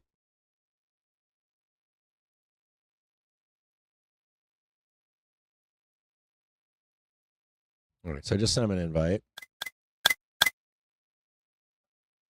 And, I want to say something to you guys out there. If no matter what you're trading, someone asked me in the Discord the other day, and I said, I got to make this video. I'd never made this video. I think I might have made it, but I'm not positive that I have. We had a new member that asked, how do I put all of this together? And I think I've made the video, but I'm not sure that I have or haven't. And what I wanted to make for a video was how we overlay the market. So if you had a chart, right? If you had like a chart in front of you, you had whatever it is. I don't care what it is. SPY, Qs, Tesla, GME, doesn't matter. We're always trying to think of it like a translucent page. So if you had a chart with SPY, and you did one page over the other, one page over the other, one page over the other. Sweet, he's here. Can you hear me, Scott? I can. Awesome. You're live now. Just a heads up, they can hear you on the show. So Yeah, you're live. You're live all day long. Hold on here. It never really ends, does it? It's amazing. I mean, I'm impressed. I mean, like I was telling you the other day, I was like, you should be like an overnight sports talk show host too, because I mean, like those guys can talk for 5 hours straight, like keeping themselves like entertained. You know, it's like you could talk and you make yourself laugh, and like everybody loves that. I've been watching you a lot lately. I've been I haven't been that, Ball's dead, so like. You're part of my entertainment during the day now. I'm amazed at the reasons people say they watch. It's runs the gamut. Imagine. Okay, well, because I think that was a part of why we started doing this too. This live stream was because trading's lonely, and when I was trading when I forget his name now, but off the top of my head I forget his name, but there was a guy that was had a free show all day long, and then he cut it down to like 4 hours, and then it went away at some point. And it's not the GOAT, it was somebody else, and he was on Benzinga, I think it was a Benzinga guy for a while, and I just liked having that voice in the background that wasn't CNN or wasn't Bloomberg or wasn't Fox Business News or whatever. It was just a voice in the background all day long, and I just wanted that companionship. And then I could like hop in the chat and chat with people and find out where they were or watch what they were typing to each other. And it was serious, right? Or it was semi-serious. You've got to play like music and shit. And what I liked about it mostly was that it was like the chat was full of like 100, 200 traders, and they were all trading the market. And this guy was trading as well and dropping data and information. And it was a little bit more complete than like FinTwit or Wall Street Bets or Fox Business News or whatever. Do you ever, and so why do you watch or if and when you can watch the show, why do you watch the show? Oh, because, well, first of all, I'm learning from you, and I don't do a lot of zero dated call trades at 2:30 in the afternoon to 4 o'clock. But like, obviously, there's a lot to that I've been missing, and you're very good Ted at Staley like, says many figuring out businesses when, lack the ability. Voice things news are gonna disconnected. start moving, and and at times like these, especially at times like these right now, where my trades don't necessarily do well because vol's just being compressed. The best trades lately have been just long calls because the implied vol is cheap and the market just grinds higher, and so it's just fun to learn how you guys do it and see if I could start incorporating some of that stuff into how I do things. I just stopped a conversation where I was trying to express that I'm always trying to follow like the Elliott Wave guys. I'm trying to follow the Gamma guys. I'm trying to follow the volatility guys like yourself, and to find out where everybody is. Traditional chart people, fundamental people, technical people, Momo people, momentum, of course, time frame people that trade different markets and stuff, and just try to see where they all are, and what their thought process is. Kind of like who's on first, who's on second, who's on third. And we trade like that here too, and that's why I try to have guys like you and Vol Signals on, and all the volatility guys, especially like volatility is not really my forte, man. So like I'm relying upon people that know more than me, like yourself. And I don't ever find that you mix bullshit in with it, with volatility. Well, I hope not. I mean, Fuck no. you can get that all over the place. I mean, like you turn on CNBC and like, oh my God, like don't try to time the market and like that. I mean, talk about bullshit. I mean, that is the epitome of the kind of bullshit you gotta. I mean, people like this. The markets are turning into more of a situation where they can be timed, and not only like the seasonality of the July, but like during the day. So like when you hear somebody say that on TV, you know that they're either lazy or stupid. I mean, that's the bottom line. All the ACT guys are coming in for like the golden nugget every morning at 10 a.m. Then they'd like that. You were harping on that article done where they were like, all the HFTs are coming in, or the home built HFT traders at 10 a.m. and fucking 12 p.m. and it's like we're all like, it's like, here's the ball for you, bro, and here's the ball for you, and here's like we're throwing it back and forth to each other. Yeah, it's really is amazing, and that was a study that they did. I think it was like the vol conference. I can't remember which one. Like these guys, they have like a big all the volatility. They make this joke that they all go to Miami or Vegas or whatever. All the vol guys, right? Mm-hmm. And so they can listen to. Have you ever been? No. Dude, we should go. I'll go with you. Yeah. Okay. Someone will try to beat me up, probably. It'd be like seeing everybody. Like it's not like it's a huge thing. I mean, you would see. The vol space is still like sort of niche. Yeah. People, but they did the study where they found out that a lot of these trades at 10:30 in the morning and 1:30 in the afternoon, like the time frames that you often point out, are like being done by a slew of little guys and their algos at home, putting on their zero dated stuff, and they knew just by the size of them, and when they pulled them out, that stuff wasn't there. You know what I mean?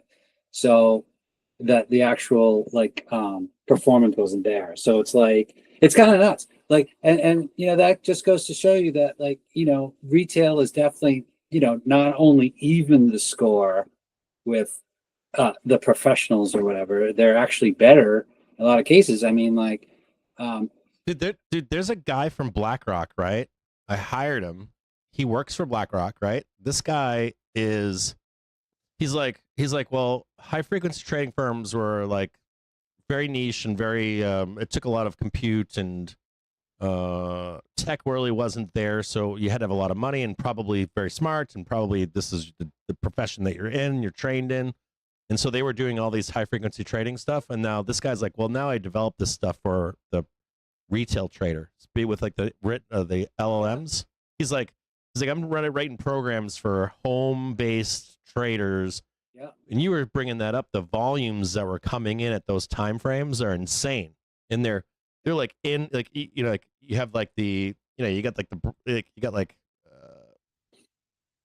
like the theoretical breakout, the move up, and then this, and you got like this coming in, and they're like in for the part of the trade here, and in for the part of the trade here, and in for the part of the trade here. They're in and out, in and out, in and out, and like they got like virtual servers or virtual. I think they're virtual servers, like running the trades one after another, after another, after another.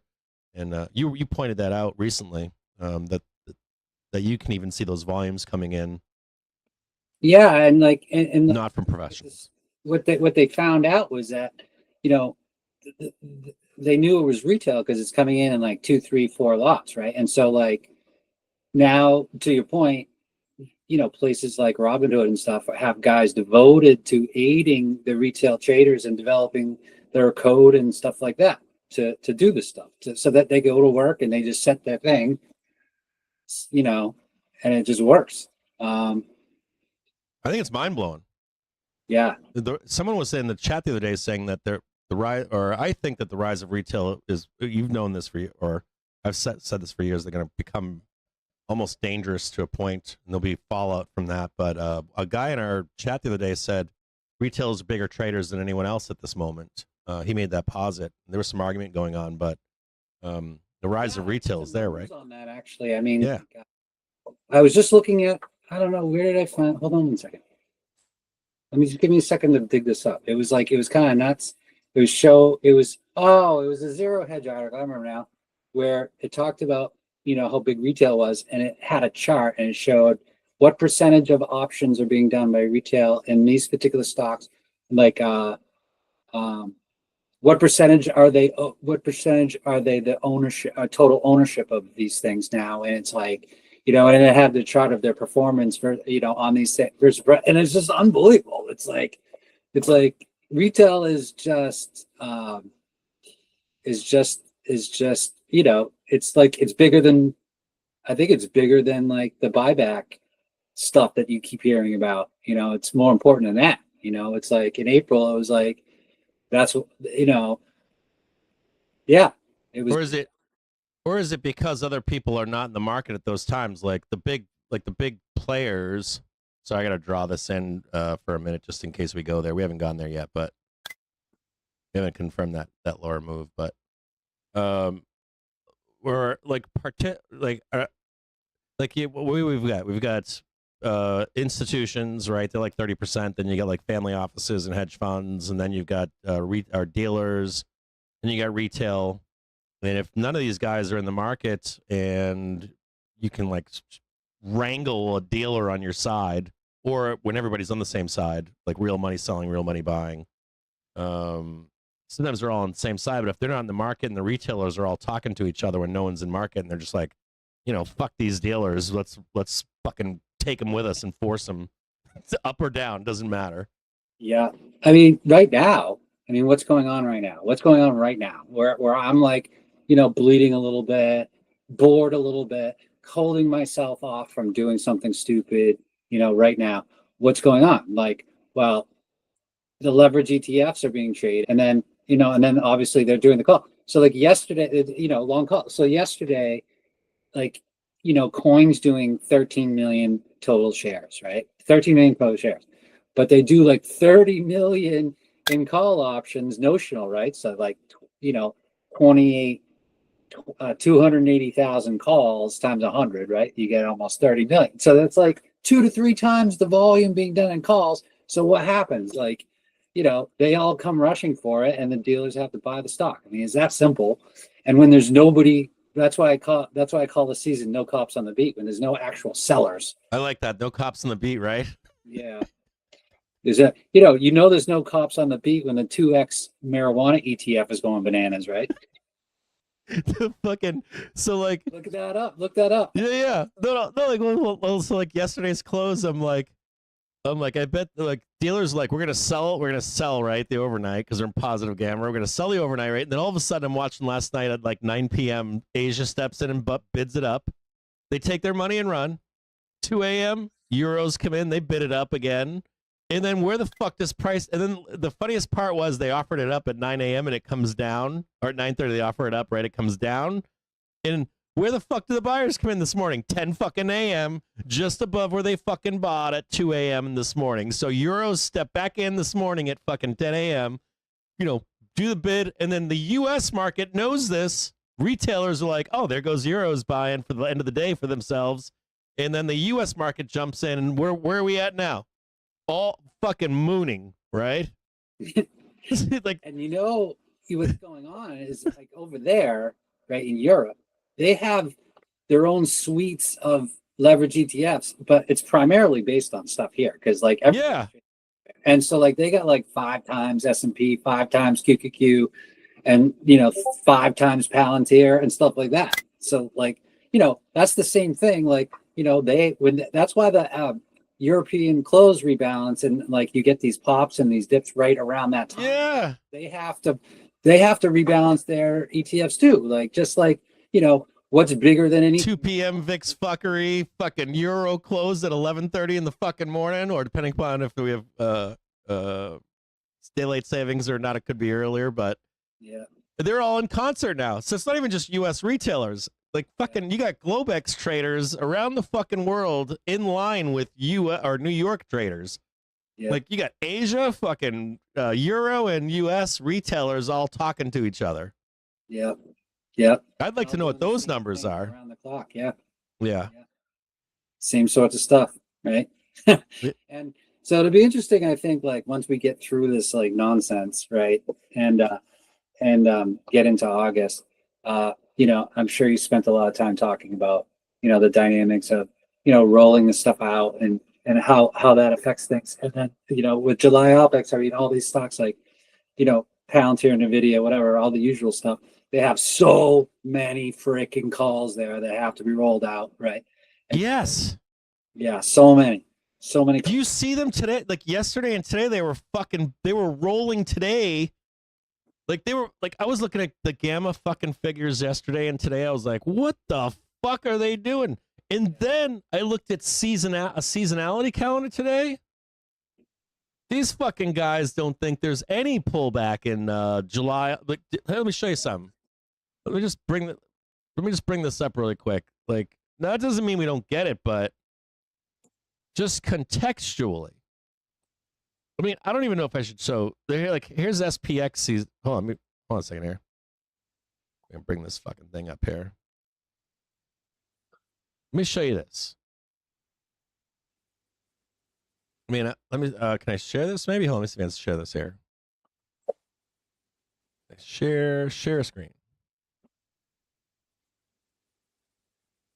Let me share this with you. So, let me show you this shit. So look at this shit here. This is SPX seasonality, right? These fucking guys, this is what they think's gonna happen. That's all gas, no fucking brakes. Yeah.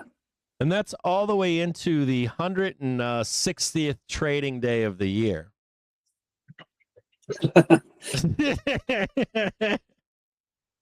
168th trading day of the year. Yeah.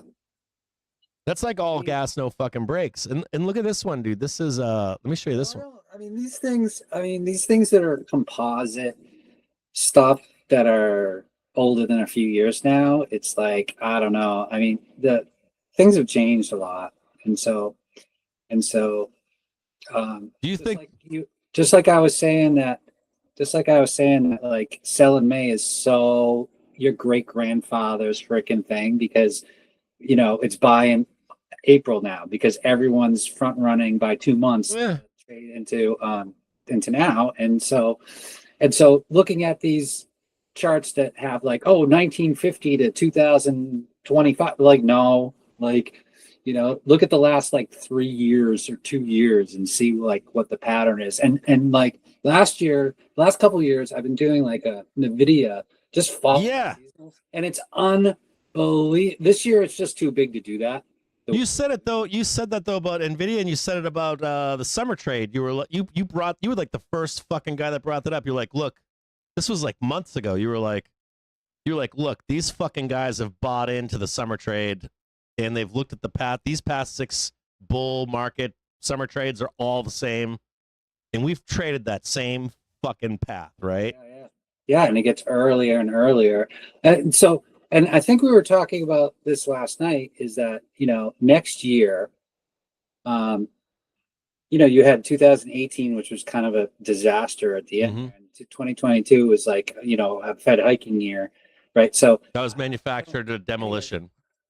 Who knows what next year's, if there is going to be a year where it's more difficult going back and looking at the, election cycle seasonality, next year should be more challenging, but that probably depends on how the end of this year finishes. I mean, if we just like ramp it into the end of the year, that's going to make next year like uber dangerous because, I mean, I'm sorry, but like I see so many things hovering on the horizon that haven't hit from a macroeconomic point of view, and everyone's going to ignore those right now, right? Everyone's just going to totally ignore those right now, and I get that. Okay, everyone's just having their margaritas or whatever. Let's worry about that later. But you have, I saw this alarming statistic the other day. It was like, only 38% of federal student loans are current right now. And like 7 to 10 million borrowers are going to start getting their paychecks garnished. And that goes along with like, say, 100 million people that are going to lose food benefits and people getting kicked off Medicare and like tariff prices go. I mean, this is like not good. I mean, No. sorry, I'm not going to pretend like it doesn't exist because the market's hitting highs. I mean, like this, No, it does, and it will matter when it matters, right? When it's gonna matter at some point. Yeah, like in COVID, I have a classic COVID chart where like it shows like, airlines halted and like all the stuff in the markets won't refuse to go down. COVID emergency, World Health Emergency, market bounces, and then until it finally cracked. Yeah, it was when they closed the NBA game, wasn't it? It was like that night they shut the NBA down. That was it. Yeah, right. Everybody fucking panic. Yeah, but that also coincided with Feb OPEX, which we know is just a critical one. Yeah, wasn't it the 19th? Was it Feb 19? I think. Yeah. Yep. Yeah, everyone's got long leaps in there, for earnings, right? So people set up their leap calls, through the fall ramp, through the Christmas ramp, into earnings, and you can't do. A lot of people do January's, but that will expire before the earnings even get there. So they want the ball that's in the February. That's right. That's right. They want it's February now, dude. We were talking about that. Like having protection in your call option because you've got the earnings vol in there. And so if the stock keeps drifting up, right, you win. But if it doesn't, the earnings vol will hold it up a little bit more, so it's like February is like a very popular area. And then once those roll off, right, you got a massive roll off. And then, it's like the biggest unclench of the year a lot of the times. I think Pravorsky kind of likes being one of the ringleaders with Charlie McElligott and all those kind of guys. I think Pravorsky loves because I remember in February he was like, I'm full fucking bear on the 18th of Feb. And I was like, this fucking guy is like telling us all before we even get there. I think he's kind of prominent with like, or I think some of these they take a shine to retail, even though they hate they hate retail. But I don't even know who you're talking about, to be honest. Well, Pravorsky, that was a GS, or he's a European. He's a European GS guy. Oh yeah. Well, yeah. In the ZH notes all the time. Sometimes he is. Sometimes he is. He's got his own white papers that come out though that I read constantly, and I always fuck with him on Twitter, but they used to do Privost. Let me look his name up really quick.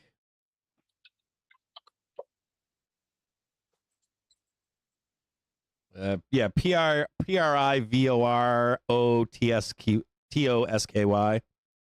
Pravotsky. Nice. Back. Pravorsky.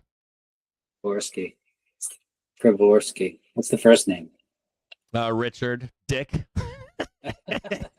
CFA. I think he's in the UK though. I don't think he's in the US. But he reminds me of retail today and their interaction with those kind of professionals reminds me of the old school Wall Street Bets days. And no one's talked about that, where like Wall Street Bets is not what it once was, but back in the day, you'd get guys like this Rich Pravorsky guy, and they would hang out inside of Wall Street Bets, and there was it was like 200-300 people in there, and they're it'd be like the fucking Will Ferrell movie where they're like, you don't want none of this whatever his name, whatever he called Will Ferrell at that time. You don't want none of this marijuana, man. You don't want none of these drugs. So they'd like ban you and kick you out, but then they'd let you in and they'd be like, show me, what's your problem, kid? I'm going to college. My dad's a drunk. My dad left me. My mom's a drunk. And I didn't quite get my college tuition is $400,000 and I only got $100,000. I want to let it all ride. And so of course these fucking guys would be like, okay, come in here tomorrow morning at 9:30 or at 4 p.m. We're gonna put $100,000 on arbitrage between 4 and 4:15, and we're gonna triple your money. They don't do that anymore. They're all aware now, or the street is aware. I saw an old school Wall Street Bets sort of thing happening the other day. I was like, Wolf Semiconductor like popped up on my screen, and I was like, what the hell is this? And I look at it, and it's like bankrupt. Yeah. So like I go, oh, this is a classic. It must be July, right? So I dig into it, and it's clear, like the court, settlement had them getting 3% of the equity, which means that like what was left was like a couple $100 million maybe of market cap, and of course they were bidding out up into the billions and stuff like that. I'm like, just No new low. Yeah. Sorry, I just gonna interject there. No, I got you. But yeah, no, they've been talking about Wolf over there for like fucking 2 months, haven't they? A month or two, I think. It's been like chatter. Well, I don't hang around there. I just noticed it on my thing, and I was like, I wanted to, figure out what was that, because it said semiconductors, and I was like, what? Okay, what's going on? And just another bankruptcy party time for like the people trading in there. Up 100%, down 40%, whatever. I used to be Reddit admins took away both of my Wall Street Bets handles years ago. They took away. I had one that was an original one from the start of Reddit. They found me and banned me permanently. And then they took away my other handle on Wall Street Bets. I had like a 7 or 10 year one, and then I had like a longer one, like since day one. I took them both, but I was on there this week in the morning, and they always ask these stupid ass questions. They were like, what's gonna go up double digits in the next day? Somebody put a shit post on there, and I looked at his handle, and he had like a 7 or 10 year handle, and it's a normal like comical meme shit post, kind of a post in the morning.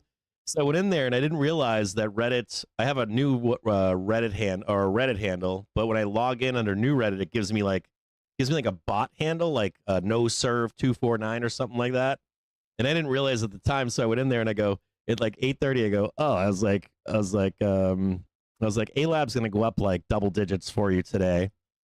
It went up 13%, and the guy goes, "Go fuck yourself." They've like downvoted me to hell because they didn't know it was me. And I was like, and then some other guy was like, "Why?" And I was like, "Fuck you and fuck you." And I'm like, "Oh shit, it's the wrong handle." I responded to them yesterday or this morning. I was like, it went up 13%. You beat Wall Street Bets today, but Wall Street Bets still probably has little nuggets of actionable trades, don't you think, or no? Well, I don't go in there. I mean, never. You just follow what's trending in there. Is that what you do? No. Like I have like a basic screen that shows me what went up a lot, and I don't like filter it by market cap at the beginning of the day. I just want to see, so I'll see, and I'm like, if I see something loony like Wolf, I'll know that it probably has to do with them. but yeah, I think everybody gives you like what's active on social updates anyway, so it's like nobody has to. I mean, yeah, Swaggy Stocks does it. They what's the most like top, or I think Yahoo does that too. They do like the most talked about stocks on Wall Street Bets. Yeah. I mean, there's money to be made in the micro cap stuff. I mean, there's been a series of articles about retail going nuts in micro caps now, and that's of course some terrible sign for everything, and I'm like, oh, these people. Yeah, like the end of the run, of course, is they always do the meme baskets at the end of a bull run, or each bull leg they do they roll into that. Mm-hmm. Take the shorts they take the shorts off, and then they run them up so they can reshort the meme down to the depths of hell. But the premise of all of these, what these donkeys are talking about, though, is it just doesn't apply anymore. Like retail's winning. And they're winning, dude. Some trades aren't gonna some trades aren't gonna work out. Someone's gonna be holding, Palantir 2X PTIR at the wrong time and get burned, but like whatever. I mean, like, if you can't, some of these ETFs have been going up. I mean, just look at a chart of okay, here's a funny one. Even down, dude. Think about even down. I mean, it's not just up too. Like retail's catching the rolls too. Do you notice that? Like they're. Yep. I like to sell 2X ETFs. Like I want to sell the coin 2X ETF. I've been holding off on doing it. I want to do it so bad because I noticed it one of your briefs. I was like, I thought it was very nice, or I thought it was very frank of you to say, I want to fucking buy vol like right fucking now, but I know that I can't. I gotta sit on my fucking hands, right? Yeah. Well, I've learned that from seeing cheap vol in July and then bleeding out and going, you just gotta like hold off. You just gotta hold off and wait and wait and wait. Last year, it was like it was tomorrow. It was July 11th, but things were a little bit spicier last July. Things were getting a little bit ridiculous. No, they were getting a lot ridiculous. They got really ridiculous. But oh yeah. So back to what I was saying is that how often do you hear this? I mean, you hear about leveraged ETFs reverse splitting, but Palantir 2x ETF just 15 for 1 split yesterday. I was like, that is so people who've been riding that thing have made, I mean, and they amongst massive share dilution, dude. Fucking massive accumulation, like $12. Remember the 12? What was that? $12? We would like run 20, 27, then back down to 12. It's like just buy and hold, bro. Just buy and hold. It's going there. But some people do like hold these things for months. Dude, years. Like the Palantir bulls in this show, dude, last 5 years, they fucking just buy. They would come on the show and be like, hey, Cap, where should I buy it? I'm like, it's at 27, bro. Just buy $12. And they would just like add. And they were like the clown of the show. A lot of people would make fun of them because they'd go into an ER at like $27, dilute the shares, back down to 12. And these guys are just like adding. They're fucking rich today, right? 10 times, 12 times, 15 times. Yeah. I mean, obviously, you go through a situation, you're holding Soxal into February this year. You gotta know when to sell that stuff. You gotta know when to be a seller. I always question that.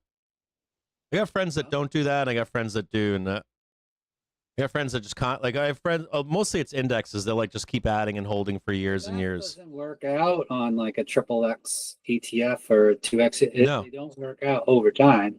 I mean, you could have prolonged trend-driven runs where the compounding works tremendously for you, and you're not getting 3 times the index. You're getting more than that because it's compounding, right? So I've had arguments against that for me too. They've said that because I have missed runs too. Like I'll buy SPY and sell it, but then I'll miss a run, and my friends will be like, "Well, you missed this whole thing over here," and so you like there's some of that going on. Then, as a matter of fact, yesterday we were talking about like what are people's basis in something is a moving target often, right? Or if they're spending the money that they make in that basis trade too. Like there's a lot of gray area in what your basis is in something. Coupling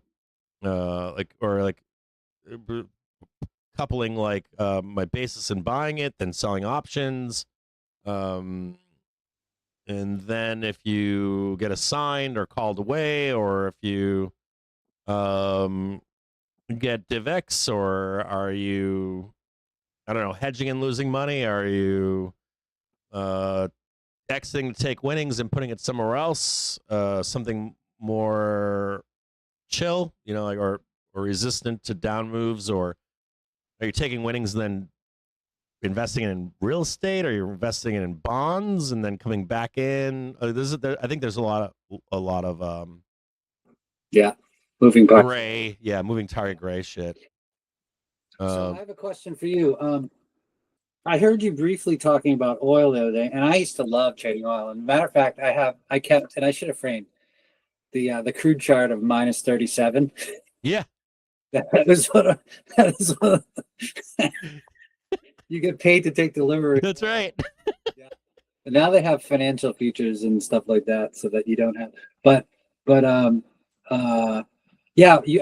You still have a bull case on that, don't you? And I didn't hear why, and I'm curious as to why. Yeah, well, I'll say this: like, there's been, of course, as you know, like the masses and the crowds are always like, oil's coming back, or there's always like this. That's not, or the bottom is in, right? With oil, it's been very like prevalent argument. It's risen and fallen over past year or so. Mostly, and what sucks for me about oil is, or commodities in general, but oil in particular. Well, in this case, oil in particular, is that you can't chart oil, can you? It's a hard thing to chart. So I started following Larry Williams, and he started looking at cycles for oil and inflation, which of course oil is a large. If you can't chart oil, then you're going to be probably charting some sort of inflation trends or cycles, trends and cycles with oil. And I do think I'm with you on this, where it is going to matter at some point, and where price is going to matter too, and time, price, policy, all that kind of stuff is going to matter. I'm with you on that. And how do you get the sauce, the ingredients for that? So Larry Williams in particular, on that side of things, when I'm looking at his cycles and trend charts and some, as a matter of fact, I'm about to contact him because I've talked to him in the past, and I was going to try to get some of it or lease some of his stuff for our group. Because he's getting older, and he has these deals with different platforms that come and go, and they kind of delete his shit over time. I don't know if the way they write the contract or whatever is a problem or whatnot, but he sees that same cycle where we're near a cycle bottom for inflation, and we're near a cycle bottom for oil. And now I'm not talking about a cycle in terms of like, hey, like you could look at it from one perspective, saying, especially to your point, like since the .com bubble, and the averages of bull runs, if you keep no velocity and inflation, oil should stay down or flat-ish. I'm not talking about like small squiggles in the bigger trend, but and the consumer was great. I fought that on this show. People are like, consumer's bad. I'm like, no. The data doesn't say that. You might think so, but the data doesn't support that thesis that you're consuming elsewhere. But if you start to look at like the cracks in the consumer, they were like a 10. I told people that I was like, they were better off today than they were in 2019. They're like, no fucking way. I don't feel like that, but they are. The data supports that thesis. But the consumer was like a 10 heading into this election. And more than likely, they knew this, the people that were running the policy that was proposed. And they're down to like a 6 right now. So, like, to your point that you just said about this other data, as that data begins to deteriorate or worsen for the consumer, and as these policies are implemented more, like, you know, we have coming in fucking August 1st, they're going to eventually feel this shit. So if you see price going up like 720 or whatever, we can ride inflation for a little while. So you see the destruction of the dollar, you see the price of the market going up to like 700, 680, 720, whatever the fuck it is. Inflation usually carries with that in velocity. So if we see that velocity and inflation, that would also incur oil. And so when I follow Larry Williams, he's like, you want to start watching oil right around July, August, to be a part of that whole companion to that whole story of damage to the consumer where they can't handle it anymore. Another thing too is like when I hear in Reddit when people say tariffs are a tax, they're right and wrong. They're right because the consumer is well off. The consumer will absorb tariffs until they no longer can. And the moment that they can no longer do that, they revolt. And that's where the other side of the argument comes from. Tariffs are not taxes. And that's because once you can no longer afford it, you literally say, fuck you, I ain't buying this shit anymore. Well, there's something like that going around right now. Wasn't there like a whole like hashtag trend about like not buying this year? Not buying stuff this year? There is, but yeah. There's but your sentiment, like your sentiment versus your voting is different. It comes to the point where they can no longer buy that stuff. So like when the consumer says, I'm not going to do this, that's different. It's like voting. Honey, I'm not going to vote for this guy because of his stance on abortion, right? That reminds me of like that French guy who made like $10 million on like Polymarket by like doing a poll by like not asking people who they'd vote for, just ask who their neighbor's going to vote for, and they figured it out that way. Yeah, like like Yeah, because people will say one thing, do another thing, and think another thing, right? yeah, unless they're forced into it. Say one thing, do another. Yeah. Unless they're forced into it. What was the old saying? It's taxes, right? Was that Bush or something? There was something where it was like it was taxes that mattered to people.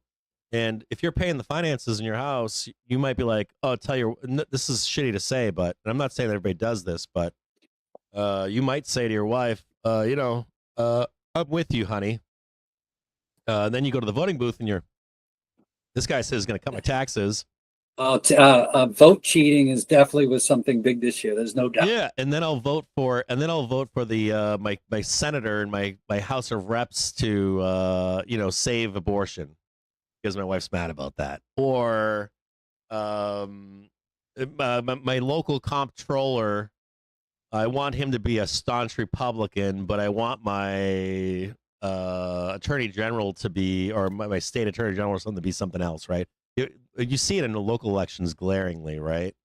Like I want my judge to be this, I want my comptroller to be that, I want my selectman to be this, I want my mayor to be that, I want the governor's Republican, but fuck yeah. Yeah.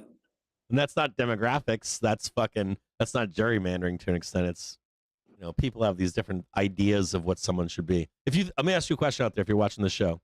If you think about your local controller for your town, county, or your state, do you want them to be a Republican or do you want them to be a Democrat? Let me ask you that. Think about that in your head. You're like, fuck no, I want them to be conservative. Or not Republican or national conservative Republican. I want him to be, or her to be, tighten the fucking screws and investigate anyone that's screwing around. So anyways, as that applies to tariffs, you can tell that just without even looking at data, you can tell that they haven't stopped spending, have they? Well, as far you mean, it hasn't been passed through yet. No, I'm saying if people stop spending. There was in the PCE, there was personal consumption was down it was the biggest drop in a while, actually. In 1 month, though, right? Yeah. Like, what's PCE over the years? Is it like a trend yet, or no? No, it was just like a shocking month. Yeah, so you're like punching him in the face, like I'm taking your money. Yeah. Yeah. I mean, I don't know. It's weird. I mean, this is the time in the year when people spend on doing stuff and not buying stuff. I mean, like I got a kick out of Amazon news the other day. It's like, oh, they're down on the first day. I'm like, hold on one second. If you're down 40% on the first day, but you got twice as many days, that actually sounds like you're up, doesn't it? Yes. You tell that story to these guys. Yeah. Because you're like every fucking year our Amazon tanks on that fucking news, right? During their weren't you saying that the other day that the Amazon fucking tanks on the fucking Prime Day bullshit, and then they come roaring right back, right? Well, I don't know. I don't think I said anything about that. I don't know. That trade works every year. You just buy call flies, with targeting July OPEX, and it works. But all mega tech seems to work during that time frame. Yeah, but you get out. You said though, get out before they do the Prime Day bullshit. That's what I recall. Yeah, well, once a butterfly trade is like, I think I had it $15 wide and it got to $7, so you're 50% of the width of the spread, and it's a double. I'm like, it's I don't want to get hit by some stupid news, so yeah, the trade worked and it was easy, and it it was like a Ronco oven. I set it and forget it, and that was that. I'll be back next year. I looked at I watched so last night. So after reading what you said about that and then what you told me about it, last night I sought out, or I didn't seek it out, but I saw a video that talked about, because yesterday on the show we had a discussion about buying shit on Temu and AliExpress even now after de minimis, and this guy made a video talking shit about Amazon and how you should go to Amazon and then try to buy it elsewhere. But what I found fascinating was this guy was totally shitting on Amazon. And so if you were just baseline watching this video, you'd say short Amazon into the hole. But then when this guy was describing how Amazon makes its fucking money along the way, like, it was insane. Yeah. Like, they make fucking bank off of and this. they get their hands in a lot of stuff, and people don't really realize it. I got to put that video on the I would like to put that video right there. I would like to put that fucking video on the Discord and like just ask people, what's your initial impression of this video? Because the initial fucking impression is short Amazon to zero. But if you like just do a little bit of critical thinking, you're like, holy fuck, these guys are taking money from everybody. This guy's like, Yeah, it's a cool book. what do you got there? Oh, I've seen that book, but I've never read it. Was it good? Yeah, I've only like dabbled because I don't know if you noticed, but this whole Yeah. I got stacks of books everywhere, and there's only so many books that I can read. But I'm gonna buy it. yeah, It was insane to watch that video, I'm dude. busy doing, I'm busy doing what everybody else is trying to do, figure out some AI crap, like this one and this one. This one's actually pretty entertaining. It's the Jensen Huang one. Oh yeah. Yeah. What do you think of Jensen? Oh, I want to show you something. Hold on here. I got something for you. Hold on.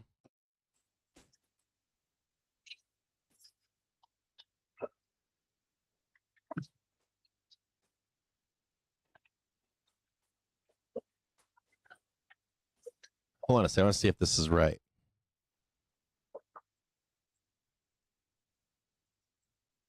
I got something cool for you. I don't know if it's this one. Models and adaptive behavior. Is it this one? Well, tell me what. Give me a. Well, a couple things are coming in the close right now. Before I even get into this book, I got a book for you, but Okay, cool. Yeah, let's talk markets here. the book I want to talk to you about is like the AI was like written in the 60s and 70s, and it's insane, and like had overlap in Wall Street, and like now everybody's like it's all new and it's not.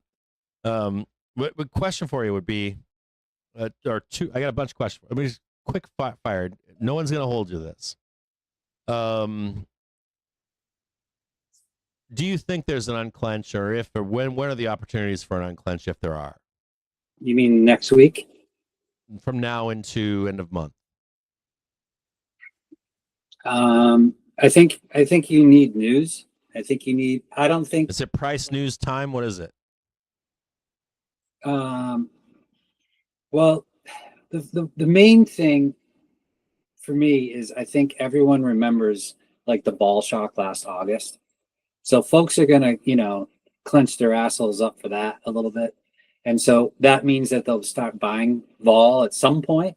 And that first, impulse to buy vol to cover their ass, right? And the higher we go, the more they need to protect, right? So that when vol's this low and people start layering on puts, once you get closer to that end date, right, which is basically not necessarily a Fed meeting, because do those really even matter at this point? No, but like, Did you see the hedging activity the past 2 days? It's been big. yeah. So people look at that in two ways. They'll say like, oh, people are hedged, they don't have to sell, but it's not like that anymore. It's more. I was only saying that because the dealers are short a lot. spot or gamma flip is now no longer moving. It's just staying. It's stalling. Did you see that? No, I did not. It's been like last 24 hours. Like people are loading the fuck out of hedges here. So will that impact vol at some point, or the price of puts at some point, or? Yeah, like so if a dealer that's short in right?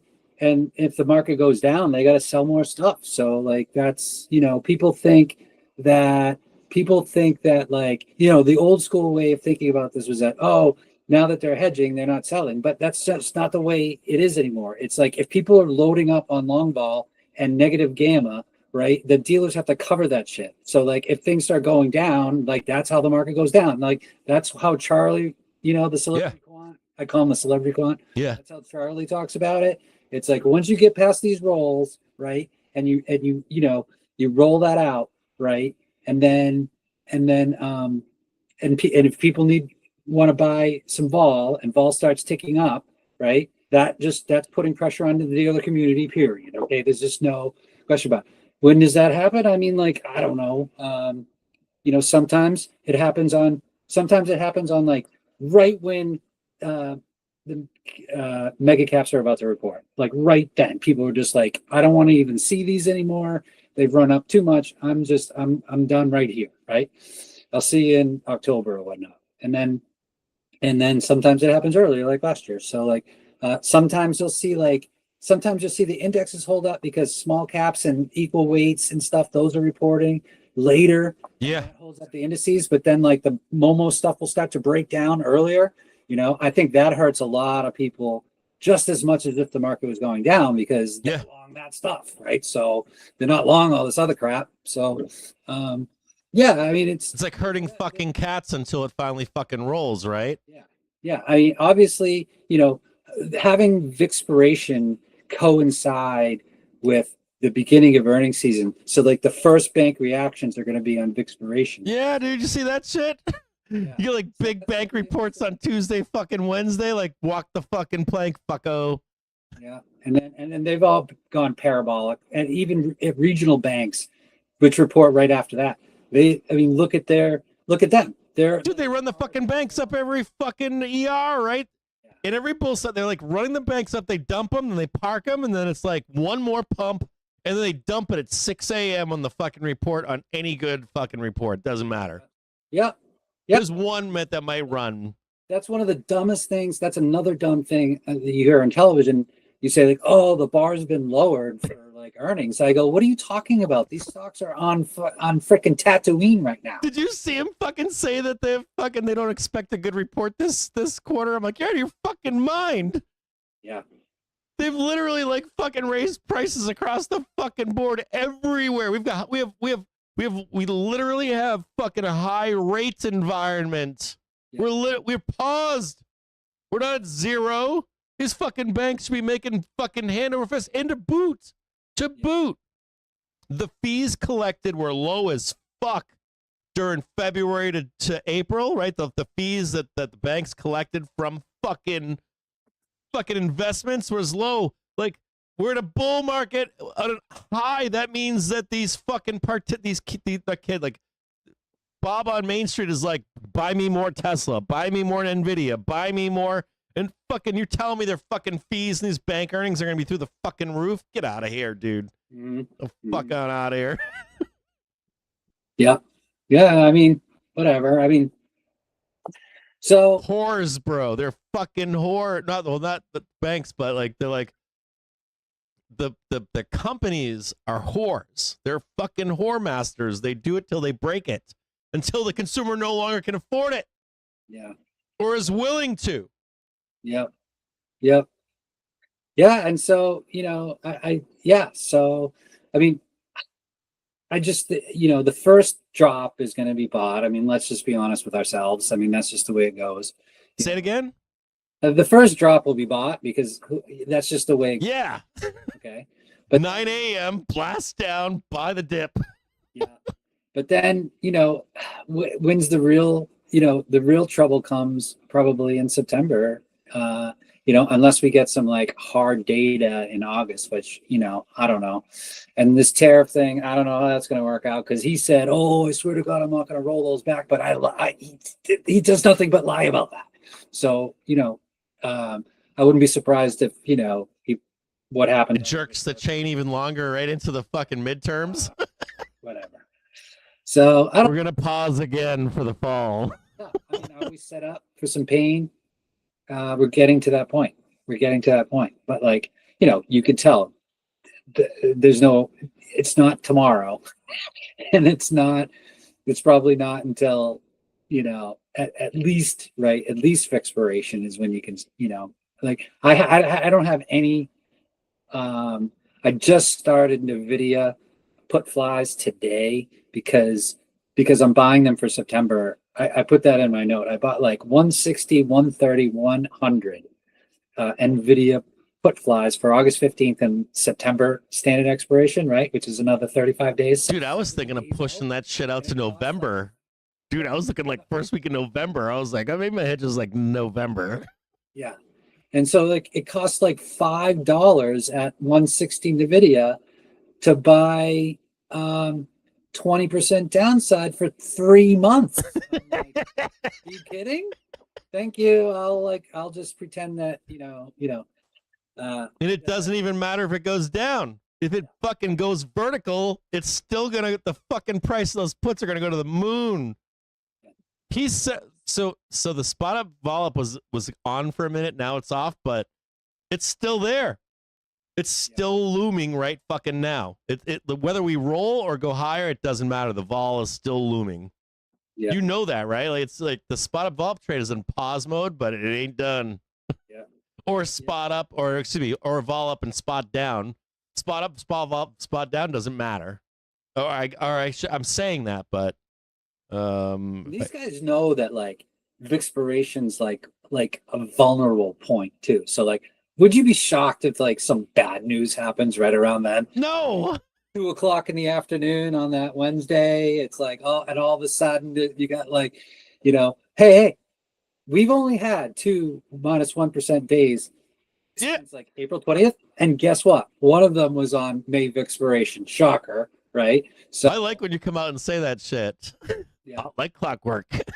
yeah. So you just got to keep, you got to sleep with one eye open if you're long on Vixpiration Day. That's for sure. Long options, anyways.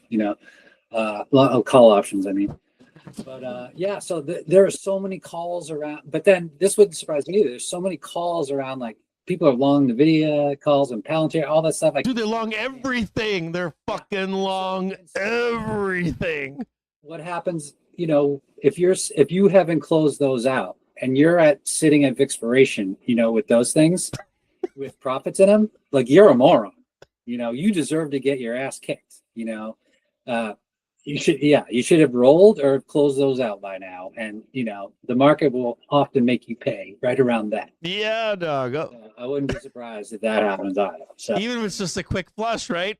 Straight down, straight back up. Fuck you. the kindling's out there. It's starting to pile up, but it's not there. We're not there yet. We're just not there yet. And these days they go by and nothing happens and nothing happens and nothing. And then all of a sudden you see that huge candle and people are stuck in their short vol. They sold their QQQ puts that day and they're stuck, they're stuck in them and they can't get out. I mean, Dude, it's happened to me. That's almost every hedge I've had is not every one of them, but like I'd say 70% of them are fucking burned, dude. I had a fucking hedge on that was printing, and I was so fucking greedy. I was like, I think we're trading 13 or 03 or something. No, it was 06 or 013. And I was like, I want that extra $3.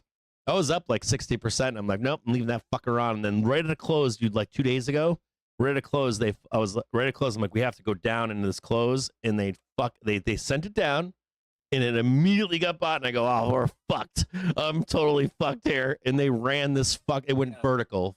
Went vertical for like 2 days. Like this time frame right here. That was same a couple days ago.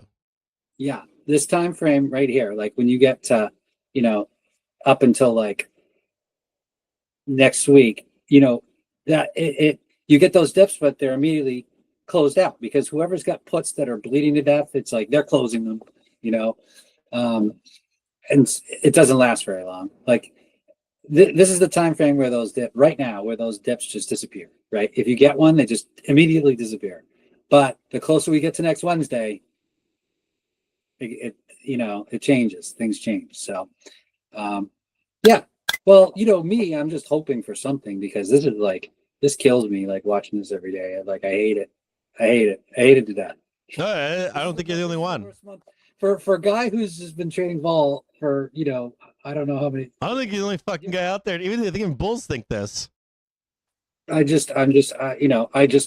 sit there holding myself. Like today, those NVIDIA trades, I mean, those are great trades because they're 70, 35 and 70 days out, right? And so those are good trades. I'm buying them cheap, and I probably won't bleed that much, but like index vol, I'll start looking at that, like buying, say, September S&P or August and September S&P put flies or put verticals or selling call vertical or something like that.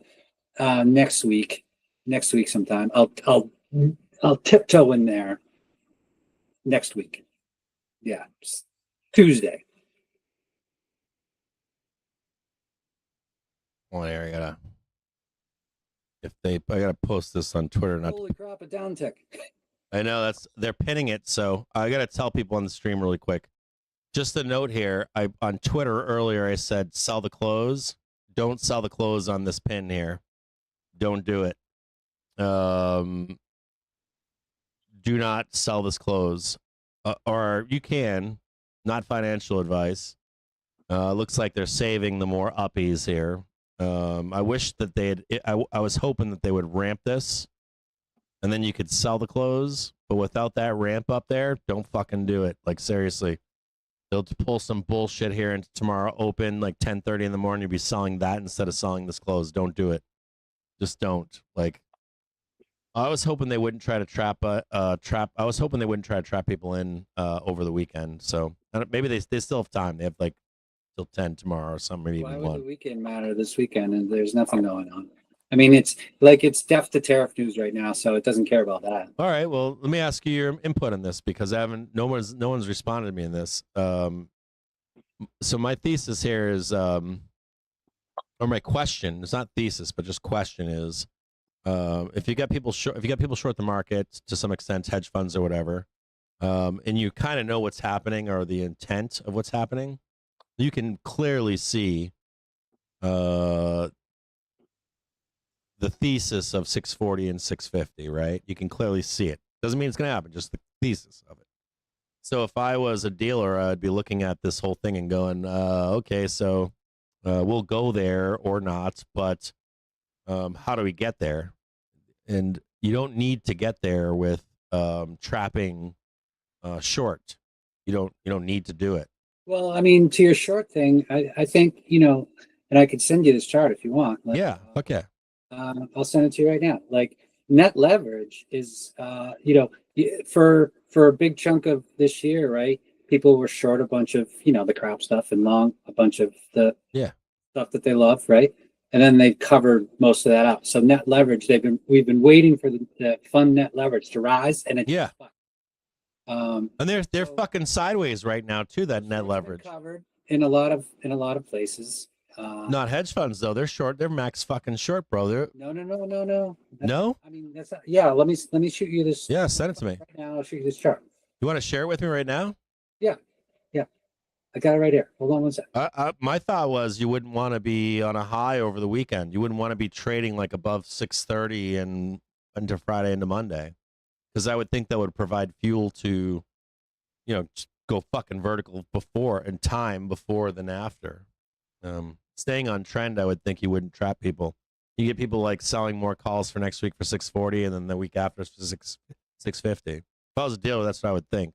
It would be like like organized demolition, be organized up. We might not be talking about the same thing, but hold on one second. I'm going to show you this right now.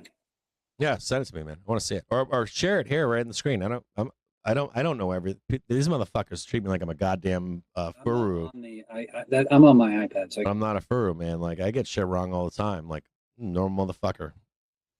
That's what it is. So here. Share that. I just emailed it to you. Hold on. All right, I'm gonna show it. I'll show it to the group. Hold on.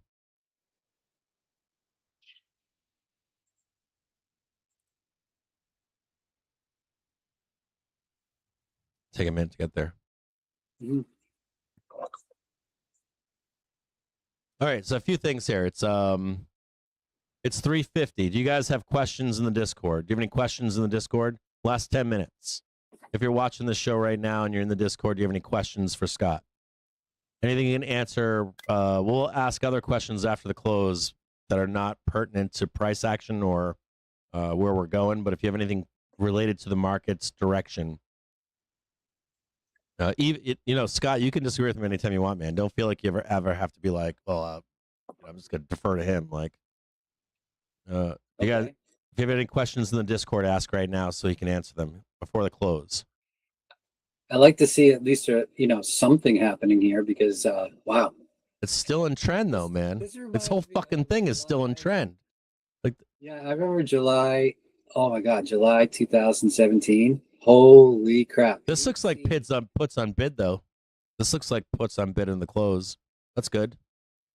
Well, not good, but I know, think they just want to pin QQQ at 555, which is where it was at 10:30 this morning or something. well, so you get puts on bid right now in cash market, right? You get exiting longs, but then you get like the dealers selling in aftermarket, but it's the same as yesterday. If they don't do it today, they're going to do it tomorrow. Like they're going to come in at fucking 9 p.m. and buy. They're going to come in at 2 a.m. and buy. They're going to come in at cash market on Friday and fucking buy 7, 8 a.m. They're going to buy fucking not 10 a.m. and they're going to ramp it up to 10 to hit 6:30 and then they're going to get out. So the biggest thing to me today was the biggest takeaway today was no run up in futures. Sorry. Okay. Someone was asking that question. Apologize. Okay. The biggest thing to me today was on the E-minis breaking, running, squeezing through that July 3rd number. That was like almost like, it was going to happen. So we did that, right?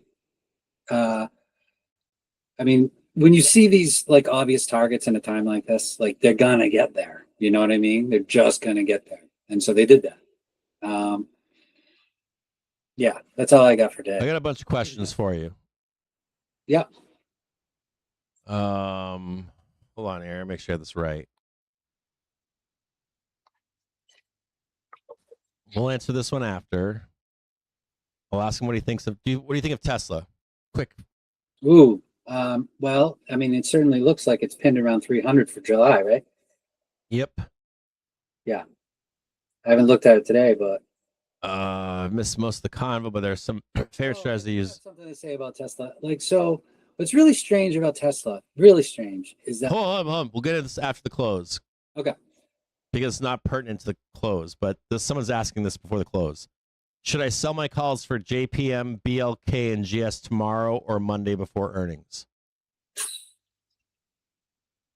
Wow.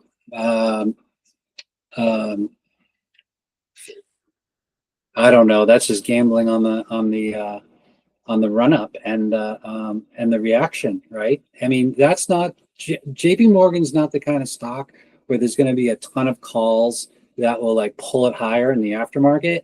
I mean, I think pretty much buy the underlying and sell. I can get you a chart on this right now.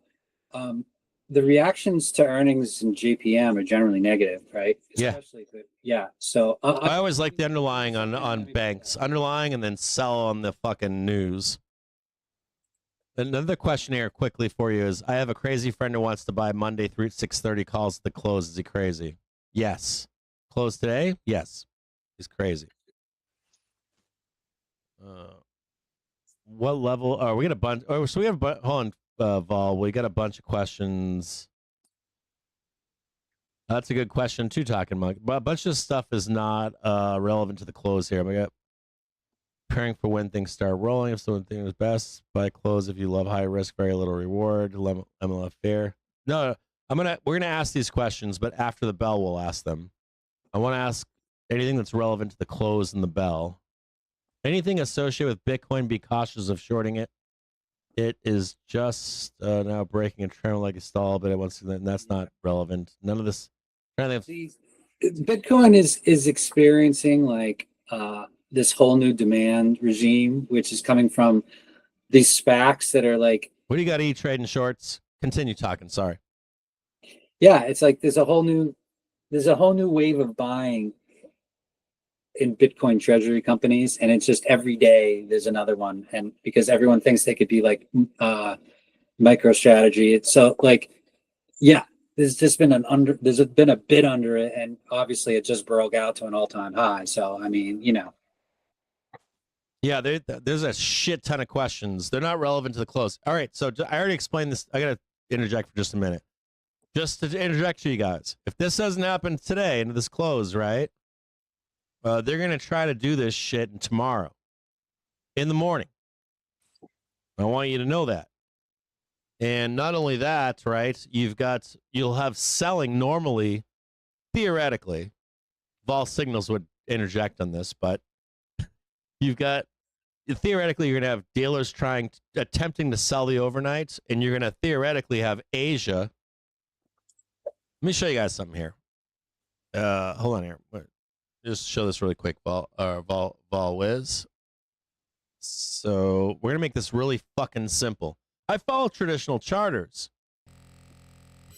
You know, people are like, oh, you lose tons of money traditional charting. I like watching what they're doing when they're doing it. This chart here shows the overnights. And they're like, oh, it's all Americans buying it. I'm like, no, that's not exactly true. So we do know a couple things. Trend is still lower. Like major trend right now for today, spot today, trend is 598. But not only that, that's the real trend. Even in just this trend right here, you know, you got dealers here that'll attempt to sell you got puts coming in, right, for hedging, which is expected. But then you get like this like down move here, right?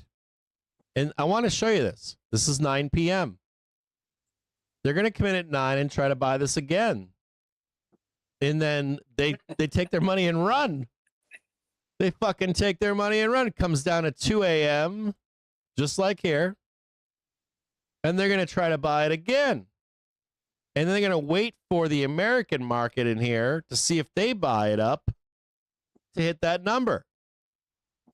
Now, if they don't show at 9 or if they don't show at 2 and the U.S. doesn't show, that's different. And you should be looking for that as a side note on Vixpiration, on wherever that is, because where these traders are, you start to look back as to where they were the last time. And the last time. And the last time. And the last time. Like, where are the other markets at? And even then, you know, are they down here? And this is last week. This is Thursday. This is Friday. Right? Friday, Thursday, Wednesday, Tuesday, Monday. So where is that trader? Over here. So this fucking trader over here, wrapping up shop on Monday. Here's Monday, right? Look at him. Monday party time. They're probably right in here.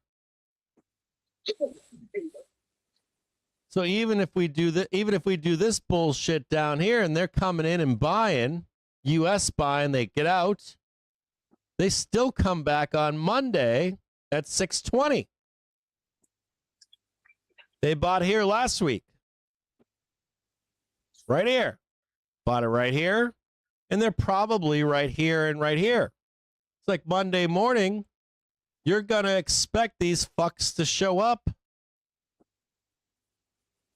You know, and you're cranking up here and you're, you know, oh my God, it's a bloodbath. It's all over. But on Monday morning, if you hit 630 up here or at 6,300, I don't think it's 630 on SPY. I think it's lower. I think it's like right here. I think that's 6,300. But even if you come back on Monday, these fucks are going to step right back in again. And if the U.S. market steps in with them, they're going to buy it again. Just like, look at this. Like, just without anything showing you anything else. Right? You get a little bit of down here, right? Oh, you got, oh my God, we got Asia market there, where? Right here? They're probably slightly higher. So you got down here, they buy this shit up, right? US stops in, buy that shit up. Even coming back down here on Monday, where the fuck are you? It's Friday, Thursday, Wednesday, Tuesday, Monday. And these fucking guys bought it right here. So where are they right now? Probably right fucking here. So even on Monday, they're like, oh, buy the dip again, bitch.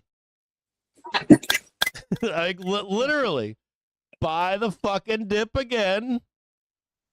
Right? No cops on the beat, man. Dude, I'm telling you. And then then you got like Monday, Tuesday, Wednesday, right?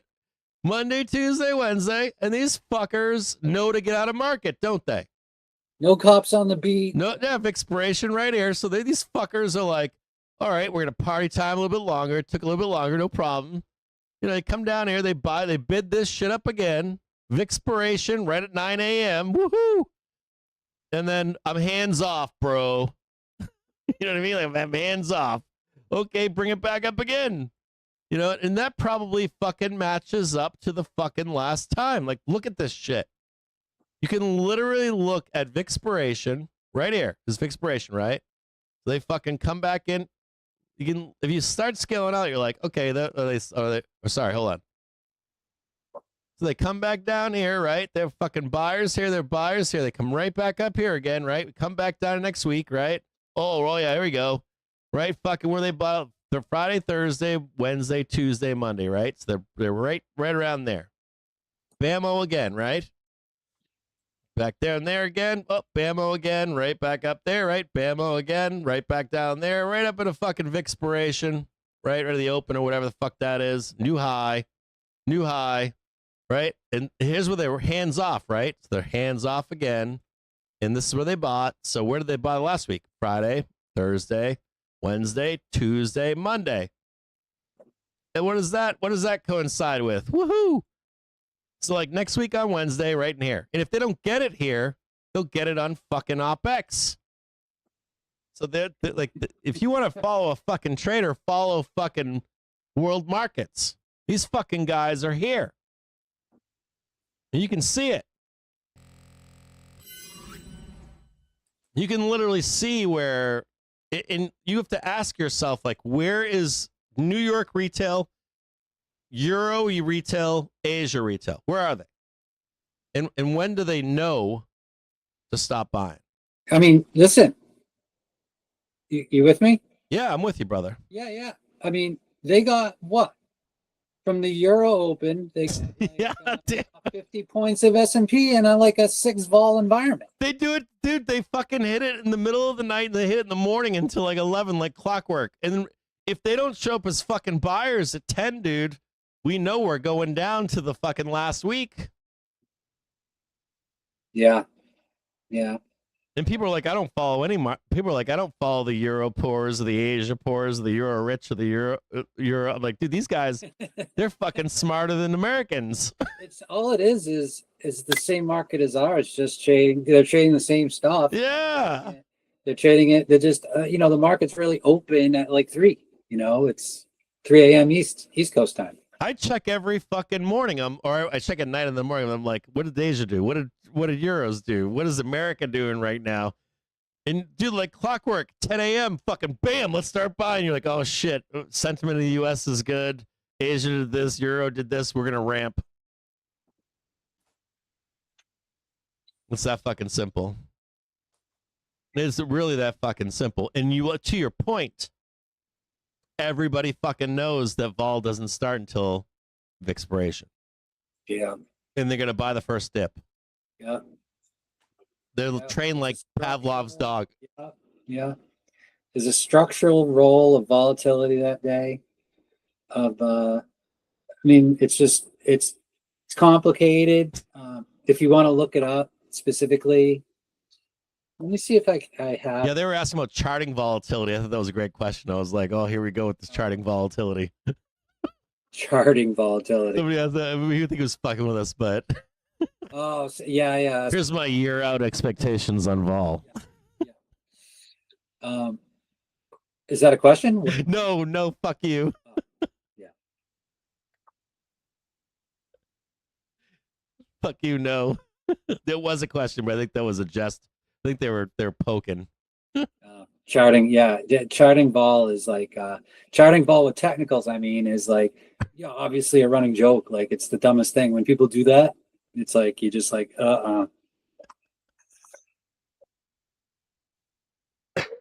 I like Lord Combu Slang had a good idea. He said selling 631 and buying 633 for Monday and the high tomorrow. I like those. I like the idea of like we're not trading above 630. I'll tell you guys that right now. There's what SPY you mean? Well, I like the thesis of you sell like You sell like 631. Oh no, I don't know if I'd sell 631. I would sell. Is this a short call diagonal spread? I mean, a call diagonal. Selling 631 and buying, or selling 631 and buying 633 for money on a high tomorrow. Those are the kind of trades that'll just piss you off in low vol because you're not selling the lower call for enough, and that's how I was still thinking enough. You need more. Those can be some of the most painful. Yeah. See, if you have if they ramp this fucker into Friday close, dude, like 630, 631, 632, pin it. That's what 20 S&P points wide too. Yeah. More. Need more. Get more. That's bad. Need more. More spread. Do that for something like a credit, and that looks alluring. Sell like 634. No, I would sell 634.60. No. I would sell 632.50 or higher. Selling calls in a market that keeps going up when they're that's a whole nother argument. Like I don't get it. Well, why sell calls here? It's I try to simplify it for them. I'm like if we break below the hourly trigger and start rejecting with a new low, you can start selling.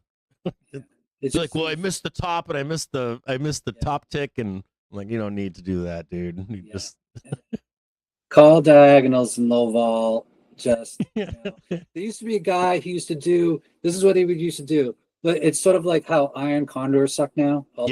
That zero DTE guy that does it, but like if you have an iron condor a month out, you're just gonna get run over one way or another and whatever. But or you're gonna be working hard. There was this guy who used to sell. He used to do 1x3 calls on S&P, right? So basically, you own one and you short three. Yeah. I do 1x2s a lot. And that's like the reverse of the slingshot trade where you sell one and buy three above it. And if you get above that price, it's just like, it's like, and I used to call it the evil Knievel. You get over the hole and then you just take off, right? So you got to jump that gap though to get to the rim. But he did it the opposite way. He was selling those. Oh, and then he blew up. Because he's short 3 times as many calls. Like, what are you doing? Well, Brian C is asking about buying September puts, but I'm like, yesterday I was looking, dude. I was like, it's got to be November, first week of November. In what?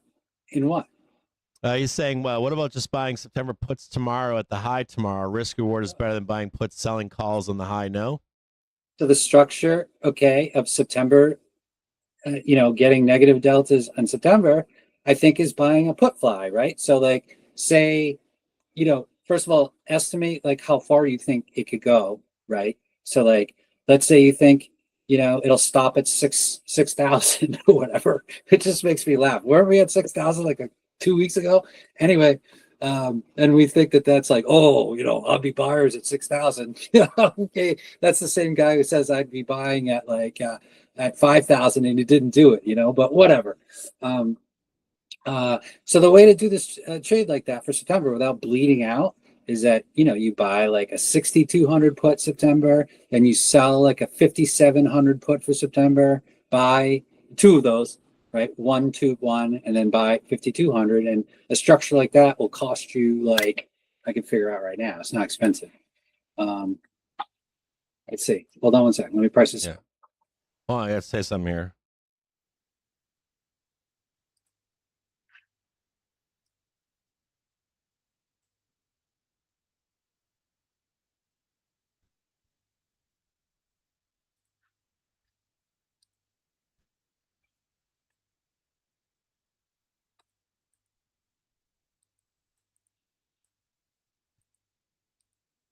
Like top ticking is kind of weird. Like everyone's always trying to top tick. You know what I mean? Like that. Like top ticking is kind of. I was talking about this yesterday. Like, yeah. You know what? One of the most biggest things that's always pisses me off, or that's pissed me off, but like, there's always a voice. There's always like. Yeah. Like there's always like the guys like I've been telling you guys for a month this was gonna happen on this date at this time, and you're just like, it's like, but that guy's never here except for that one time he won. I'm like, he's not there always clocking it, and yeah, people that are inclined to just sell the top tick. You know, I don't think in general they do very well No, over dude. time. But hold on, I got something for you Hit me. here. In pursuant to that, in response to that question, okay, I'm putting the trade together and it's nice. I mean, this is the kind of thing that I would do, right? And I probably will like next week. Okay, I'm doing it in SPY here. So like, should I just shoot you an email with this trade? So I'm putting you on the full screen right now. What you got? Tell the people. Is there like two of me in here? I can't get rid of this second one. I apologize. Or I don't know how What do you to. mean by putting me on the full screen? But Here we go. You're on the full. I can't show my work because I'm on the iPad. Okay, don't show the work. To explain it to people. Can't. Oh, so You're handsome, by the way. Do you work out? like take a screenshot of this trade so that you could Or ping me in an email and I'll post it. yeah, I'll send it. I'm going to send it right now. Hold on. So it's clear so everybody can see it when you throw it up there. Are you working out every day? What are you doing? Do you eat lean? What do you do to keep fit? You look good. What makes you say that? Well, we're all watching you right now. You're not, you're not a basement lord or anything. You look pretty handsome. You look good. That's okay. Thank you. Are you playing golf every day or no? No, I Are you living in the South Shore or something? What are you, the Cape? What the fuck is that? The look of that house is definitely the Cape. I definitely quit sugar. You did? My house is old. That's what it is. My house is old. You look like you live in New England. Hey, oh yeah, really? All right, hold on. I'm almost done. Fucking multi-million-dollar fucking neighborhood in fucking South Shore in the Cape. I fucking know where you live. Yeah, that's not true. That's not true. I live in the boonies around Massachusetts, around Boston. I got to the Cape. The Cape is I'm in the South Shore, bro. yeah. Everyone likes that's a hot area. Everybody wants to live there now. I mean, the South End. Sorry. Oh God, the South End. Fuck, that's been hot for years. All right. Here, I'm sending this to you right now. I'm watching here.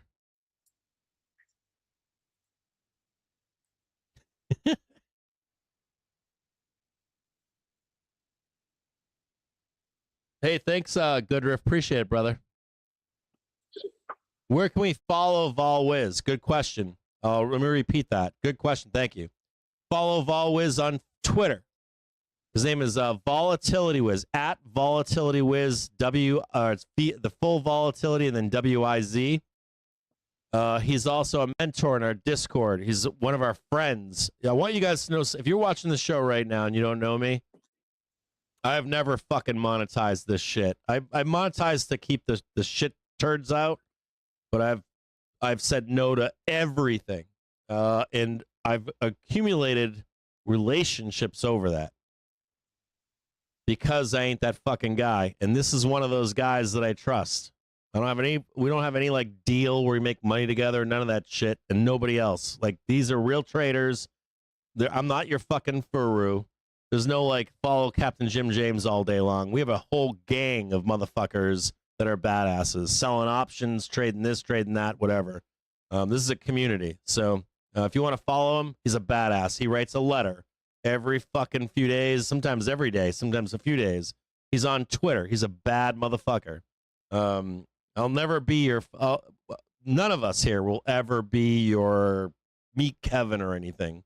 We're never gonna buy like views, followers. I'm never gonna buy like 100,000 people watch this show today, and I paid $10 for it, and it never happened. Never. No sponsors, no selling Ginsu knives, none of that shit. So if you're watching this show right now, these are real traders. These are my fucking friends. I've known these guys for fucking almost a decade, some of these guys.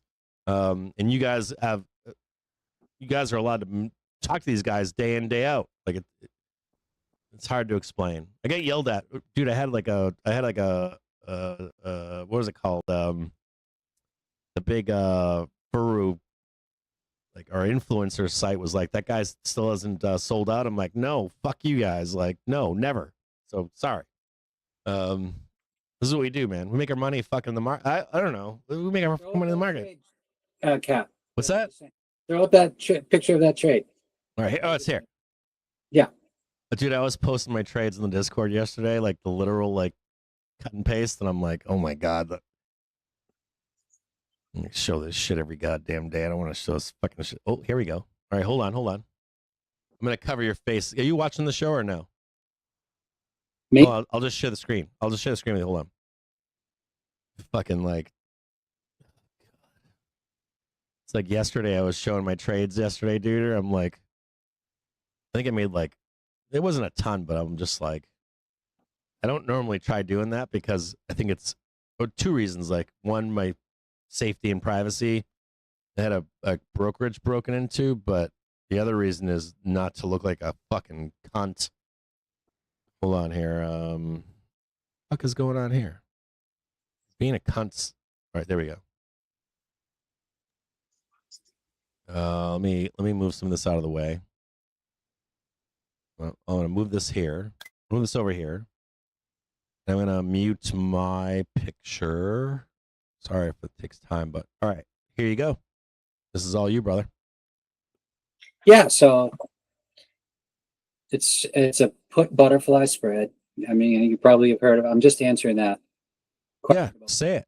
September. Yeah, so this is the way that you can do it, where you're not going to bleed out every day, and if vol goes up, it works. If we go down, it works. And you're paying like essentially 1/5 of the potential profit, right? So you've got a profit zone from like 620 to 570 at expiration, but you could see how like the purple line rises. That sort of like shows you that volatility. When volatility rises, there's a rise. But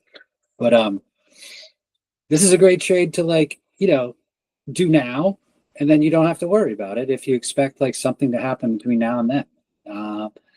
If you just buy puts for September, I mean, like the pain. Just look at that fucking vol rise to 550, bro. Yeah. I mean, it's a cheap trade because you're paying $5 and the spread is $50 wide. So that's a cool trade. That's the kind. Now, That shit like prints whether we go up or down too, doesn't it? no, you need, I mean, no. No? If we stay in the same spot, it would widen out. Okay. It would start to accumulate a little bit. But we're going to have to go down at some point in the next 70 days. I do. Good. You got December's and September's on there. Oh, That's the butterfly I'm looking at. September 19th. I got Roger that. I see what you're saying.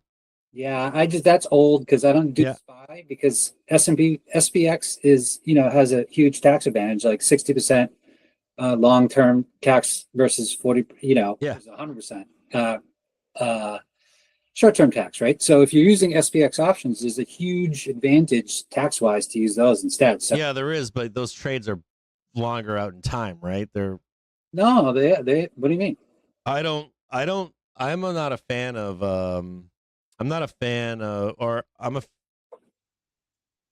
fan of trading zero dates or weekly or daily SPX options, even with the benefit of the tax benefit, mostly because of the volatility in price and in Greeks. People are like, well, you gotta, what's that? Personally, I've priced them out and they come out when I'll do a spread, often I'll say like, all right, well, how much is it here and how much is it there? Yeah, no, I agree with that. They come out really close and then I'm talking about zero dates. Oh, yeah. I mean, and then I buy SPY to get the DivX too. I grab the DivX off SPY too. Yeah. There's no exercise in SPX, so that's another nice thing. Yep. I'm with those things for spreads. I agree with you on spreads. Yeah. But the people like tax advantages, I'm like, how many SPX options go up 1,000%? Mm-hmm. Some. How many? Yeah. On the 0 days? No. On like or then cash layout. I'm not following you because it seems to me like I think there's less volatility in the chain of SPX than there is in SPY. I think your second, third order Greeks on SPY interest, like IO and vol, I think impact SPY more frequently than the arbitrage for the volume of options traded is more wide than SPX. I could be wrong, but Yeah. I could be taken to the side on that. I could be. I've had that argument. I wouldn't. I don't do enough SPY trades to know. I think SPX is better for spreads. I hate zero dates on SPX in terms of return. It's kind of crazy. You don't even have to worry about them. Like sometimes, I mean, you see people that just take the cash because they just cash out. Yeah, that's what I do. I take the cash, or unless I get or I take the assignment if I get burned. But I haven't done that recently. I've walked into quarterly. In SPX, if you just leave it there, they just pay you what the index was, and you don't even have to. I mean, SPY does have that advantage. You got more time. You got like the after hours to play around with. I got 15 fucking minutes, bro, for arbitrage. Yeah, that's on the 0 day. That's big. Not only that, I get the arbitrage on the second day. Like I've chased a hole on a Friday, or not a Friday, but I've chased a hole on a down low. And that's been the difference between making money and not making money. It's like you're in a hole, selling the hole, and then at 4:14. Hey, I got a funny story about this. Are you interested? Yeah. So back in the day when I first started trading full time, the VIX ETFs were like all the rage. Okay, so I'm talking like I remember like the Ebola on the planes trading the that ball ETFs back then, and like so one time I was trading for this guy, and he had a trillion short calls in UVXY. Right, he was a dummy like that, and so he called me up. I was doing a separate account for him. He called me up and he said, "Hey, can you trade me out of this? Because the Ebola thing had just happened." It was like that was in November, I think, of like 2018. Does that sound about right? No. Hold on. That was like 2014. I think it was earlier than that. I remember the Ebola thing. Yeah, I think it was like 2014, something like that. Anyways, so he's got all these UVXY short calls, okay? And I'm like, holy crap. I was like sitting there trying to trade him out of those. And like the roll, because, so many people were in this, and then there was this giant rolls needed, right? At the end of the day, rolling the VIX futures, that they would like get totally warped. But I knew that would subside in the 15 minutes after 4 p.m. That's right. So I'm sitting there, buckets, right? Trying to get out of those, looking for trades from 407 to 408 and 40. You can't do that anymore. That shit's done, dude. Yeah. Those days are over. Yeah. You can't do that. They're too aware of it now. Yeah. Every once in a while, but very rare. So somebody, being short UVXY calls, right? Stupid. And then, but recently I just noticed people are loading up on UVIX and UVXY right now. Yeah. That's because all those futures by VIX expiration will be August. August is a 5-week roll this month. That's important. So there's less bleed out of there, right? Did you see the fucking bottom of UVXY on that chart yesterday? I did not. Or the bottom of all? I'll send it to you tonight.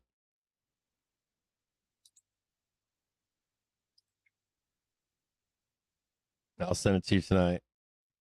That doesn't surprise. I didn't see that they were buying, but I assumed that they were from the chart that I looked at. In the last 5 days, it's like the historical low right now. Yeah, I threw it in my note today. As a matter of fact, that like of the top 5 ETFs getting money, inflows, 2 of those UVXY and UVIX are 2 of the top 5. And you get an extra fucking week.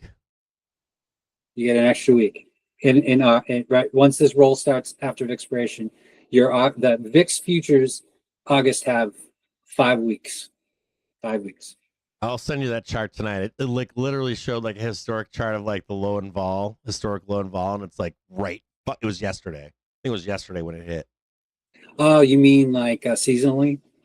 I don't think it was seasonality, dude. I'll send you what I got. It was actual. Yeah, I mean, but it makes sense that implied vol would bottom just before now because like I just said, the VIX is rolling in August now, right? Like it's yeah. That's all it is. It's August fall. So people forget the VIX is not about today. It's about 30. No, yeah, exactly. That's why we like VIX 9-day, because that shows you the ball of the stuff that Today. volume is. Yeah. That's right. Right. This week. Right. I feel like I was the first guy who started pumping about VIX 9-day, follow VIX 9-day, follow VIX 9-day, follow VIX 9-day. Okay? Dude, you know the other guy that does that is there's a guy we're friends with on Twitter. I forget his fucking name right now, but he fucking he does the division of SPX versus VIX 30-day. And it's basically the same fucking chart. It's basically the 9-day fucking chart. Hold on. All right. Hold on a second here. I appreciate you coming on.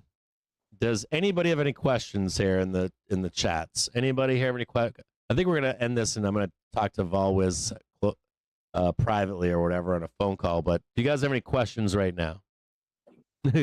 Full port 550 for September. Got it. Thanks. No, if you're gonna do full port puts for September, you buy them for like fucking December, close them in November or September. You guys got to think about time. Oh, yeah. So that's a good point. Longer dated vol doesn't get the respect because everybody. So yeah, it doesn't. Yeah, you can go way out. I mean, and oftentimes like that's a really good trade. So you have a point there. Like, you don't have to thread the needle. You don't have to get it perfect. Tell them that, dude. Tell them to thread the needle. Right. You really don't. You can buy a fucking hedge that's like a fucking March put and fucking you'll be hammering shit in the middle of fall. Yeah. Or maybe even catch the February fucking vol. Matter of fact, if you bought a leap put, you could probably catch it here in the fall. And if you don't catch it then, you're definitely going to catch it in February, March. Yeah. It's funny too, because, Charlie will talk about that sometimes, how, dealers are structurally short longer term vol and they can't get out of it. There's no supply out there. Yeah. And so like that stuff's like, leaps and long-term calls. They don't get the respect that they should get, to be honest with you. I mean, they don't. I even keep telling myself, I'm like, hey, why don't you look out farther? Like even I bought some, like in April, I bought some stuff that was crazy long. I went out until like, on some stocks like VRT and Devon, I went out to like 27, and I think now is when they start putting 28s out. I think right now is when they start putting. Yeah, that's what.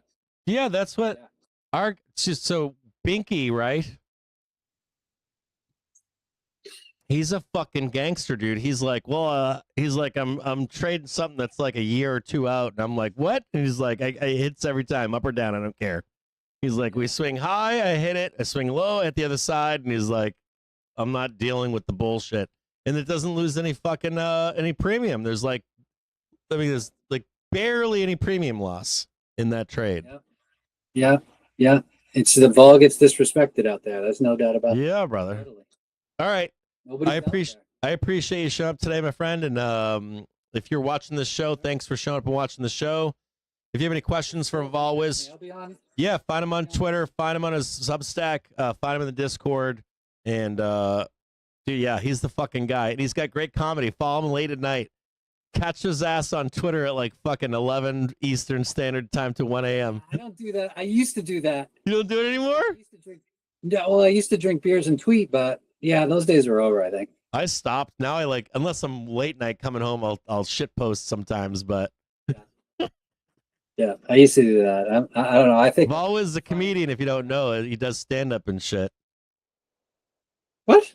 Yeah, dude. Yeah, I know you do stand up. You show up and do stand up at clubs and stuff. Come on, you're funny as fuck. Yeah. Comedy. Yeah, that's about. No, he's funny as fuck. All right, I'll see you guys tomorrow. They're already buying it right now. They're fucking buying the 6 o'clock to 9 p.m. right now. Look at them, these fucking whores.